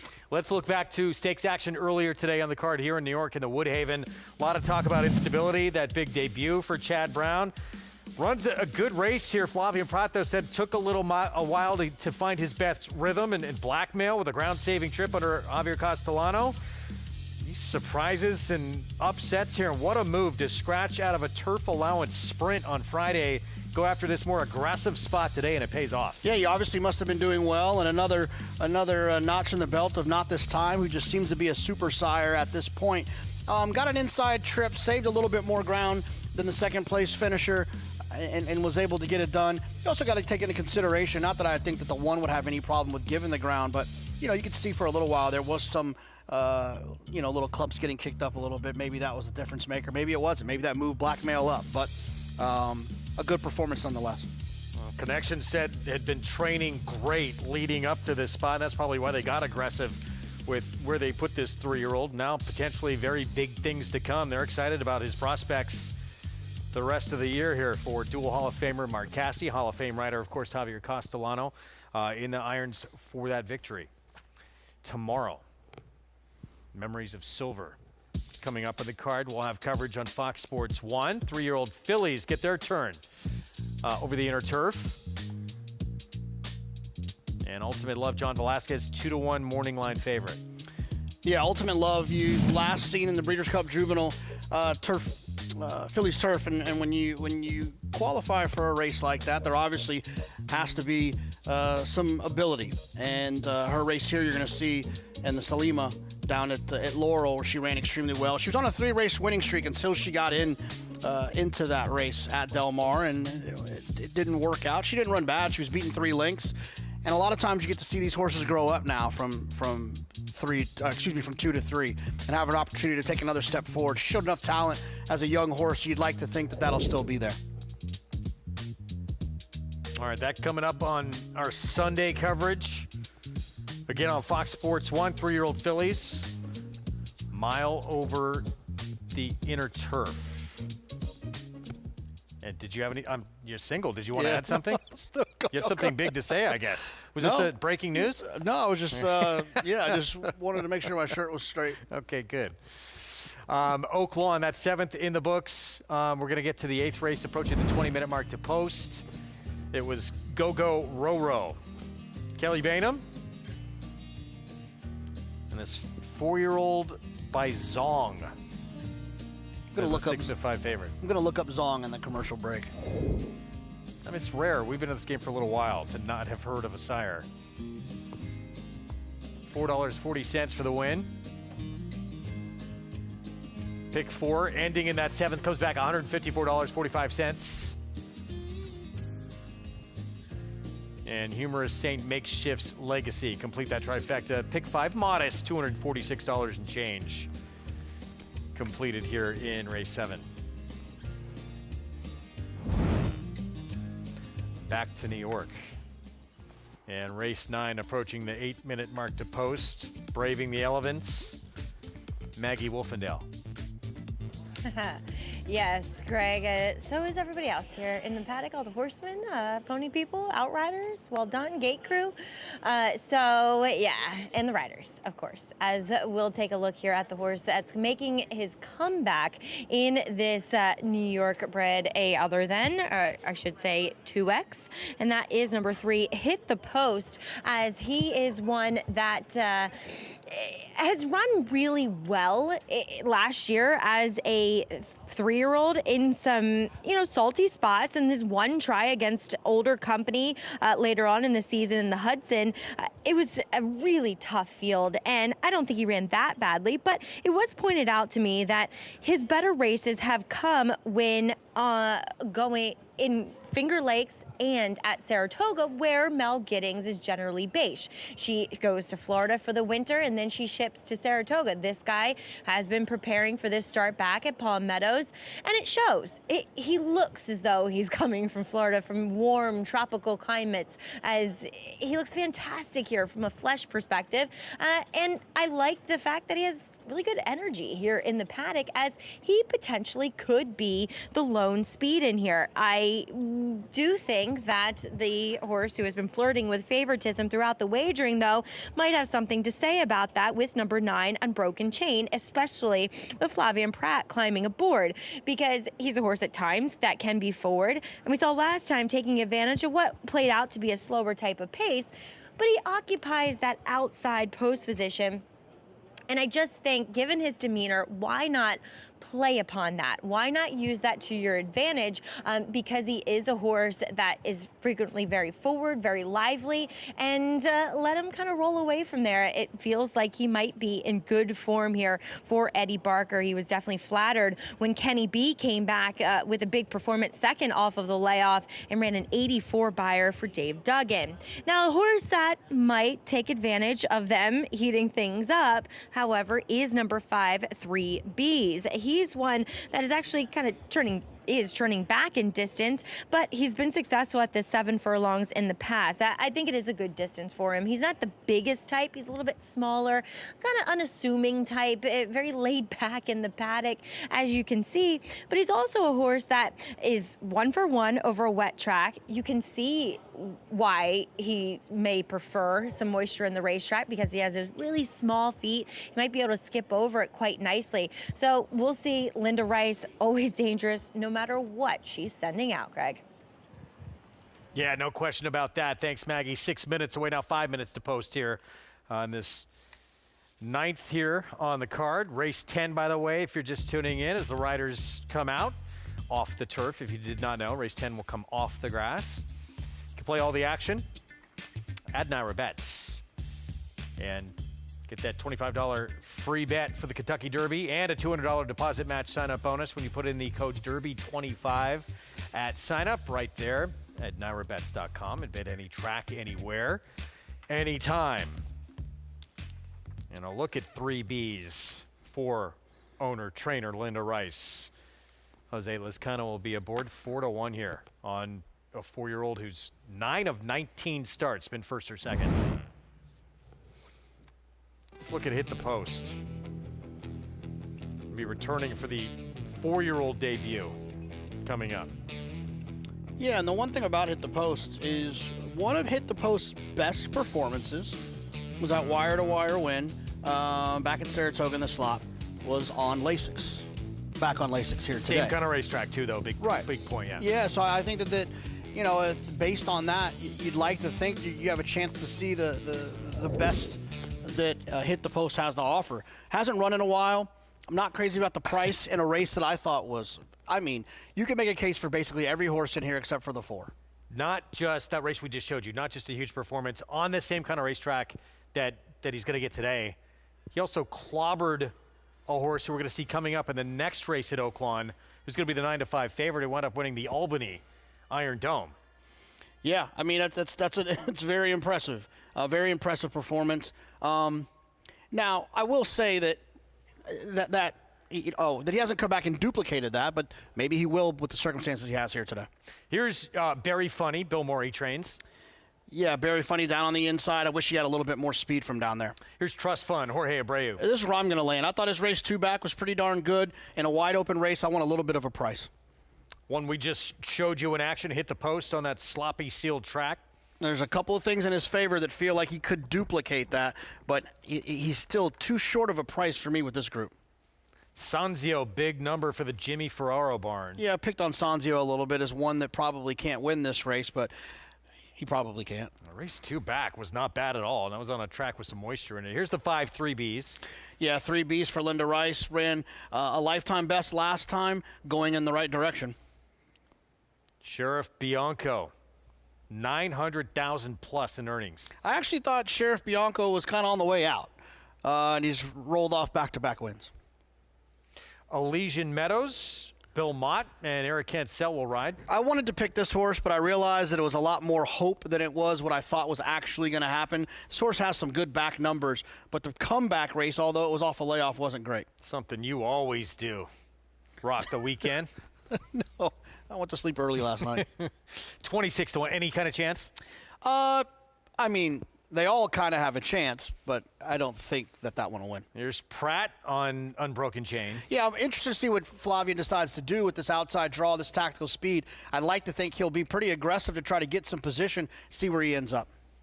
And Shared Success outside post, stepping up to tackle a little bit tougher. Yeah, I mean, there's some races back in the day for Jimmy Bond last year, but those races haven't necessarily been reproduced over the last 4 or 5 starts. 2 minutes to post here in the 9th on the card. Let's look back at this one right here. It was your 3-1 favorite now. 3B's own trained Linda Rice claimed this one back in August of last summer at Saratoga for $32,000. Has visited the winner's circle twice since the claim. And coming off an effort in which, repeat of that last start. Going to be very tough to beat here. Yeah, I mean, Linda, like we talked about in the post parade, a lifetime best last time, is an improving type that keeps going in the right direction, and it's these types of horses for Linda. It's not just the aggressive claiming and the dropping and that. She claims a horse for 32 and then moves them up through the allowance ranks. I mean, that's the kind of eye she has and the kind of horsemanship that her barn has. I have a hard time with this horse being the favorite. Once again, I won't be shocked when anyone wins. And look, no 2 off tracks are the same, and it wasn't a sloppy track either. It was a good track, but the only try for 3Bs on a track with moisture was a dominant 8-length win as we send it down to Maggie. Yeah, there's kind of a hive of 5 horses that I think are the major players. Talked about 3 of them in the paddock. We'll talk about the other 2 now, and I actually like the highest price, at least as of now, of those 5. In number 2, that is Trust Fund, who I think drops out of a far superior field than what he meets here back in against his fellow New York breds. Incentive pay always showed a lot of promise. And 2, he's a horse that it felt like, oh, was he a bad claim? claim by Jorge back when he first ran him back from the claim from Todd Pletcher. And then he won, and then he ran well enough last time that I think in this spot, he should be pretty competitive. We know he handles and doesn't mind a wet track. He looks much the same as I usually see from him. Well turned out overall, incredibly fit as he should look, given that he's been racing quite frequently. I took Trust Fund, kind of the biggest price of the main players, as we'll also check in with Elysian Meadows. I didn't necessarily get him. I thought when I first looked at this race that his lack of speed hurt him, because to be fair to him, last time off the layoff, he broke well, but he just couldn't keep up, and that race was dominated forwardly. Will this race bear that out as well? There are some horses that could go, maybe things heat up, but it just feels like on these wet tracks, you generally want to be forward. And I just don't see that from Elysian Meadows. I was not covering his first race back, so I don't have a baseline to compare, what he looked like first off the bench to now, but he does look incredibly fit for this second time around here for Bill Mott. Greg? All right, Maggie, thank you. Here we go, loading up for the 9th, 7 furlongs on this sloppy sealed track. 3-1 favorite, 3 Bs, who we touched on for owner-trainer Linda Rice with one of her main pilots, Jose Lizcano. And we'll see if 3 Bs, the slight cutback in distance, at a distance he's loved so far, and a couple of tries, a win in the second in those 2 efforts, can rack up another one here. Let's send it upstairs. Chris Griffin, the call. 3 Bs and Shared Success to the outside. All set.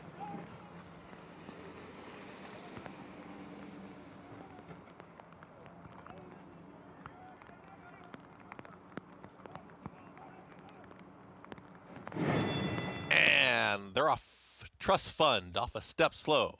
From the outside, Unbroken Chain has got early speed and Shared Success is following them. Towards the inside, Hit the Post is now in the early mix, and Hit the Post puts a neck in front.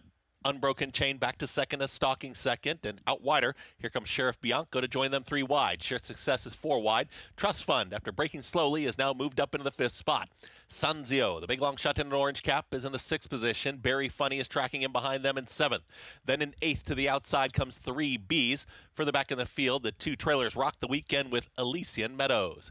They've got less than 4 furlongs to go, and the leader is Hit the Post. 23 seconds flat, the opening quarter mile. Unbroken Chain is still there. Unbroken Chain is latched right on to Hit the Post, and they're 1-2. All in Trust Fund not making up ground. Shared Success is into the bit towards the outside, is shoved along from Barry Funny on the far outside. Sanzio still in behind horses. Unbroken Chain is ready to take the lead. Unbroken Chain to the outside of a game. Hit the Post, who keeps rallying on towards the inside. On the far outside, Barry Funny, red cap, has got some momentum late too. Shared Success in that midst. Sanzio inside the final furlong. Unbroken Chain is just slowly edging away. On the far outside, Elysian Meadows with a late rally is trying to run up into the exacta, but Unbroken Chain will win it. Elysian Meadows did get second, Hit the Post, and Barry Funny at 1:23 and 4. Unbroken Chain, Prat on the board for Eddie Barker here in the 4th career win for this 4-year-old. Yeah, I mean, he's the guy's masterful. He worked out a trip from out there, and it's a wide open race, but this horse figured to have an edge, a tactical edge from the outside. It's just so many more good things can happen when you have speed and you're drawn outside than any other combination of style and draw, in my opinion, and this is an example of it. Back-to-back wins now for this 4-year-old, wins at 4-1, and at this point it was game over. 4 wins from 16 career starts. 2 for 3 on and off track. And wins is the 3rd choice on the board here in race 9. 9-7-3-1. It's that man right there who's going to be aboard the the least experienced runner in this year's Kentucky Derby, but one with maybe the most upside in emerging market. Yeah, absolutely. Emerging market is in Flavien, and Flavien made that decision. It feels like he made it pretty quickly. for a horse that's lightly raced, but a horse that's been impressive in his 2 starts. Debut going 2 turns on the dirt, and then comes back in a second career start and wins the Louisiana Derby going 1 mile and 3/16. The longest prep. The longest prep. 1/16 of a mile shorter than the Kentucky Derby if math is not your strong suit. One of the more interesting storylines, that runner trying to overcome and buck history. Trying to win a Derby in just his 3rd career outing. As we go to Hot Springs, Arkansas, race 8 post-parade. At a mile, entry-level allowance, and then talented New York bred Iron Dome, Albany winner from last summer at Saratoga. He put together 3 wins in a row at Saratoga's meet last year. Makes his 4-year-old return. He sure did. But a lot of his wins come when he's odds on. Title contender at 21-1. I wish everyone could have seen the way Wolfie looked at me. Hasn't really taken much money, hasn't done much running either. Fast Jack just went by for Scott Becker. 7-year-old return for him. Here's Mena. Yeah, Mena's a little bit short on numbers, but right there in the mix. I think this horse that we're going to talk about next is the main competition for Iron Dome. Man, that was a huge effort from Crushed It last start. Ran huge last time, and it didn't just come out of nowhere. There was a trainer change. Maker, in his 3rd starts when he ran like that. Dan Samo, several big efforts as well for Tom Van Berg. Yeah, his last 2 haven't been great, but that race 3 back puts him right in the mix. Here's the 9 St. Gabriel for Brett Brinkman. Yeah, has some speed towards the outside, a good draw there at Oaklawn. I just worry that there's better horses that have the same style. So that's your field. Crushed It, repeat of that last out effort. Everyone, I think even Iron Dome is going to be in some trouble in here, but you never know. Taking that step from 3 to 4 for Iron Dome, if he takes a big step forward, obviously he's shown he has a lot of talent, could be right there in the mix.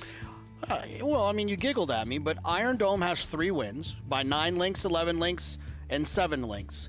And all of those, the horse was odds on. In the races in which he's not odds on, he does not win. And it has to be a concern because he's going to have to look, and at some point, he's going to look into the eyes of the 5 Crushed It, and then we're going to have to find out what he's made of. Yeah. No, it's a good point. Look, certainly it was a grade 3 open company. He did run a decent 2nd. I thought he ran a good race that day. Even though he didn't win. No, of course. No, not knocking him. I'm not knocking him. I'd love to own him. I'm just saying in a situation like this. And look, as we talk about the 5 Crushed It really quick, I think some people might say, well, it's one number. How do I trust it? And I know that, we've said that phrase a lot, one number horse.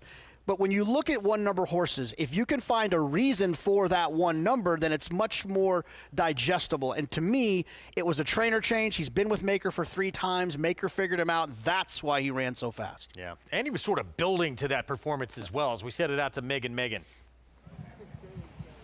Yeah, really interesting race. Nice to see Iron Dome, the New York bred, coming back now as a 4-year-old.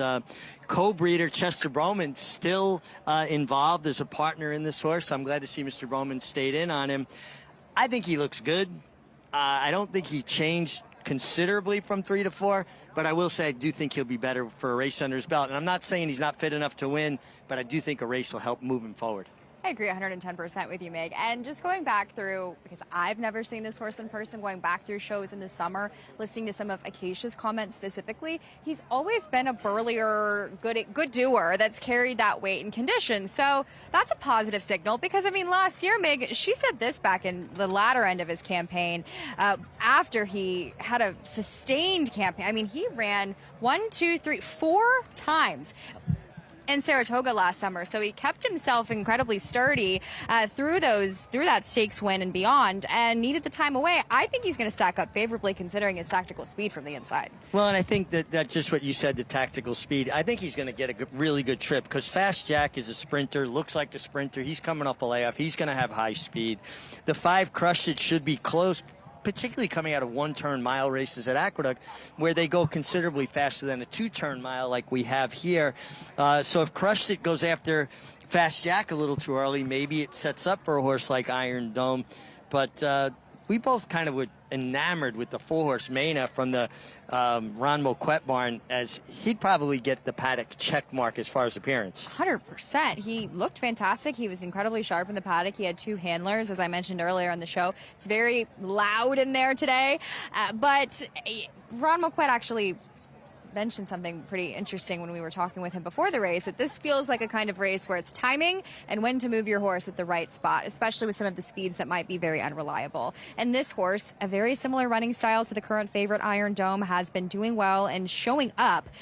10 races here at Oaklawn, Meg. He's been second 5 times. Can he be the bride today? Yeah, I'm always a little bit reluctant to, endorse horses that have more seconds than wins. They just, when they start accumulating those seconds, I start questioning how badly they want to be the herd leader. But the horse looks great. Ron's Barn has had a good meet. Early on, not a lot of wins, but a lot of seconds and thirds. And it's really kind of balanced out for him as we get later in the meet, where now he's caught up with wins as opposed to seconds and thirds. Absolutely. The number 5 crushed it. The big number, 98 Beyer speed figure last out. I question the strength of the group that he did that against, Mig. And while over the winter we were faced with some very strong rail biases, or speed biases, I should say, in general, he didn't really encounter much of those. And, I mean, he's been running against Bermudo 3-back, who we just saw win again today at Aqueduct, who's been in incredible form, first off the claim. He's a shorter couple type, not the strongest overall, not the big burly type or Iron Dome, but I thought he fared well in here. Absolutely, and you can understand the support he's taken, particularly off that 98 Beyer speed figure last time. The 7-horse, Dan Samo, he's got some races that would put him squarely in the frame here. He does. He's been churning along, first level, open allowance company. Now he gets right back to the same level. And that's kind of what Tom Van Berg said. Maybe we can finish better than second today. He's doing well. He's incredibly strong. He's actually been running very consistently here since opening weekend, where I kind of wonder, Meg, with some of these horses that have done well earlier in the meet. We kind of saw it with Mischievous M in the last race before last. Maybe they ran better fresh and getting a little bit to that stale point, at this juncture of the meet. Yeah, I mean, it's a very legitimate point. And also, the meet has extended now, right? They started earlier, going a little bit later. Dan Samo, also another one, 5 wins as opposed to 12 seconds. And I just feel like when they accumulate that many more seconds, there had to be a few of them in there that they maybe could have turned the tables and gotten it done. Some horses like to run with horses. I always like to ride the ones that like to run past horses. That's always a good sign, right? But Dan Samo, as I mentioned, he's just been so flat. And his last 2 races, he's been decisively beaten by the likes of Gunrunner Charlie. B said, I'm going against him in this spot. I know he's taking some money. I just figure. Also, we have to understand, there's not a training track at Oaklawn. No. So they train over the same surface. They run over the same surface. They've been here. Yep. So I wonder if it's just not the fresh game anymore. Rut, right? Like people, sometimes you need a little change of scenery, something to kind of freshen up your mind. I will say, and I'll throw out a recommendation here, this horse is owned by Grit to Glory Racing. Tom Van Berg, son of the late, great Jack Van Berg, Hall of Famer. Read his life story, From Grit to Glory. It's an incredible read about Jack Van Berg and his amazing life. That's incredible. I'll have to check into that. But I just looked over Iron Dome once again. He's actually ran here 3 different times earlier on in his career as a 3-year-old. He didn't fare too well. He finished 3rd in one of his races, I'll say that. But he I wonder if he's going to take back to the surface. I mean, he was facing some good maidens and through those tries, but I wonder, maybe it's getting back to this Oaklawn Park surface, I wonder as well with him. Well, I think, honestly, less the surface, more that he was more young, of an unfinished product, right. Learning, figuring the game out. And he honestly did not hit his stride until he got to the Right. 1.8 mile distance. This might be a little short of his best at a mile. It looks like they brought the 7-horse up early. Must be a horse that's a little difficult to load, so they're getting him in the gate before anybody else. Just, it's not fair to the other runners if they're already in the gate waiting on a horse that's reluctant to go in. So he's already in. No one has to wait on him. And we won't have to wait very long to hear we're ready to go from Matt Dinnerman as race 8 is loading up. We're going a mile here, start and finish at the 16th pole. 2 back, Fast Jack, and St. Gabriel. Here's Fast Jack coming up to the gate. St. Gabriel rounds out the group.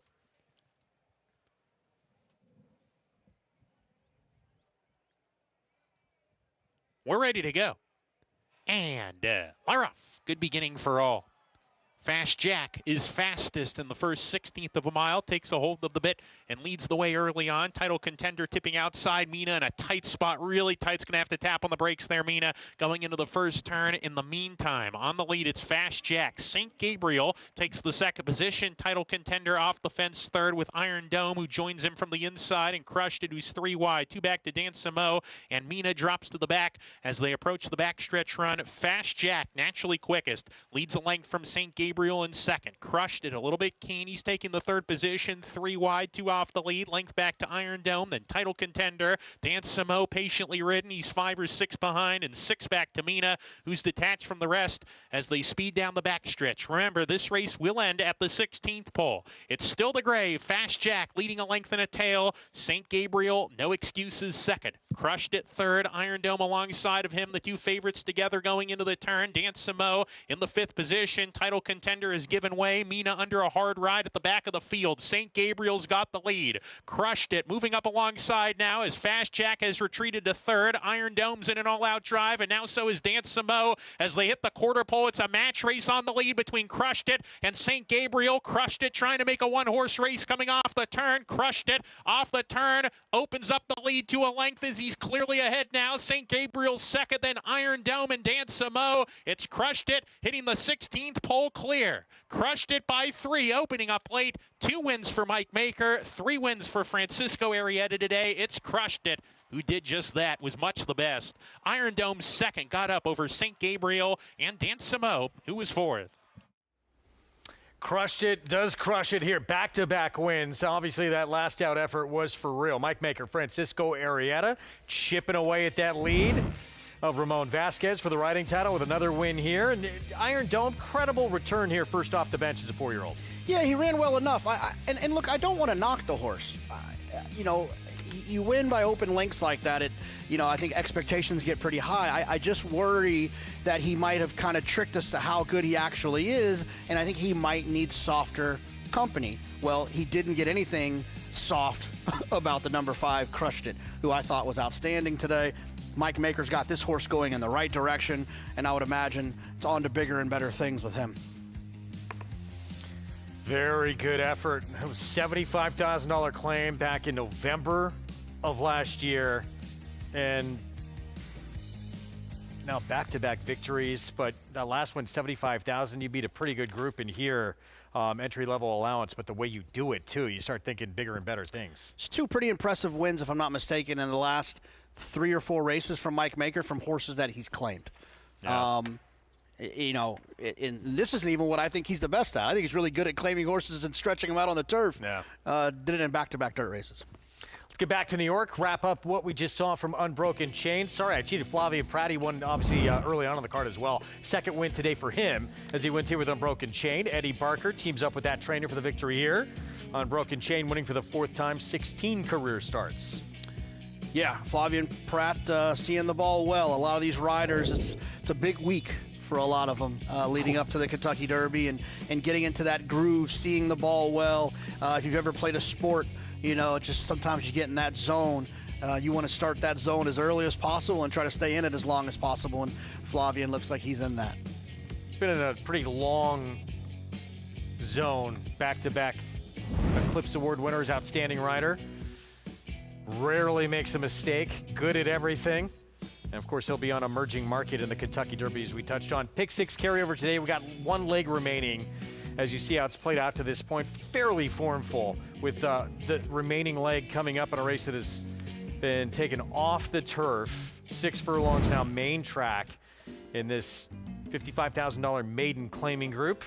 Where right now the 6, Bashful Baby, Prat looking for number 3, current favorite for the Dutrow Barn. Yeah, the 6, if you're alive in that pick 6, is paying $1,568. If you're alive to the 8, it's coming back $53,357. If you're alive to the 11, no one is. You're not alive to the 11. You're lying. The 11 will result in another carryover. All right, we're going to take a timeout. We'll be back. We'll have the post-break for this nightcap. When we return, feature from Hot Springs still to come as well. Steve Asmussen, Pronghorn. Tough task ahead. Is he up to it?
Back with you on our Fox Sports 2 coverage. Program brought to you in part by Hillendale at Alapa. You're watching America's Day at the Races. Overview of Oaklawn Park in Hot Springs, Arkansas. The feature on the Saturday card, Fan Appreciation Day, still to come in the Dig a Diamond. Crushed It has been ultra impressive each of the last 2 starts. Back-to-back wins now for Mike Maker and Francisco Arrieta aboard today. Yeah, Crushed It did just that. The first start that Maker had him, he ran okay on a muddy racetrack, got a little bit of time, came back on a sloppy racetrack, ran okay. Then gets a dry track at Aqueduct last time, runs a huge number, comes back here, dry track, wins a huge number too. Something tells me he likes a dry track. $3.80 for the Win Iron Dome. Again, his 4-year-old return winds up second to a pretty good one. We'll see if he can take a step forward in the second start of his 4-year-old campaign. We move on to race 9, race away from the Saturday feature. 2-turn mile, 50,000 starter allowance coming up in Cook Creek. Mike Maker. They'll have Ramon Vasquez aboard here for Flying P Stable, who already has a win on today's card as well. Current favorite. Could be another one that Maker claimed. It's been a long time since Maker claimed this one, but yeah, he's on a roll today. Yeah, see if can keep things going. The feature, Dig a Diamond. We've talked a lot about this race over the last few days here. Standout sensation. Been a great story for Tom Amos. Now with his top assistant who's taken over his barn, Kinnan LaRose. You have speed there. You have speed outside with Runner Mile in My Shoes. And then you have Pronghorn, who seems to be coming into his own now. Matched a career best number, Beyer-wise, best figure he's ever run. Last time out at Oaklawn at a mile and a 16th, but you're stepping into stakes company now for the first time. Yeah, he's going to face some deeper waters, but you know, she's right there. She's in the mix. She's improving. And when you have one in the barn of Steve Asmussen, I always have comfort and confidence that they'll progress. You know, when you've won more races in North America than anyone else, you know what horses need, what they don't need, what things to tweak, what changes to make in the morning in their routine and their exercise, their feed, their treatment, all of these things. So I've always believed that Steve's horses can continue to improve, like so many other trainers, but Steve's definitely one of those as well. That smile of Eric Asmussen. Got his picture taken on Pronghorn a couple of times. He'll be back aboard today. Meanwhile, Run a Mile in My Shoes. I think the speed of the speed. We'll see what Ramon Vasquez chooses to do here for Peter Miller. Had an outside post on this occasion. Still was able to get to the front, get the win. Horse is very quick. Yeah, the one thing I will say about Run a Mile in My Shoes is that outside draw, because the other real main competition that it has speed as well as on the inside, there's no reason to take the lead from here. You know, from the outside, just pop away from there, get your position. You'd like to think that someone to your left will come up inside of you and you can sit right outside of them, and you don't have to be the hunted, you can be the hunter. And so that's the one thing I would take into consideration with this outside draw from this horse. But I guess if they want to be aggressive, and look, Peter Miller, his time in California, he's never been shy about using a speed horse or going to the front. I mean, the man's won the Breeders' Cup Sprint and Turf Sprint a number of occasions. 3 wins, as you see their last 4 starts, back-to-back victories as well, including the first try at Oaklawn back on March 6th. So yeah, that pace stool, sort of race within the race, going to be interesting to see how that plays out with Run a Mile in My Shoes and then Standout Sensation from the inside post. That is race 10, 6:46 Eastern time. Still to come as we're a race away from the big one coming up. Meanwhile, Nightcap New York. Off the turf, main track now, 6 furlongs. Let's head downstairs to Maggie. And Greg, we did see a winner, to be fair, on the card earlier. That was 5-2, and An Experience, who had no experience on the main track. But I felt as though he was a more quality horse than what we're dealing with in this maiden claimer when it comes to taking a short price on number 6, Bashful Baby. She's never been on the main track, but you know, when that happens, you got to dive into the pedigree a little bit. She is a daughter of Liam's Matt. He is quite versatile in what he produces. The dam, she was stakes placed on the dirt. Has not produced a winner, however, in 3 foals to run. The second dam, she was a stakes winner sprinting on the dirt, a very minor stakes winner when she was 2. Looking at her, however, I see mostly turf. I also see a filly that is wearing glue-on shoes that you often wonder, does a track like this kind of sting them a little bit overall? Because, you know, there's sometimes compromised feet. This isn't the greatest track for them to run over. Furthermore, she's so tiny and petite. She's just not my type of horse. And furthermore, she blows the brake every single time that she runs. So taking her at a short price, I feel like is fool's gold. Greg? All right, Maggie, thank you. We'll get to the post parade here coming up momentarily, approaching the 5-minute mark to post to close things out on this Saturday card. We're going to swap over to FS1, so show continues over there. Hope to see you on the other side of this break on Fox Sports 1 with the conclusion here from New York and, of course, the feature, the Dig a Diamond, and standout sensation still to come from Hot Springs. We'll see you soon.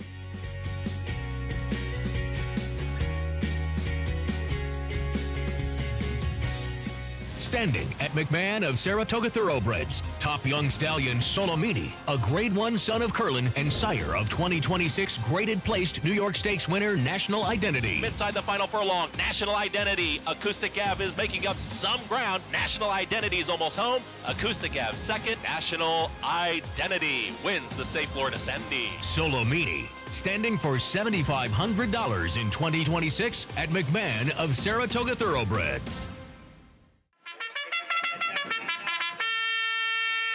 Live racing returns to Monmouth Park Saturday, May 9th with a 12:50 first post.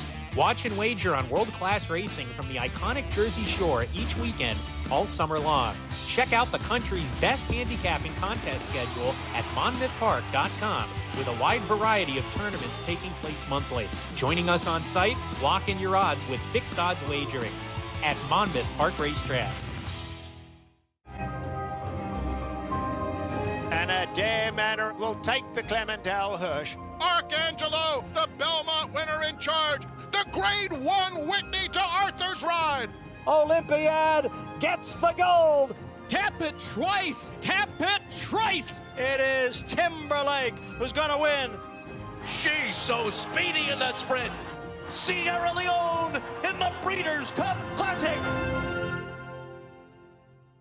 Announcing the Empire Trillium Series, a multi-year $3.2 million 14-race program at the brand new Belmont Park and Woodbine Racetrack, restricted to New York or Canadian foaled horses. This new event kicks off the day after Christmas with 4 two-year-old stakes races on Belmont's new Tapeta surface and continues all spring and summer through late July at Woodbine. The Empire Trillium Series. To learn more and enroll either New York or Canadian breds, go to NYRA.com/EMPTRI.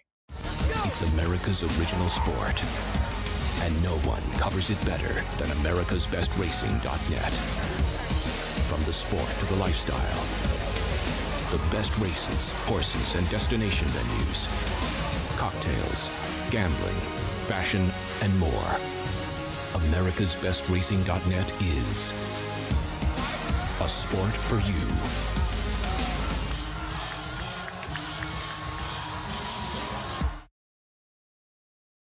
Original sport, and no one covers it better than americasbestracing.net. From the sport to the lifestyle, the best races, horses, and destination venues, cocktails, gambling, fashion, and more. americasbestracing.net is a sport for you.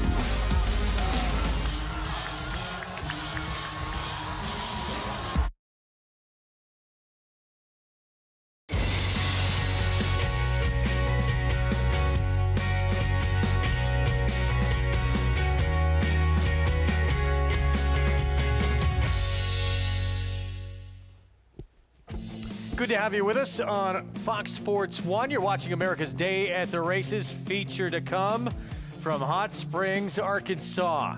The Dig a Diamond, the main event, and standout sensation has been just that. Formerly with Tom Amos, who just produced his last runner before turning over the reins to his top assistant, Kenan LaRose. Over $740,000 in earnings and trying to become a 2-time stakes winner at this meet. Was impressive, winning the Pippin back in December at Oaklawn, leading every step of the way. Will that be the running style this afternoon? We will find out coming up. Greg Wolf alongside champion handicapper Jonathan Kinchin with you. Standout sensation, very versatile, has the rail. We know has that speed as well, but there's some other speed in this race. Doesn't have to be in front to win. No, she didn't have to, and that's the good part about her. I think if she can pop from the inside, hold her position down there, be forward, just let the others dictate. If you end up on the lead and you're going to the front and you're comfortable, then great. But you don't have to be out there on the front end winging it. Standout sensation Rafael Bejarano will be aboard. First things first, though, we get to New York for the nightcap. And race 10 on a sloppy sealed track. It was meant for the turf. This race came off the grass today in this maiden claiming event. So everyone for sale for $55,000 in here. 6 furlong sprint. As we take a look here at the 13, JK, a main track only runner. Come on, get happy. Yeah, I'm going to go with this one for a couple of reasons. One, the horse has been facing tougher. In my opinion, in maiden special weight races, drops in maiden claiming, now in there for sale. That's the difference. Maiden special weight, they're not for sale. Maiden claiming, they are. So that's the first part. The second part is this horse has also shown some speed. I like to see that on a racetrack like this from an outside draw. At least there's some talent there, and maybe just getting with her friends it might help a lot. The other two things, adding blinkers and Lasix. A whole lot of changes for her that I think will work out for her. Manny Franco will ride with more on Come On Get Happy. Let's check in with Maggie Wolfendale.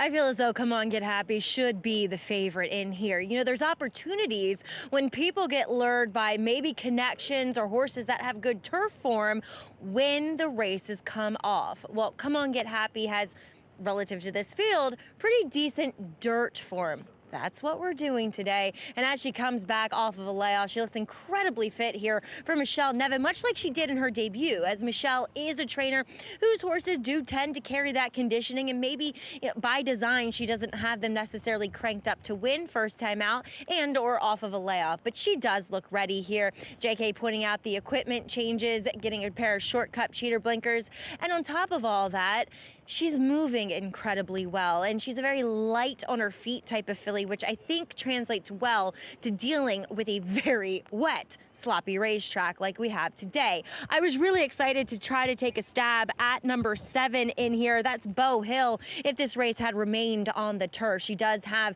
a good deal of turf pedigree, and she looks like a turf horse too. But I will say this about her, is she's a generous price of 12-1, having improved her races in her third career start. She earned her fastest speed figure to date, and it was a race that had, or a track that had moisture in it. I think she'll actually get over this racetrack A-OK as she just continues to get fitter and develop into more of an athlete. There's one for a price. Greg? And the Partridge family fans have jumped all over this one. Come On Get Happy, 3-2 favorite now on this main track only, as we see the 6 being a little obstinate going into the gate. Bashful Baby being a little bashful for the load here. 8-5 on that one. The slight second choice.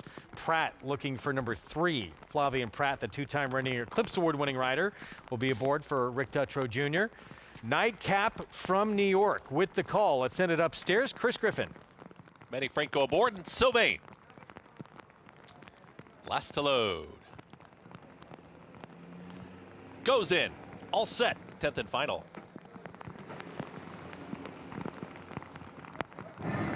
And they're off, and walking out of the gate there was Bashful Baby.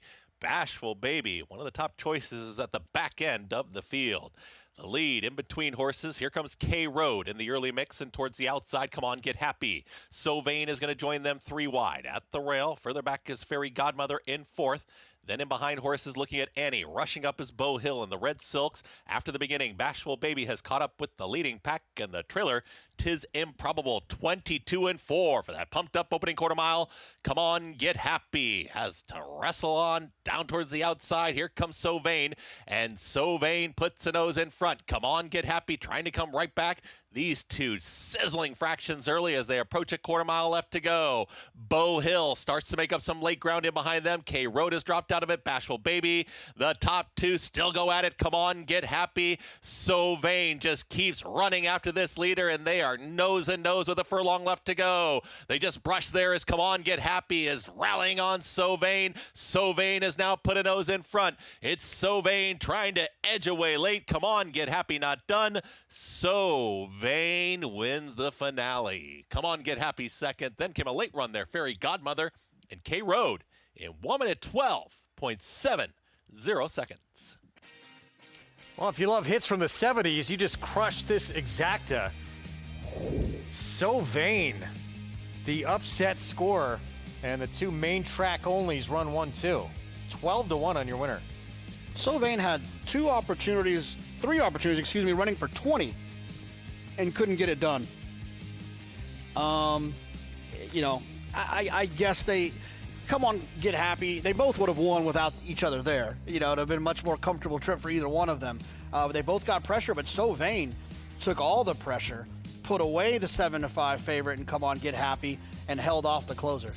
And continuing to be a huge story here in New York, this 7-pound apprentice, Dalila Rivera, just continues to defy expectations and produce. Yeah, I mean, look, it's these trainers like the opportunity to get a weight break with the apprentice riders, and she's taking advantage of that to get her career started in what I would argue is the hardest colony to break into in the world. I don't even know if it's an argument. Good. I didn't want to argue with you. 14, 13, 2-10, an 18-1 shot. Rounding out the trifecta with a 12-1 shot on top. We'll have those prices coming up. Let's get back to Oaklawn. We're a race away from their feature, that Dig a Diamond that we touched on at the top of the show, race 9 here.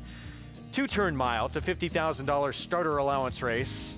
And the 6-5 favorite, Cook Creek, at 3-2, who we'll see in a moment. We start with B Sud here in the post parade. Yeah, showed some speed last time. We'll need to use that speed from the inside. Ran well, too.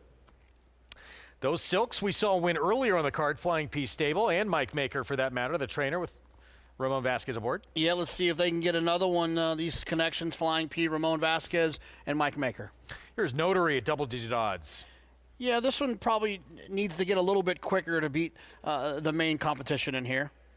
Happy Strike just ran third, beat a length at a credible effort here at Oaklawn. Yeah, ran well, cutting back last time for the 1.5-mile race. Lost a lot of ground, kept running. He's interesting.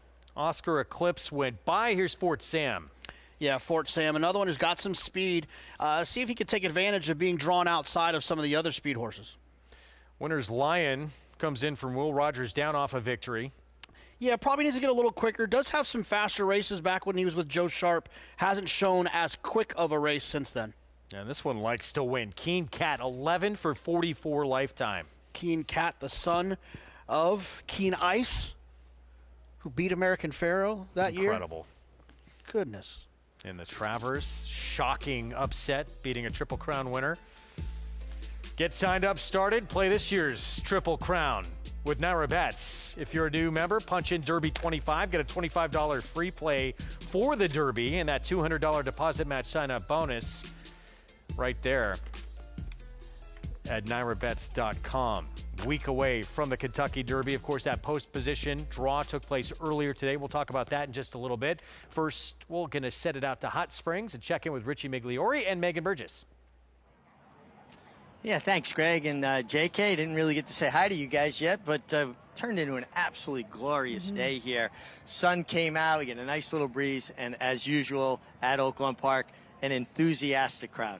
It's Fan Appreciation Day today here in Hot Springs, so feeling the zest, that's for sure. A lot of energy here, but this starter allowance, Mick, here in race number 9, almost gives more of a first-level allowance type of energy with a stakes winner and Cook Creek, your current favorite. Yeah, but you like the horse down on the inside a little bit at a big price at 13-1, B Sud, who stretched out successfully last time. That was a hard-fought victory. It was, and one that you're really dubious of a closing sprinter, which is what the 7-year-old defined himself as, stretching out in distance. Usually it doesn't go as well as it did for him last time out. They don't necessarily, just because they were in sprint tries, maintain a more forward position as he did last time out. Well, he did. And I really find he's going to hopefully be able to get a similar tactical type trip in this spot. You know, I think he's benefiting at this condition because he's been churning along in those first level allowance victories. He was offered for $50,000 back in 2024, which qualifies him for this race if they're offered between 2024 and 2026, so a wide net. I don't love that some of these horses have regressed from his last race. Dan Samo regressed in the last race we just saw from that allowance race, but I think at a price he's incredibly valuable. No, and he's got a good inside draw. Again, a race that starts and ends at the 16th pole. We're both acknowledging, though, the 2 Cook Creek is going to be very, very tough to beat here. He's won the Battery Park last year at Delaware Park. Then he comes back in a monstrous ratings handicap against Saudi Crown last time out. And Ben Duke, who came back to dead heat for a win in his next start. Yes, Saudi Crown won the Grade 3 Commonwealth at Keeneland. That was a very tough race and a very tough ask off of the December to March layoff that he was dealing with. I find today he looks even more fit for the task, and he's a horse that you can really make any kind of trip, especially with his tactical speed. Yeah, he should create his own trip. The 6 Oscar Eclipse made a nice impression on the track and has races that would put him in the frame, taking the blinkers off. He does. He's been ultra consistent in his last 2 races. At 2-back, he kind of tried to run down. He got a bit tired, floated out in that race, and then last time out, that was a tough race. Your First Division's a stakes caliber type foe that won that day. He was 14-1. He was facing a good group. Now, he is a shorter, coupled, kind of deeper bodied, robust type. So I do question, as far as the mile and a 16th that he was asked to go last time out, I do find the flat mile probably more in his wheelhouse. Okay, and then we go to the outside, and I'm not big on outside posts and 2-turn races, but Keen Cat may be a horse that's helped by outside posts because he seems to find traffic trouble in a lot of his starts, and maybe it's because he's a horse that doesn't have quick acceleration where a rider can get to a spot before it kind of, closes. The gaps kind of ebb and flow in the confines of a race. And he's cutting back to the flat mile, which I do also appreciate. He's had some really strong efforts doing so all the way back here in April and then again at Churchill Downs. And he's been going up against strong company as well. Stars and Stripes the last time out, then 3-back Navajo Warrior. He was well beaten, but Navajo Warrior was just entered for the Grade 2 Alashiba moments ago over there at Churchill Downs. So he's got the consistency. To me, he's a logical win contender if you're on the fence about taking even money on the current favorite. Yeah, I think I'm going to land there on Keen Cat, Francisco Arrieta, trying to make that late rally for the leading rider title again, much like he did last year, getting the title late in the meet. So for me, guys, it's Keen Cat. All right, 7-2, Mig. Thank you on Keen Cat from that outside post. Cook Creek now drops down to odds on 4-5. Just superior races, and coming out of a race, Saudi Crown, Ben Duke, that's just different level of horses than what you're going to see here. Different level of horses, and it's really cool. Part of the aspect of this game is the claiming game, where there's horses will run in claiming races where they're for sale. You can buy them, and Mike Maker and Flying P bought this horse for $40,000 and has run in 7 stakes races since then. That's pretty impressive. To find a horse like that at that level and to be able to improve them enough they qualify and can and fit in and hit the board and win stakes races is pretty impressive. Look, if Cook Creek shows up and runs Cook Creek's race, which should be a vocal warm-up, that was tough to say. It has a race under the belt, too. Absolutely. So it should move forward, you would think, off that comeback effort against Better. So it gets an easier group here as the odds reflect. 9th from Oaklawn, Cook Creek, the 2. Your favorite? Matt Dinnerman, the call. Winner's Lion goes it.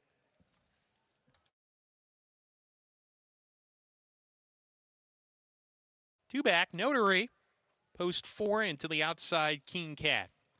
Notary goes in, Keen Cat rounds out the group here, drawn outside. Once again, ladies and gentlemen, first wire finish here. They'll end this race at the 16th pole. The rider hopped off, Winner's Lion, Amir Mendoza getting back in the saddle. Now we're ready. And we're off. Slow break from Happy Strike. B-Sud from the inside. Cook Creek alongside. And here's Fort Sam 3 deep with that pair. These 3 across the track approaching the first turn run.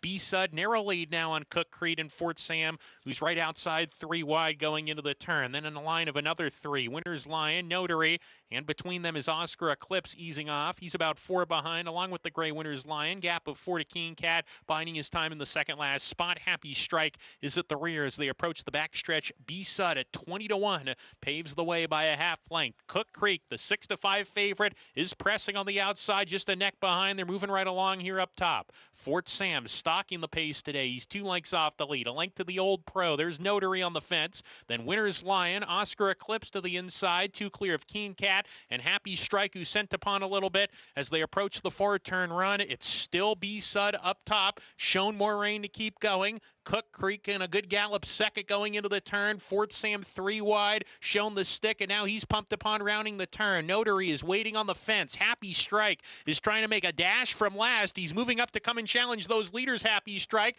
and Fort Sam's attempting to move with him, but he's struggling in that 4th spot. B-Sud loses the lead. Cook Creek's got a short edge now. Happy Strike trying to contain that rally as they come off the turn. Cook Creek and the pink goes on. Cook Creek down the stretch, length and a half clear. Happy Strike trying, but he's getting a little bit tired now. And Keen Cat is coming up the inside with a rally. It's still Cook Creek. He fights on like the good soldier he is. Cook Creek just kept going, wins it on class. Second home, Keen Cat, then Happy Strike, and Oscar Eclipse. 3 wins for Mike Maker today. A big day for the stable. Cook Creek, your victor.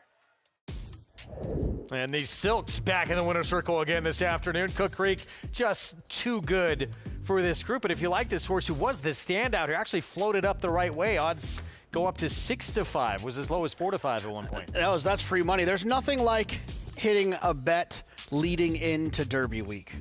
There's nothing better than it. The weekend before, you Who get are a you nice... talking about specifically? No, not me. I'm just saying Okay. in general. Just in general. Hitting a bet leading into Derby week. Yeah, back-to-back wins in sequential order, but 2 wins on the day for Flying P and Mike Maker. Very impressive the way that Cook Creek was. They came to him at the turn, but he turned them away.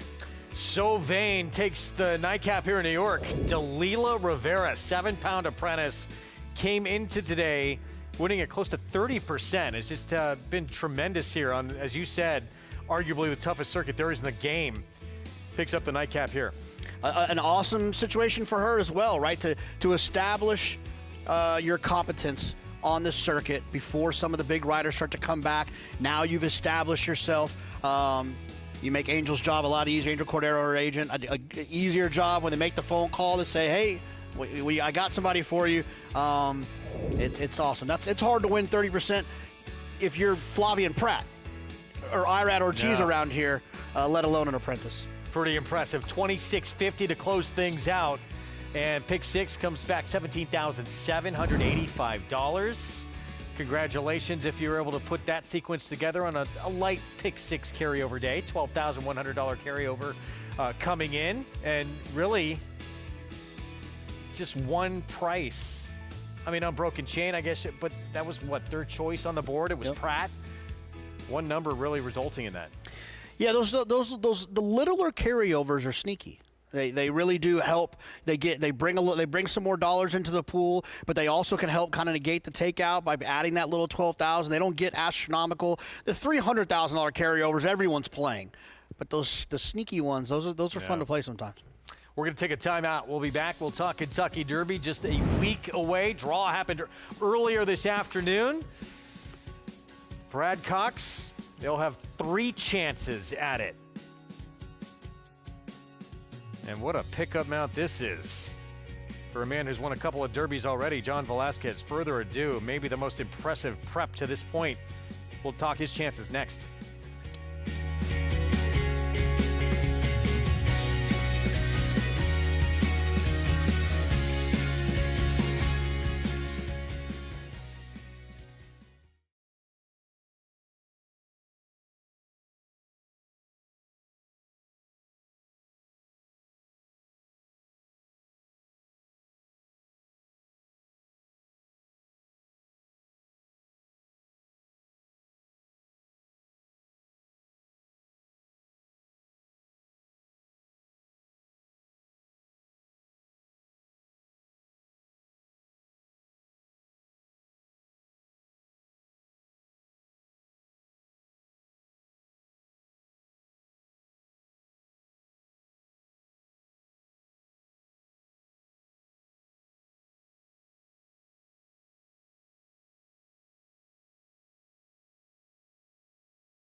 Back with you on our Fox Sports 1 coverage here on America's Day at the Races. Cook Creek impressive here in the 9th at Oaklawn.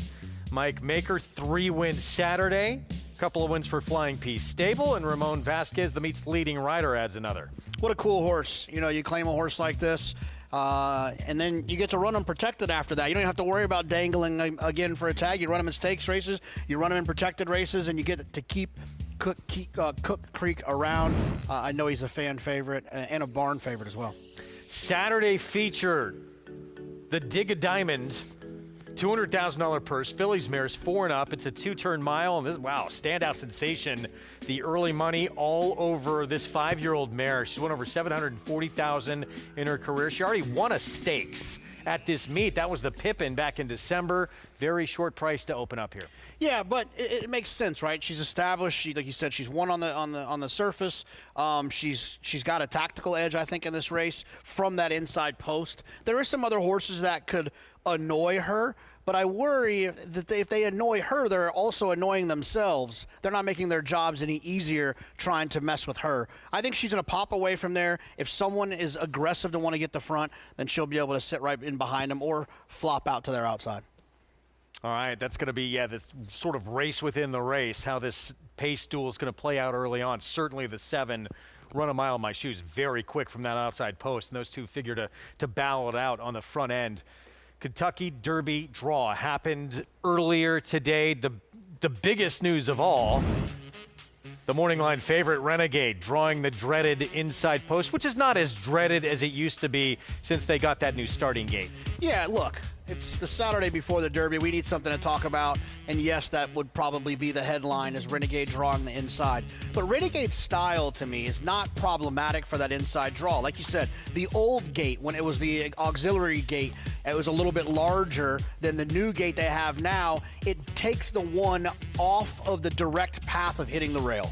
Now there's room down there. And I'd like to say Sierra Leone broke from the 2 a couple years back, is one of the best horses in the race and worked out a perfectly fine trip as a closer. Renegade is a closer. If he was a speed horse and he drew the rail, yeah, it's a little bit of a problem now because now you're fighting for position with a bunch of horses trying to come over on you. I just don't think it's that big of a deal. If you like him, your price might go up a little bit because of this narrative. Meanwhile, a horse who's run probably 2 of the most brilliant races, certainly the last race, no one has that kind of race in them, at least to this point. Further ado, just sensational in the Grade 1 Bluegrass, 106 Beyer speed figure, and with Arad Ortiz Jr. going to Renegade, we just talked about, is going to have the rail.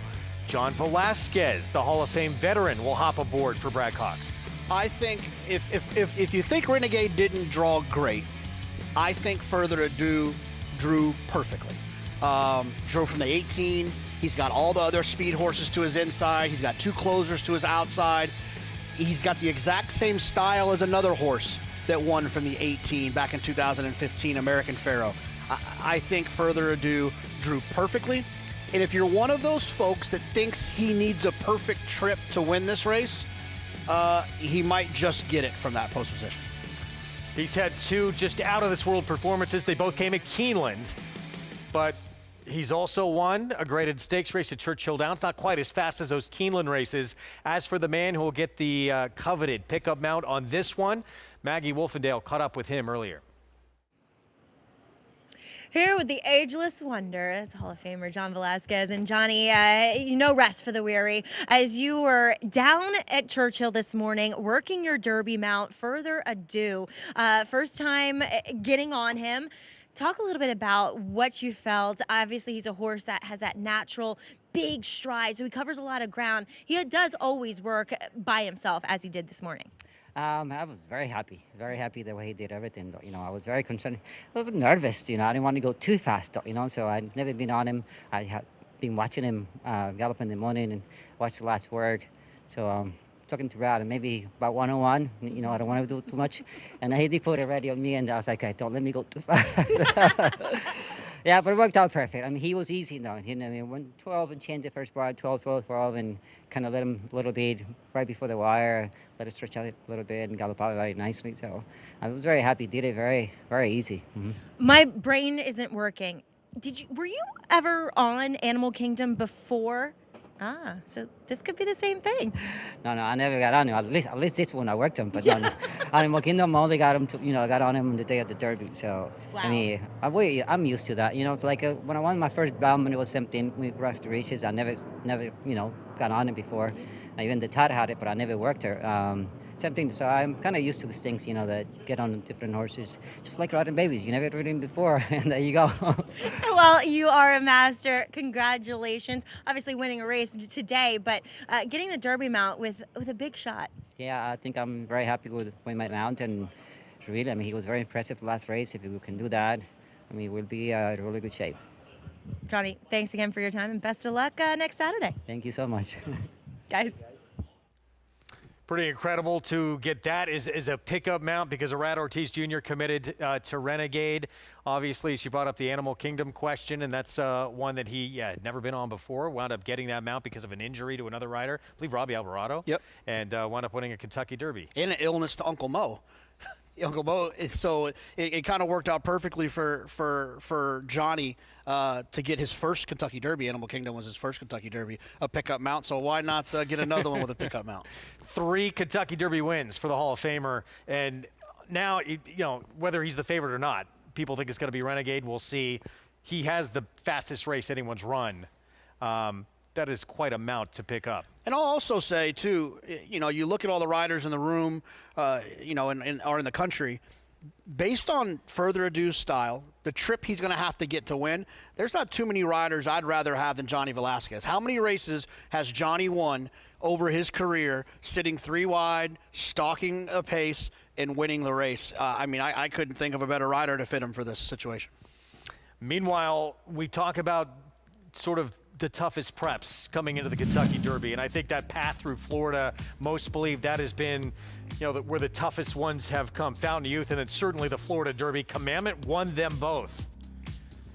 How impressed have you been by him? I've been very impressed by his consistency. You talk about horses like Further Ado. Renegade's been very consistent as well, but the rest of them have had little things that you're like, lightly raced. Had a bad race here, had a bad race there. Not Commandment. He just shows up and he runs every single time, and he runs well every single time. And this is another situation, 4 in a row, by the way, for Commandment. He just keeps winning. Arad Ortiz Jr. had ridden him in the Fountain of Youth. Prat rode him in the Florida Derby. Obviously, Flavien Prat, your 2-time reigning Eclipse Award-winning rider, going to emerging markets. So this mount opens. Luis Saez will be on Commandment. Let's send it out to Mig and Megan, and start with Further Ado, you two.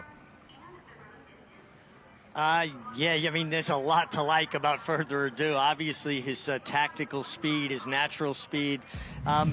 In a Derby that doesn't have what I consider Derby speed signed on. But let's talk about the work first, Megan. He's just cruising. This is what we call a maintenance work. Johnny getting familiar with his ride. Look where's the position of his hands. Johnny's body, he's still raised up on him, almost like it's an open gallop in the morning. I don't think this horse could be doing any better coming into the Derby. That was the key for me, as the big question mark coming off of a monstrous performance at Keeneland last time out with a huge Beyer speed figure is the quote-unquote bounce effect. This horse's energy levels and his subsequent work outside of that race gives me every indication that he's right on top of his form and that it hasn't taken anything out of him. It's pretty telling when you have a Hall of Famer in Johnny Velasquez who's nervous to work one, as he can go quite fast. You don't want that energy expenditure, especially 7 to 8 days out. And I think he nailed it perfectly, as it's a tale of 2 completely different workhorses with Commandment and full Further Ado. Yeah, and I think that's a good, a prime example of what you're saying. We're going to watch Commandment. You see Further Ado work solo. He doesn't have a work mate.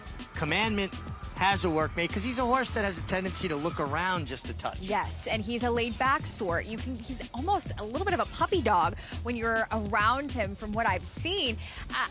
When judging from Brad Cox's comments after this work, he was happy with it. And a lot of times, as I'm not as much of a workout expert, but you don't judge them by perhaps sometimes how they go against a mate. This mate, the goal was just to keep him interested and focused. A lot of times a completely overmatched mate in comparison to the level of where horse like Commandment's at. But he answered every cue and seemed to be a typical maintenance move for him. Yeah, the thing people have to remember about workouts is they're designed by a plan, right? They're not trying to beat each other here. It's almost like sparring in boxing. You're not trying to knock each other out.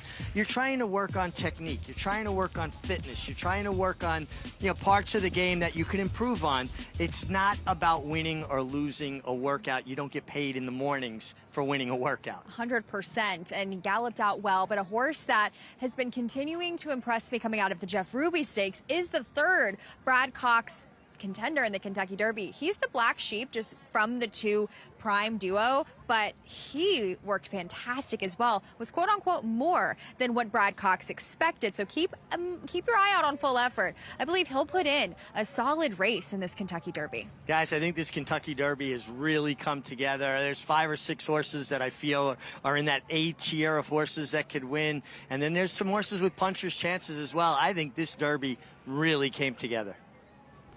Yeah, I think for a lot of people, it's those top 3. It's Renegade, Commandment, Further Ado. It's kind of, and then a drop down to that next class. Not to say anyone in the next class cannot win.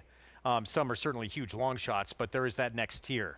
Yeah, no, I think that's right. I mean, I think there's a lot of years where you have one really good horse or 2 really good horses. I think feel like that last year with Journalism and Sovereignty. But this year feels like there's more of like a 3-4-ish at the top. Which makes it more fun. It's exciting to see what happens when you have a favorite who's listed at 4-1. You know that it's going to be a very competitive race. Yeah, look, even Chief Wallaby was not beaten by much in that Florida path to the Kentucky Derby, a horse who's probably the buzz horse in terms of how good he's been working out in the morning.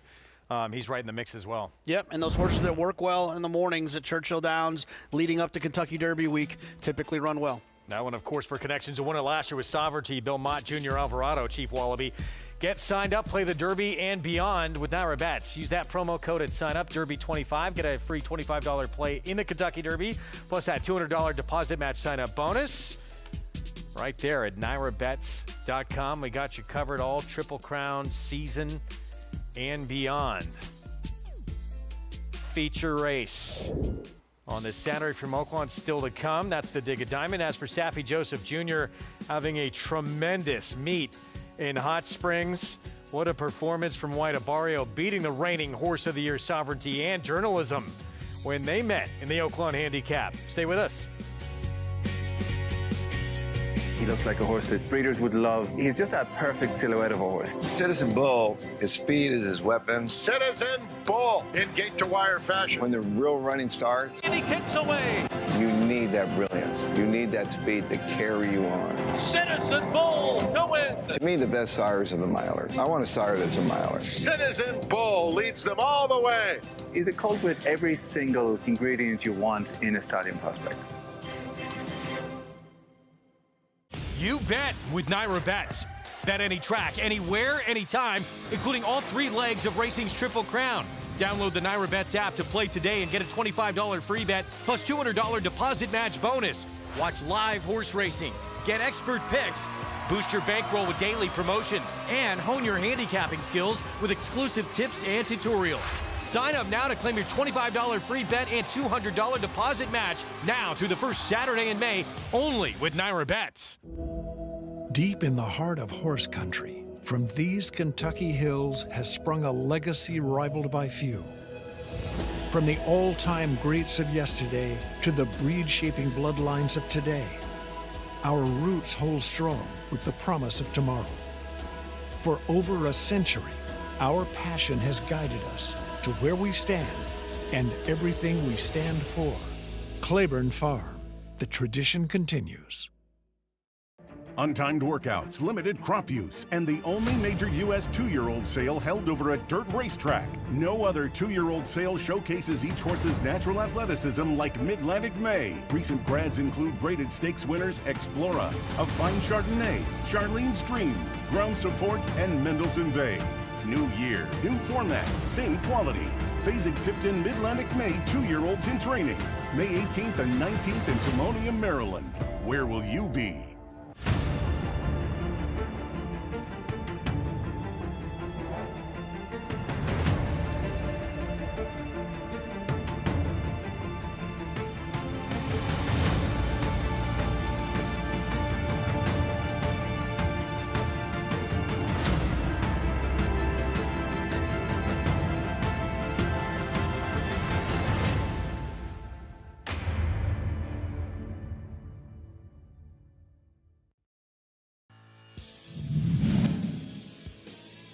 And White Abario in with a good chance. 3 wide as they come off the turn here. Sovereignty on the inside. Journalism. White Abario confidently handled by Irad Ortiz, and he goes to the lead now. Sovereignty has given way to second. Journalism third. 16th to go. It's White Abario's win. It's his Oaklawn handicap. And White Abario, an awesome champion, a veteran of the game. How cool is he?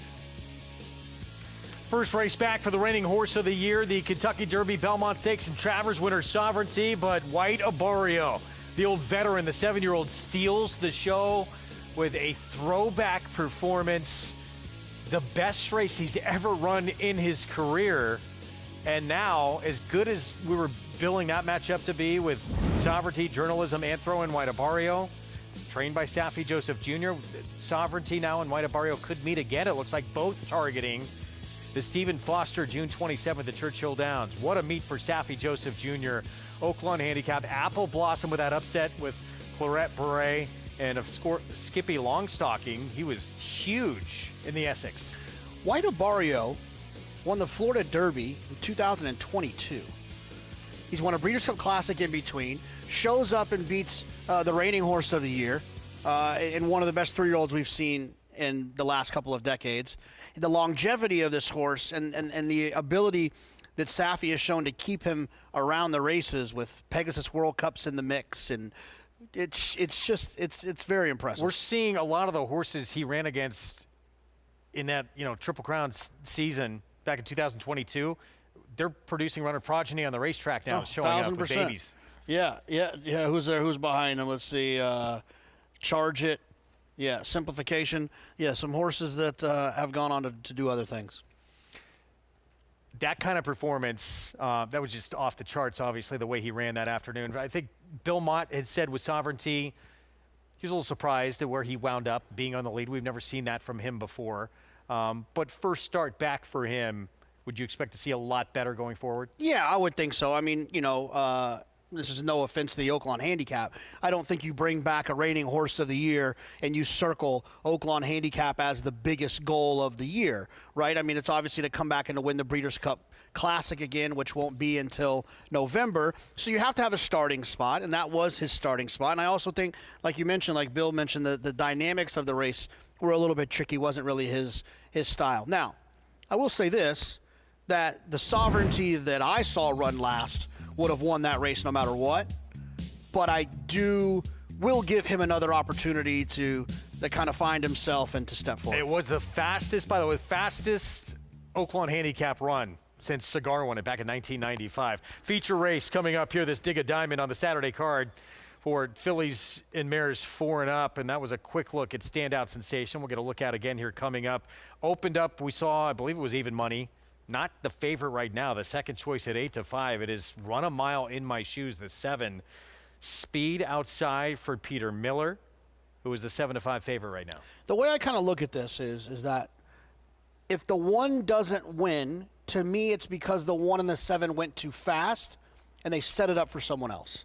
I don't see a world in which the pace is digestible enough for the 7 to win that the 1 doesn't work out a better trip being up close from the inside, if that all makes sense. Options for Rafael Bejarano, and what will he choose to do for this 2-time stakes winner? Here is Standout Sensation. Kenan LaRose trains. Rafael Bejarano will be aboard. Yeah, she's got a couple of good races at Oaklawn already this year, almost this year, December 26th, so in the last few months, 6 months.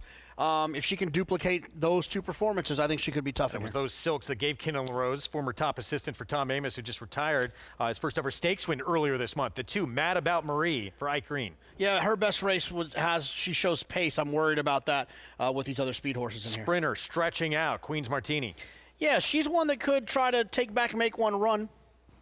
Winningest trainer in North American history, Steve Asmussen, with son Eric aboard Pronghorn. Yeah, I would think that he'll want to take back as well and see if the 1 and the 7 can hook up in front of him. Stablemate with son Keith aboard. Here's Bundle. Yeah, Bundle's going to have to get a little bit faster if they want to beat this group. And the current favorite, the Speedster, who has won 2 in a row, including a win at Oaklawn last start, Run a Mile in My Shoes. Yeah, I mean, as soon as they break away from the gate, my eyes are going to start at the 1 to see how she broke, and then I'm going to immediately go outside to the 7 and then try to look at both of them at the same time to see what decisions they make. The race will be decided by what those two do leading into the first turn. 7 minutes to post in this Saturday feature. It's a good one from Oaklawn. The Dig a Diamond. $200,000 purse. Standout sensation.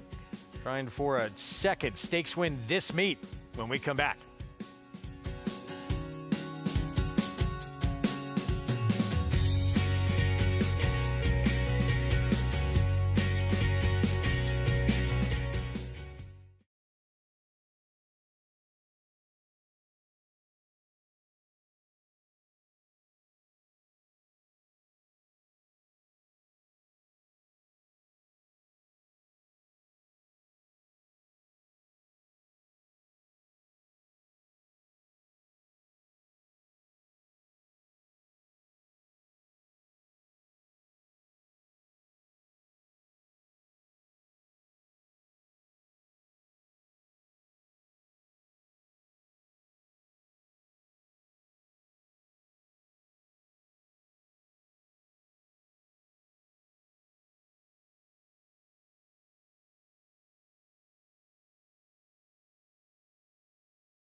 Oh, I've been talking about the Kentucky Derby with that draw just happening earlier today. Will a Triple Crown be on the line when we get to Saratoga in early June? Your final chance to see Belmont Stakes Week at historic Saratoga coming up this summer, June 3rd through 7th. Get your tickets now at belmontstakes.com/tickets. I sure hope so.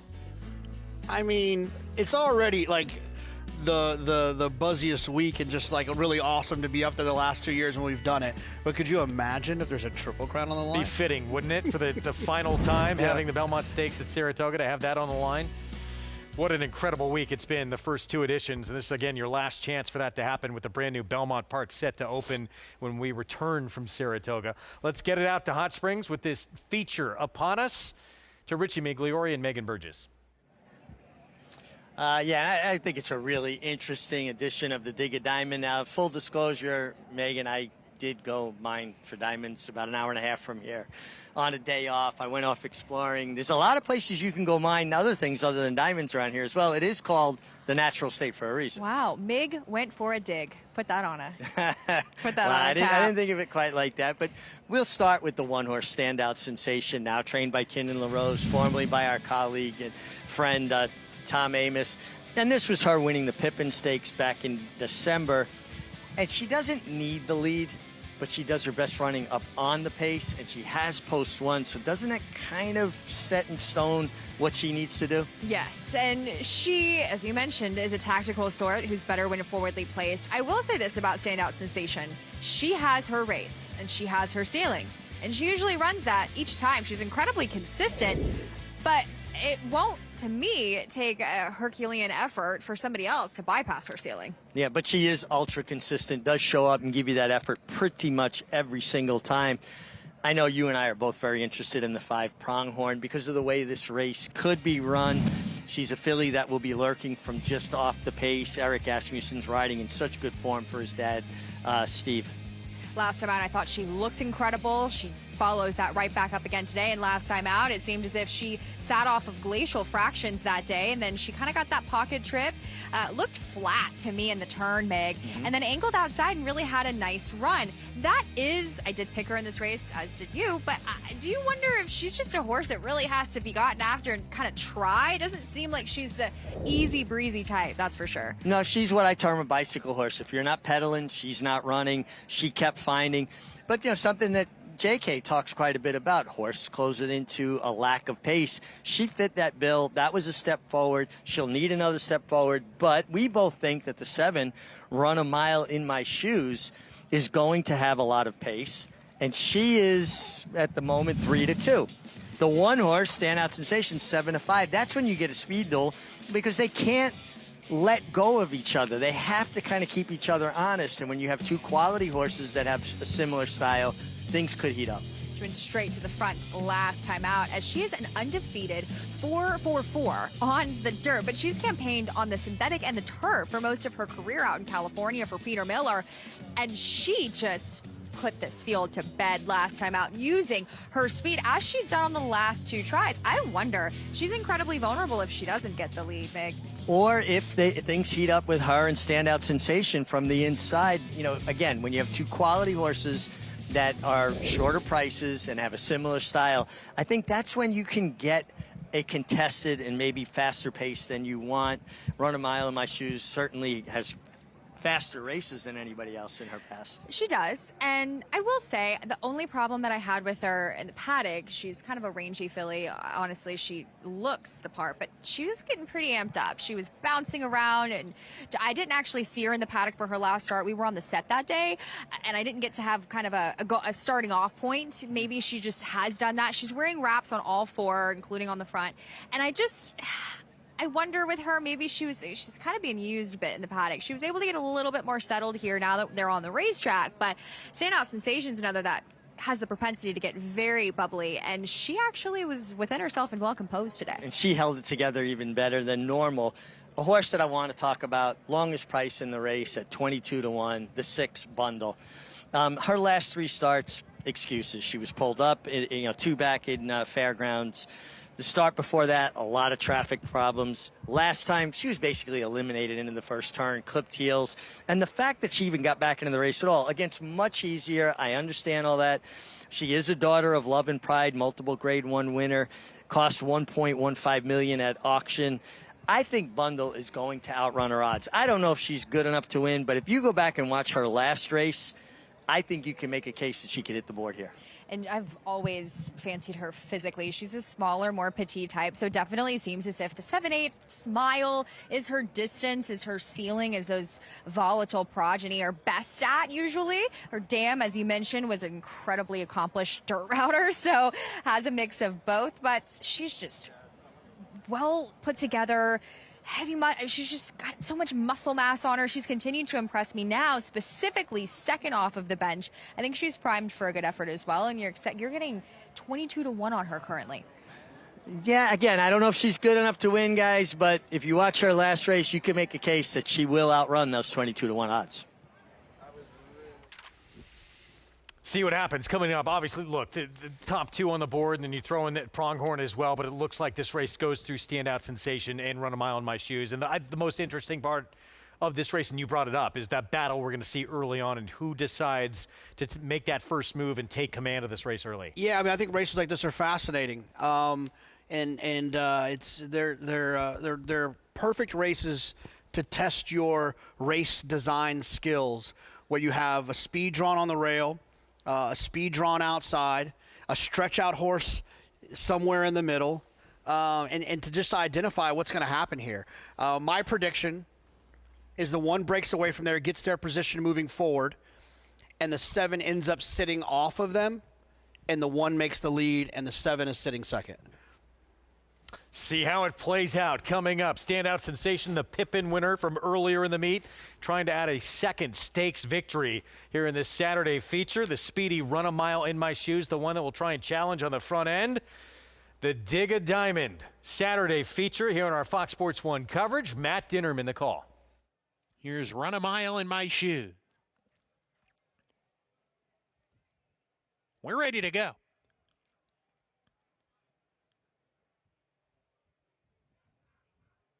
And we're off. In the Dig a Diamond Stakes, Pronghorn away just a little bit slowly. Standout sensation to the front with Run a Mile in My Shoes. Queen's Martini not far away. Run a Mile in My Shoes clearing off. Standout sensation will take a hold in track today, so Run a Mile in My Shoes is clear up top. Gets to the fence, leads a length and a half from Standout sensation in second. Queen's Martini to the outside. Mad About Marie has to take up early on the first turn run. Rates in fourth with Pronghorn in a space of 3 to bundle at the back as they approach the backstretch run. Run a Mile in My Shoes, clear a length and a half. Standout sensation will play a tracking role today. Mad About Marie trying to get closer on the rail, claims third with Queen's Martini. Pronghorn between horses off their heels is 3 behind and 3 more to bundle, who can see them all as they head down the backstretch. Remember, this race will end at the 16th pole. Run a Mile in My Shoes went the half in 47-2 as a 3/4 length edge on Standout sensation, rating kindly in second. Queen's Martini shown more rain third. The same can be said for Mad About Marie. Pronghorn is joining her. She's still 3 lengths off the pace and a gap of 3 to bundle. Sent hard at the back. Run a Mile in My Shoes has company. Queen's Martini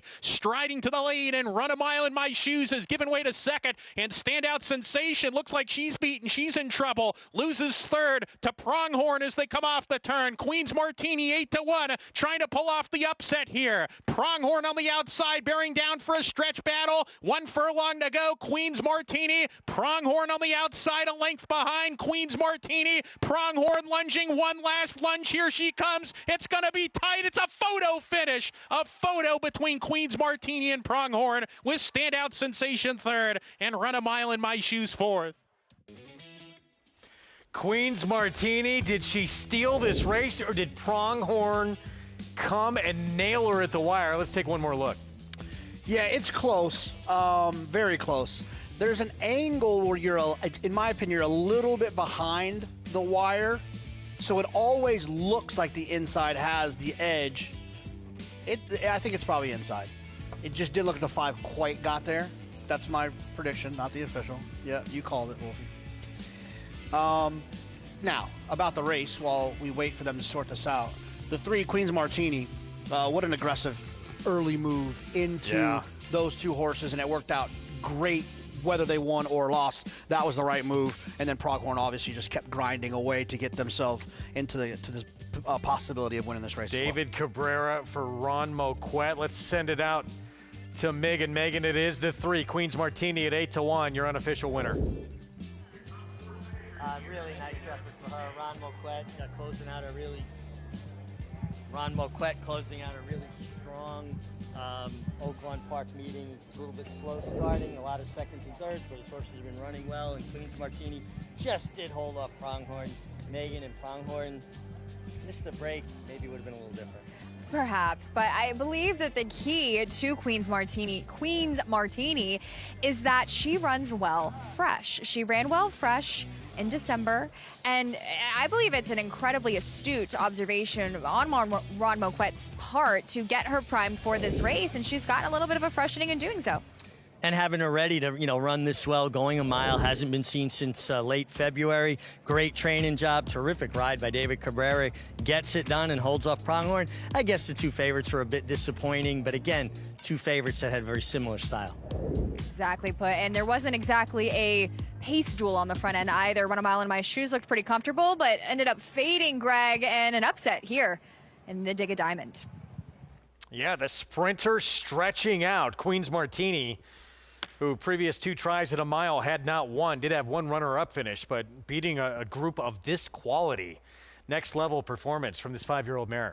Yeah, and look, I think some people might have thought that was an aggressive early move. And maybe it was, maybe it wasn't. But I believe that it was the right move. Whether they would have won the photo or not, you know, you can't become results-oriented. I always want my riders to err on the side of aggression at all times, and if I get beat, I get beat. I'd rather them lose being aggressive than lose being passive. Ride to win, not to lose, and Cabrera certainly did that here. Queen's Martini, your winner with an upset in the Dig a Diamond.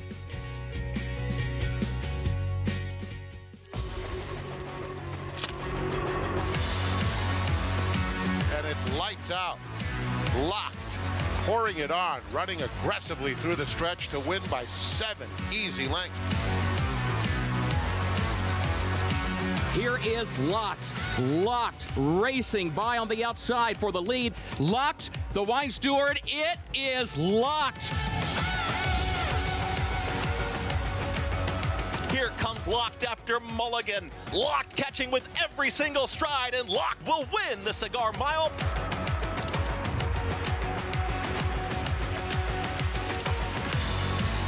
It's all about Locked, dominating the big cap, cruising home to an effortless 8-length romp.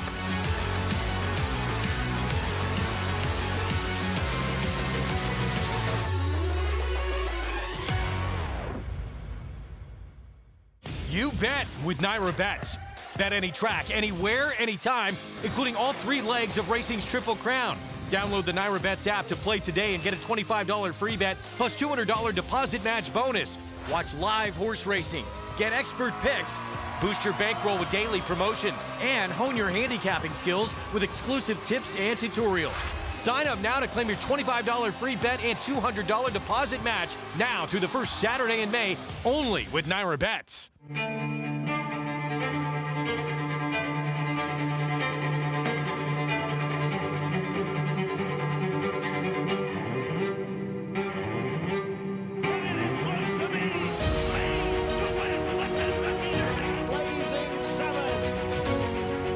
To get up into the Pacific Classic is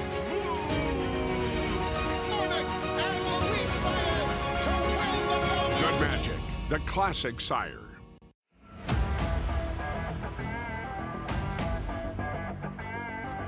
She's so spicy. She won it by 4 lengths on the wire. Side by side and stride for stride. Who's it going to be? My Soldier Citizen Bull. Bear has it close to home from Brussels. Bears, the Breeders' Cup winner. Van Tornado and Gerard Ortiz have won the Breeders' Cup Sprint.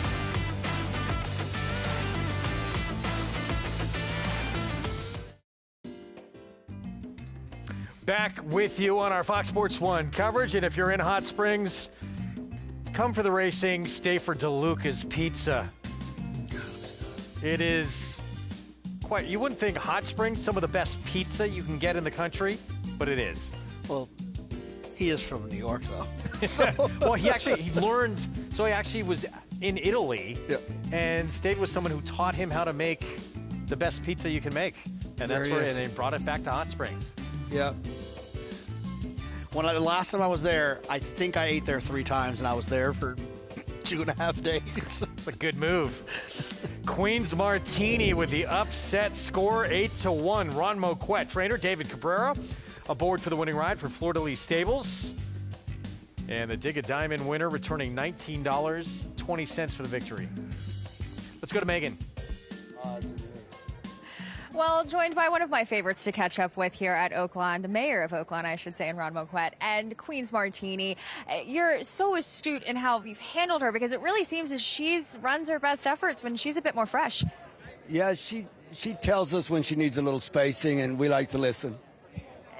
Might have seemed like a premature move rounding the turn, but it almost was the winning one that David Cabrera executed there, as he was aggressive when he wanted to use her.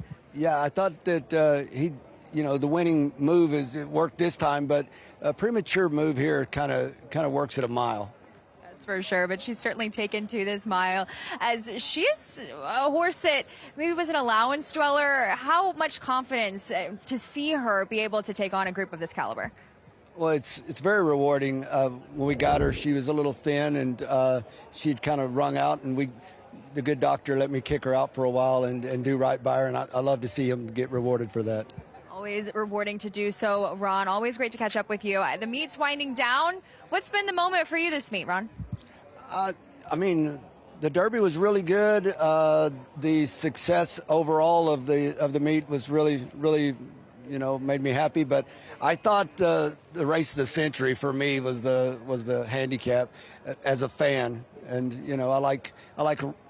I passed Lucas here, and for me to be able to do that in the standings of all time is huge, and RIP to the best, and was very happy to do that milestone. The best indeed, and what a meet it's been. We've all were fans back on Oaklawn Handicap Day, but congrats on this win, Ron. Thank you very much. Greg? Yeah, I think for a lot of people, the moment of the meet was that Oaklawn Handicap. White Abario, we showed you that upset win over the reigning Horse of the Year Sovereignty and the, of course, Preakness winner Journalism. They've had some exceptional moments at this meet, but that was certainly a huge one, not just for this entire sport, but in sports. Yeah, I mean, I can't think of a race that will be run for the rest of this year that will be better than that one, with those three horses in it. Now, they might run against each other again, and that's fine. But with those three horses in it, it's pretty spectacular, especially this early in the year. That's Breeders' Cup Classic type stuff. You get a lot of ducking early in the year. And 100%. To get that was big time for this sport. Good for Ron Moquett. He's had a very good meet. Let's move on to the 11th here out in Hot Springs. This one approaching the 21-minute mark to post. Mile and a 16th, lower level condition claiming race. Everyone for sale for $12,500 in this spot. And a wide open betting race as the board shows here. 4-1's your favor right now on the 4 Hoodlum. Yeah, when you have a 4-1 favorite and it's not the Kentucky Derby, you know it's a wide open race. Hoodlum shows up for Norm Cassie. First off the claimed the horse last time for $8,000, excuse me. The horse ran well enough from a figure standpoint, but will need to take a step forward. Well, with the NFL draft going on, we thought we'd have our own little Kentucky Derby draft. We'll have that coming up. Commandment, Fountain of Youth, Florida Derby winner, Renegade, the likely favorite, but now gets the rail. And of course, the Puma, the Tampa Bay Derby winner. Who will take who? Who gets to pick first, by the way? We'll be back. Stay with us.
Mage is coming down the center. Hit Show is there. King's Barnes gives way. Angel of Empire with powerful strides down the center of the track, but there's one furlong to go. Two Phil's fights on, but Mage has taken the lead. Angel of Empires are rallying third. Time is running out to get Mage. Mage digs down deep, urged onto the wire to win the Derby.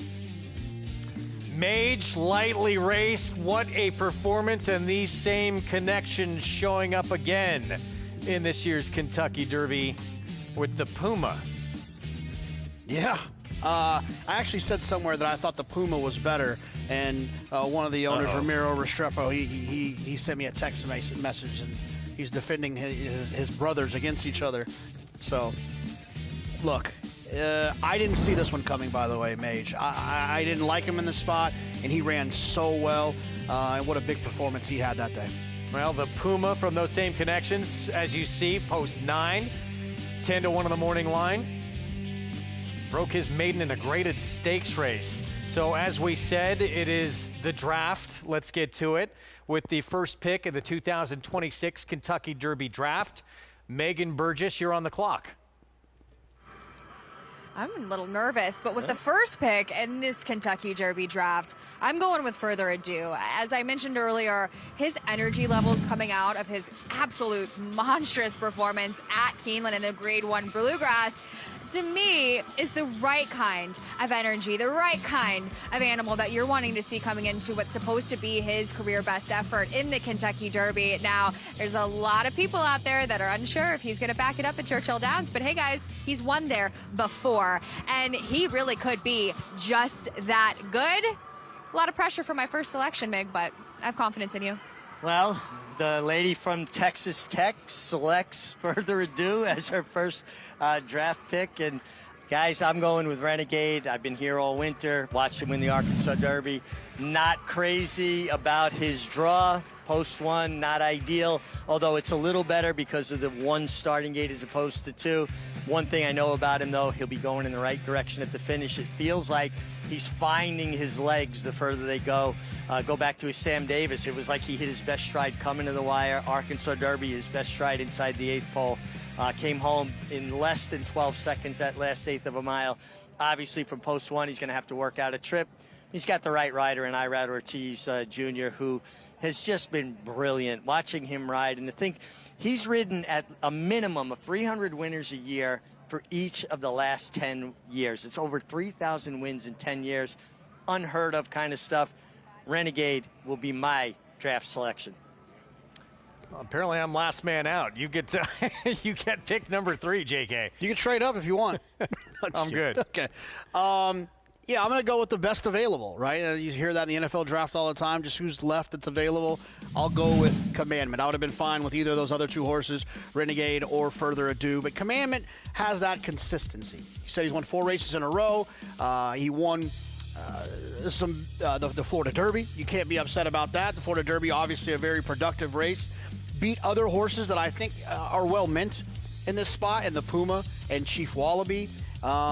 And I think that his style is going to work out from his post position. If I'm not mistaken, he drew the 6, and I think that should work out well for him as well. Like I said, any of those 3 horses that were just picked, I'd be just fine with, but Commandment for me. I get pick number 4. I'm going to pull something out of the Rams playbook. They shocked a lot of people and took a quarterback with the 13th overall selection. I actually like So Happy in this spot. I think he ran a sneaky, really good race. One of the best preps, I think, when you look at some of the numbers, depending on what you look at, that any 3-year-old has run this year. Mike Smith, he's won a couple of derbies, 59 years old, said he was riding just a completely different horse in the Santa Anita Derby than he was in the San Felipe. He was fitter. He had a lot more finish, and when people think he's by Run Happy, you think sprint. There's been plenty of Run Happies who have won going at longer distances, and I think he answered that question going away, winning at 1 1/8 in that performance. Connections believe, Mark Glatt, his trainer, it's his first Kentucky Derby starter, felt all along this horse would excel at 2 turns.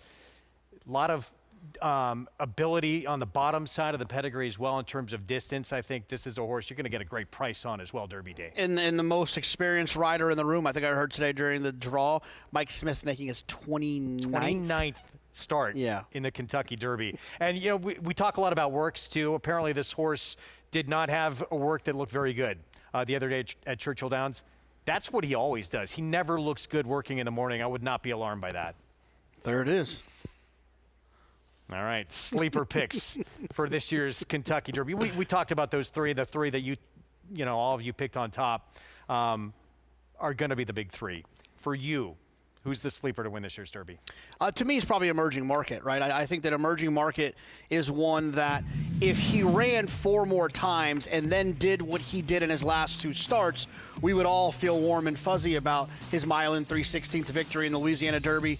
But to me, it's the fact that he did it in his second start, which really moves the needle for me. I know it's a big ask. I know we're asking a lot, but let's think about it. You know, if I asked you who is the best trainer off a layoff that we have in this country right now, we'd all agree that it's Chad Brown.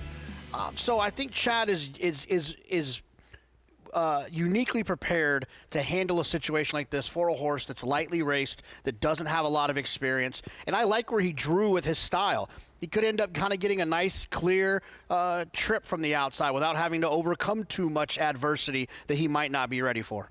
Didn't debut until February of this year, the Kentucky Derby at 1.25 miles, 20-horse field, all the chaos at Churchill Downs. Going to be just the 3rd start of his career. That is a huge ask. But as you said, trainer who's one of the best who's ever done it. And the thing about it is, in all fairness, if Emerging Market would have stubbed his toe and not won first time out, ran second, or got second in that duel in the Louisiana Derby, he probably doesn't run in this race. He probably skips and runs in the Preakness. But he has done everything he's supposed to do. He's forcing Seth Klarman and Chad Brown to run him in this race. Doesn't hurt, too. You get arguably the best rider on the planet on Flavien Prat, 2-time reigning Eclipse Award-winning rider as well. Fascinating. We are a week away from the first Saturday in May. It's going to be a lot of fun. You could play it, of course, right there with Naira Bets. Punch in that code for new members, Derby25. Get $25 free play in the Derby and that $200 deposit match bonus at sign-up at NairaBets.com. We're going to take a timeout. Race 11 to close out action on this Saturday card from Hot Springs.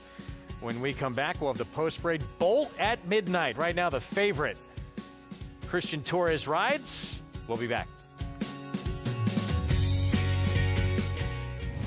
Gunrunner is the sire of 16 millionaires and 12 Grade 1 winners. Last year, he sired $17 million yearlings, including the Keeneland September sale topper. He was the sire of the $2.2 million Keeneland November weanling sale topper as well. Gunrunner was the co-leading sire of 2-year-old Grade 1 winners, including Breeders' Cup Juvenile Fillies winner, Super Corridoro. Gunrunner, breed true. Gratefully and Saratoga Special, nose and nose for the wire. Gratefully Saratoga Special, gratefully would not be denied. Welcome to Adelphi Racing Club's unparalleled partnership experience. Exclusive access to the backstretch at Belmont and Saratoga, premier accommodations on race day, and of course, experience excitement like no other. Contact us today to get a taste of the Adelphi difference. Flightline is in full flight. Flightline turns it on at the top of the stretch, and he's in cruise control. And Flightline takes off! Take a good look at this, because you're not going to see this too often, maybe never again. Flightline, 20 lengths clear. World-class racehorse, world-class performance at a world championship event.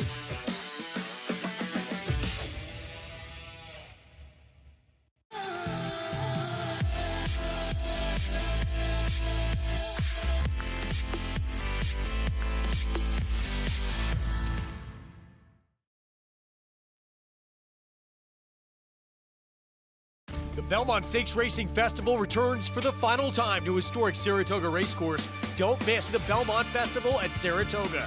June 3rd through 7th. Secure your place in history at BelmontStakes.com.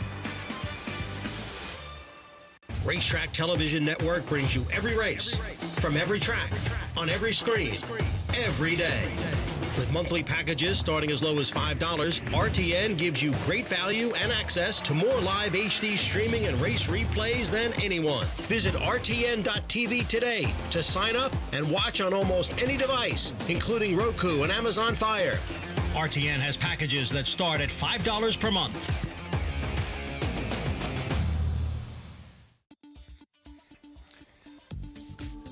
Back with you with the finale ahead from the Saturday card in Hot Springs, Arkansas. Mile and a 16th in this $12,000 condition claiming race to close things out. And pretty good betting board to finish up this Saturday card. Absolutely. When you have a favorite sitting at 3-1, you got a couple horses at 4-1, a 5-1. It's a good one.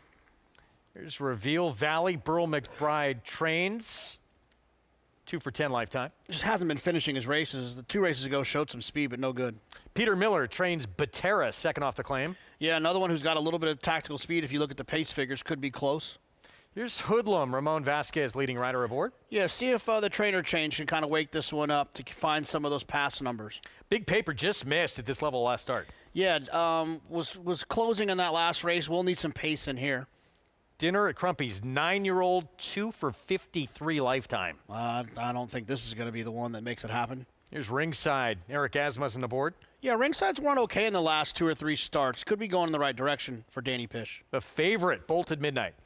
Yeah, I mean, if this horse runs the previous numbers, but in a wide-open race like this, I think you're supposed to look elsewhere. 7-year-old Mowens, 3 starts this year, has not hit the board. Yeah, ran okay last time, though. Got a nice figure. Here's Jack's Spring Break for Alan Milligan. Doesn't have a lot of early speed. We'll need to get a little bit faster. Tis Wicked Strong, big number. Yeah, big numbers, 31-1, 25-1, 23-1. The last couple starts will need to improve. Gasoline has some races, including that last out effort. That was on a wet track, though. Yeah, I thought Gasoline ran okay last time, too. Another one that's going to be a little bit pace-dependent. Critical Threat has not been much of a threat for quite some time. No, it hasn't. Was sprinting last time and is going to try to go a little bit longer this time. 6 minutes to post and the nightcap. Let's go back to Megan. Yeah, thanks, Greg. And we're going to start with a horse that's a big price that I just think is too big a price, and that's number 2, Batera, for Peter Miller, who's had a tremendous meeting here at Oaklawn, winning at 27%. I thought this horse's last race was a little better than it looks, and he should not be 13-1. He didn't have the best of breaks, and he still ran on last time out. Now, Peter Miller claimed him for 12.5, now gets right back to the same level, a second off of the claim. Peter is incredibly astute when it comes to the claiming game, and he has been so successful when doing so, specifically at this meet. He was a reimagined turf horse back in the day, and I think that looking at him, he's much more just conducive to being on the dirt. And last time out, he was under a hold and asked, and he kind of flattened a bit, but he had an excuse to. He kind of bobbled a little bit, didn't have the greatest of beginnings. No, and again, I'm not picking him to win, but at 12-1, he's certainly interesting. The 4 Hoodlum, claimed for $8,000 by Norm Cassie for himself. Don't see that very often. Are you surprised he's taken as much money as he is? A bit, especially off of just how badly he was beaten last time out. In against cheaper for that $8,000 tag. I think it's a function of, I find Norm Cassie's name is just maybe even merged with his dad in terms of just bettors looking at the past performances, quick skimming. But Norm, first off the claim, the past 5 years at Oaklawn Park has a negative ROI of 73 cents, that $2 ROI, and is 14%, 3 for 21. I just find he's a little bit up against it in this spot, and where you really wanted to get this horse was 2 back. I'm right there with you. The 5 Big Paper. I love the name because when I think about the racing form, I think about the old racing form, the Big Paper. Come off a nice effort last time after he didn't break particularly sharp, kind of, just slightly shuffled back a little bit there. But I thought he finished with such strong interest, and you get Amir Mendoza, an apprentice who has really improved throughout the entirety of the meet. You're right. He's a closer as far as that last performance where he was last rounding in the turn, and then you saw him really get going. He was floated wide. He kind of took a bump there, and he had a solid late rally. He is making a lateral move second off of the bench. I find he's in the prime position for Tommy Van Berg to run a better race, albeit Brittany's Dream, who got the better of him last time out, did finish 10th. in a subsequent start. So a little bit of a regression there, but the form, this horse is there at this level. Didn't it look like Brittany's Dream kind of shoved Big Paper a little bit out of the Absolutely. way? And then Big Paper wanted to lug in a little bit. Amir Mendoza, an apprentice, riding this horse back, should be a little more prepared for that potential to lug in. You've got to make these mental inventories, have your riding crop in your left hand, and get ready there. And then the 8-horse, Bolt at Midnight, Christian Torres. What I wanted to mention that's taking money for Edgar Espinoza, the man of the hour, Christian Torres, fighting for the riding title. First off the claim for a barn that has okay numbers doing so. I'm a bit against this horse because of the extreme merry-go-round race last time out. And honestly, the last couple of races back on the April 11th card. Now, speed did do well, but horses came off of it. Now, I'm wondering with this horse, Mig, he has the propensity to be a runoff type. You can see that 3 back. So the key to him is also to get him to settle, as he's going to have some company on what's projected to be a fast pace. Well, in that case, with the fast pace, I'm going to go to the 2, Batera, at 10-1 now, lurking from just off the pace. Where'd you land? This is a hard race. I'm going to take the number 5, Big Paper, second off of the bench, all knowing that I'm not in love with the group that he faced last time out at this level, but honestly, this is quite the explosive last leg if you're still alive in some of those multi-race wagers, because this is a very competitive race. Very competitive race, guys. We got some cloud cover rolling in. Looks like we might have some more storms tonight, some more rain, but the track is perfect for the finale here. All right, yeah, it looks like going to get this one in before that weather does come, hopefully, here. 2 minutes away from the 11th to close things out. Let's go back quickly while we have a moment to the Derby. And, certainly one of the more intriguing runners in this field. There's a lot of great storylines, but Emerging Market coming out of that Louisiana Derby certainly is one of them. It was a big decision for these connections. Do they go on with this lightly raced runner who will be making just his 3rd career start in the Kentucky Derby? Or do they wait for the Preakness, a successful move for them, certainly in the past? They decided to go all in for the Derby. Yeah, and here's the thing about Emerging Market in this performance. He earned a 95 Beyer speed figure. Beyer speed figures are like a quarterback rating in sports, in football. The higher, the better. Or excuse me, a 90. The problem that I have with that 90 is that when you're going a mile in 3/16 at Fairgrounds on this day, it's the only race at this distance. So the problem is when you're making those speed figures, it's much harder to compare. So there's a possibility that 90 was 10 points too fast, 10 points too slow, and you're not going to really know until they cross the wire in the Derby based on how he runs. So if you like Emerging Market and you want to lean towards Emerging Market, it's possible that you could do that. You could assume that maybe that race is faster. If you don't like him, you could also assume the other way, that maybe that number 90 was a little bit too high, and you can look the other direction too. But I will say this. He passed the mile in 3/16 test. He's run farther than these other horses have run in their other preps in North America, and that says a lot, because a lot of them have to answer that question about the 1.25 miles for the first time. And to win at first asking, which he won at 1 mile and 40 yards first time out, that's not easy to do. And then let alone, the longest Derby prep of this season in start number 2. Ton of talent. It is just fucking a lot of history to try and overcome winning that race at 1.25 miles in just the 3rd start of your career when you didn't get started until early February of your 3-year-old season. He's going to be giving up a ton of experience. He is race experience, but I heard Chad in an interview say that he had him ready at Saratoga, and then there was a situation where he had to stop. Then he had him ready for Belmont in the fall, or Belmont at Aqueduct in the fall, and had to stop. So it's not as if he's a horse that got a late start to the racetrack as a 2-year-old. He just got a late start to racing as a 3-year-old. I do understand that. And look, I'm not trying to make excuses. It's a very, very tall task. And he's got 3 or 4 other really good horses he's got to run better than on the first Saturday in May, and that is another concern as well. Adding a lot of intrigue, though, to already what's going to be a tremendous Kentucky Derby week away from that first Saturday in May. They are just about set to break from the gate for this Saturday finale from Oaklawn Park here. It is the 8, Bolt at Midnight, your favorite. Christian Torres aboard, looking for win number 4 of this 5-year-old's career. Let's send it to Matt Dinnerman for the call.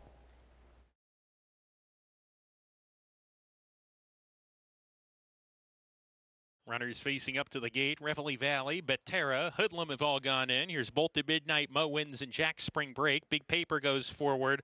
The 11 is Tis Wicked Strong. Next in will be Dinner at Crumpy's. Gasoline, post 12. 2 back. Ringside. And then to the outside, Critical Threat draws in from the also eligible list. Ringside goes in, Critical Threat to the outside post to round out the group. A full field to end our day today. We're ready to go.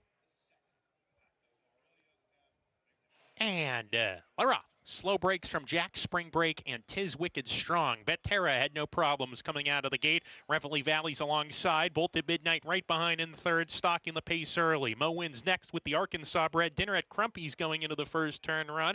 1.5 lengths to Hoodlum. He's off the speed on the fence. Jack Spring Break, Gasoline, and Critical Threat, they all line up. 3 clear of Big Paper. Ringside is second to last, and Tis Wicked Strong's at the rear as they approach the backstretch run. Reveille Valley, the gray horse, neck in front of Bettera, who's keen to get after him, and these two hook up with about 5 furlongs to go. 2 back to Bolted Midnight, off the speed, rating kindly today. Then Dinner at Crumpy's and Hoodlum. Mo Wins in the green and white. He's 4 off the pace, a length in front of Gasoline, who's racing alone. 2.5 more to Jack Spring Break, Critical Threat, then Big Paper. Ringside there together. 4 clear of Tis Wicked Strong, who can only see backside with a half mile to go. Reveille Valley on top, 3 parts of a length. Bettera still right there, but gets a breather going into the far turn. Bolted Midnight, 3 wide in the clear. No excuses for him stalking. He's shown a little more rain rounding the far turn. Hoodlum alongside of him. Dinner at Crumpy's is given way. He calls it a day. Mo Wins trying to giddy up between horses. He's 3 lengths off the pace, and Gasoline is next as they come to the top of the lane. Bettera goes by Reveille Valley and grabs the lead. Bolted Midnight right there under the stick second. Mo Wins tipping outside. Gasoline is farther out as they come down the lane. Bolted Midnight narrow lead. Mo Wins trying to tag him. Bettera back to third on the rail. Bolted Midnight in front. Mo Wins outside, continuing to grind away. 1 furlong to go. Bolted Midnight. Mo Wins alongside. These two nose and nose, and Hoodlum is right there third on the fence. Bolted Midnight. Mo Wins. Mo Wins surging. Mo Wins has him. Mo Wins to win at 10-1. Nails Bolted Midnight at the finish. Hoodlum third. Big Paper fourth in the finale. Oh, Mo Wins in the final jumps here, stealing this one from Bolted Midnight. Thriller in the finale. Michael Lauer winning. Trainer Rafael Bejarano on this 7-year-old by Mohayman. Mo wins him down. He does. You see what I did there? Mo's. Look, the 8 Bolted Midnight, I just thought was a little bit overbet in a field like this that they all kind of felt very similar, and Mowens proved that to be the case.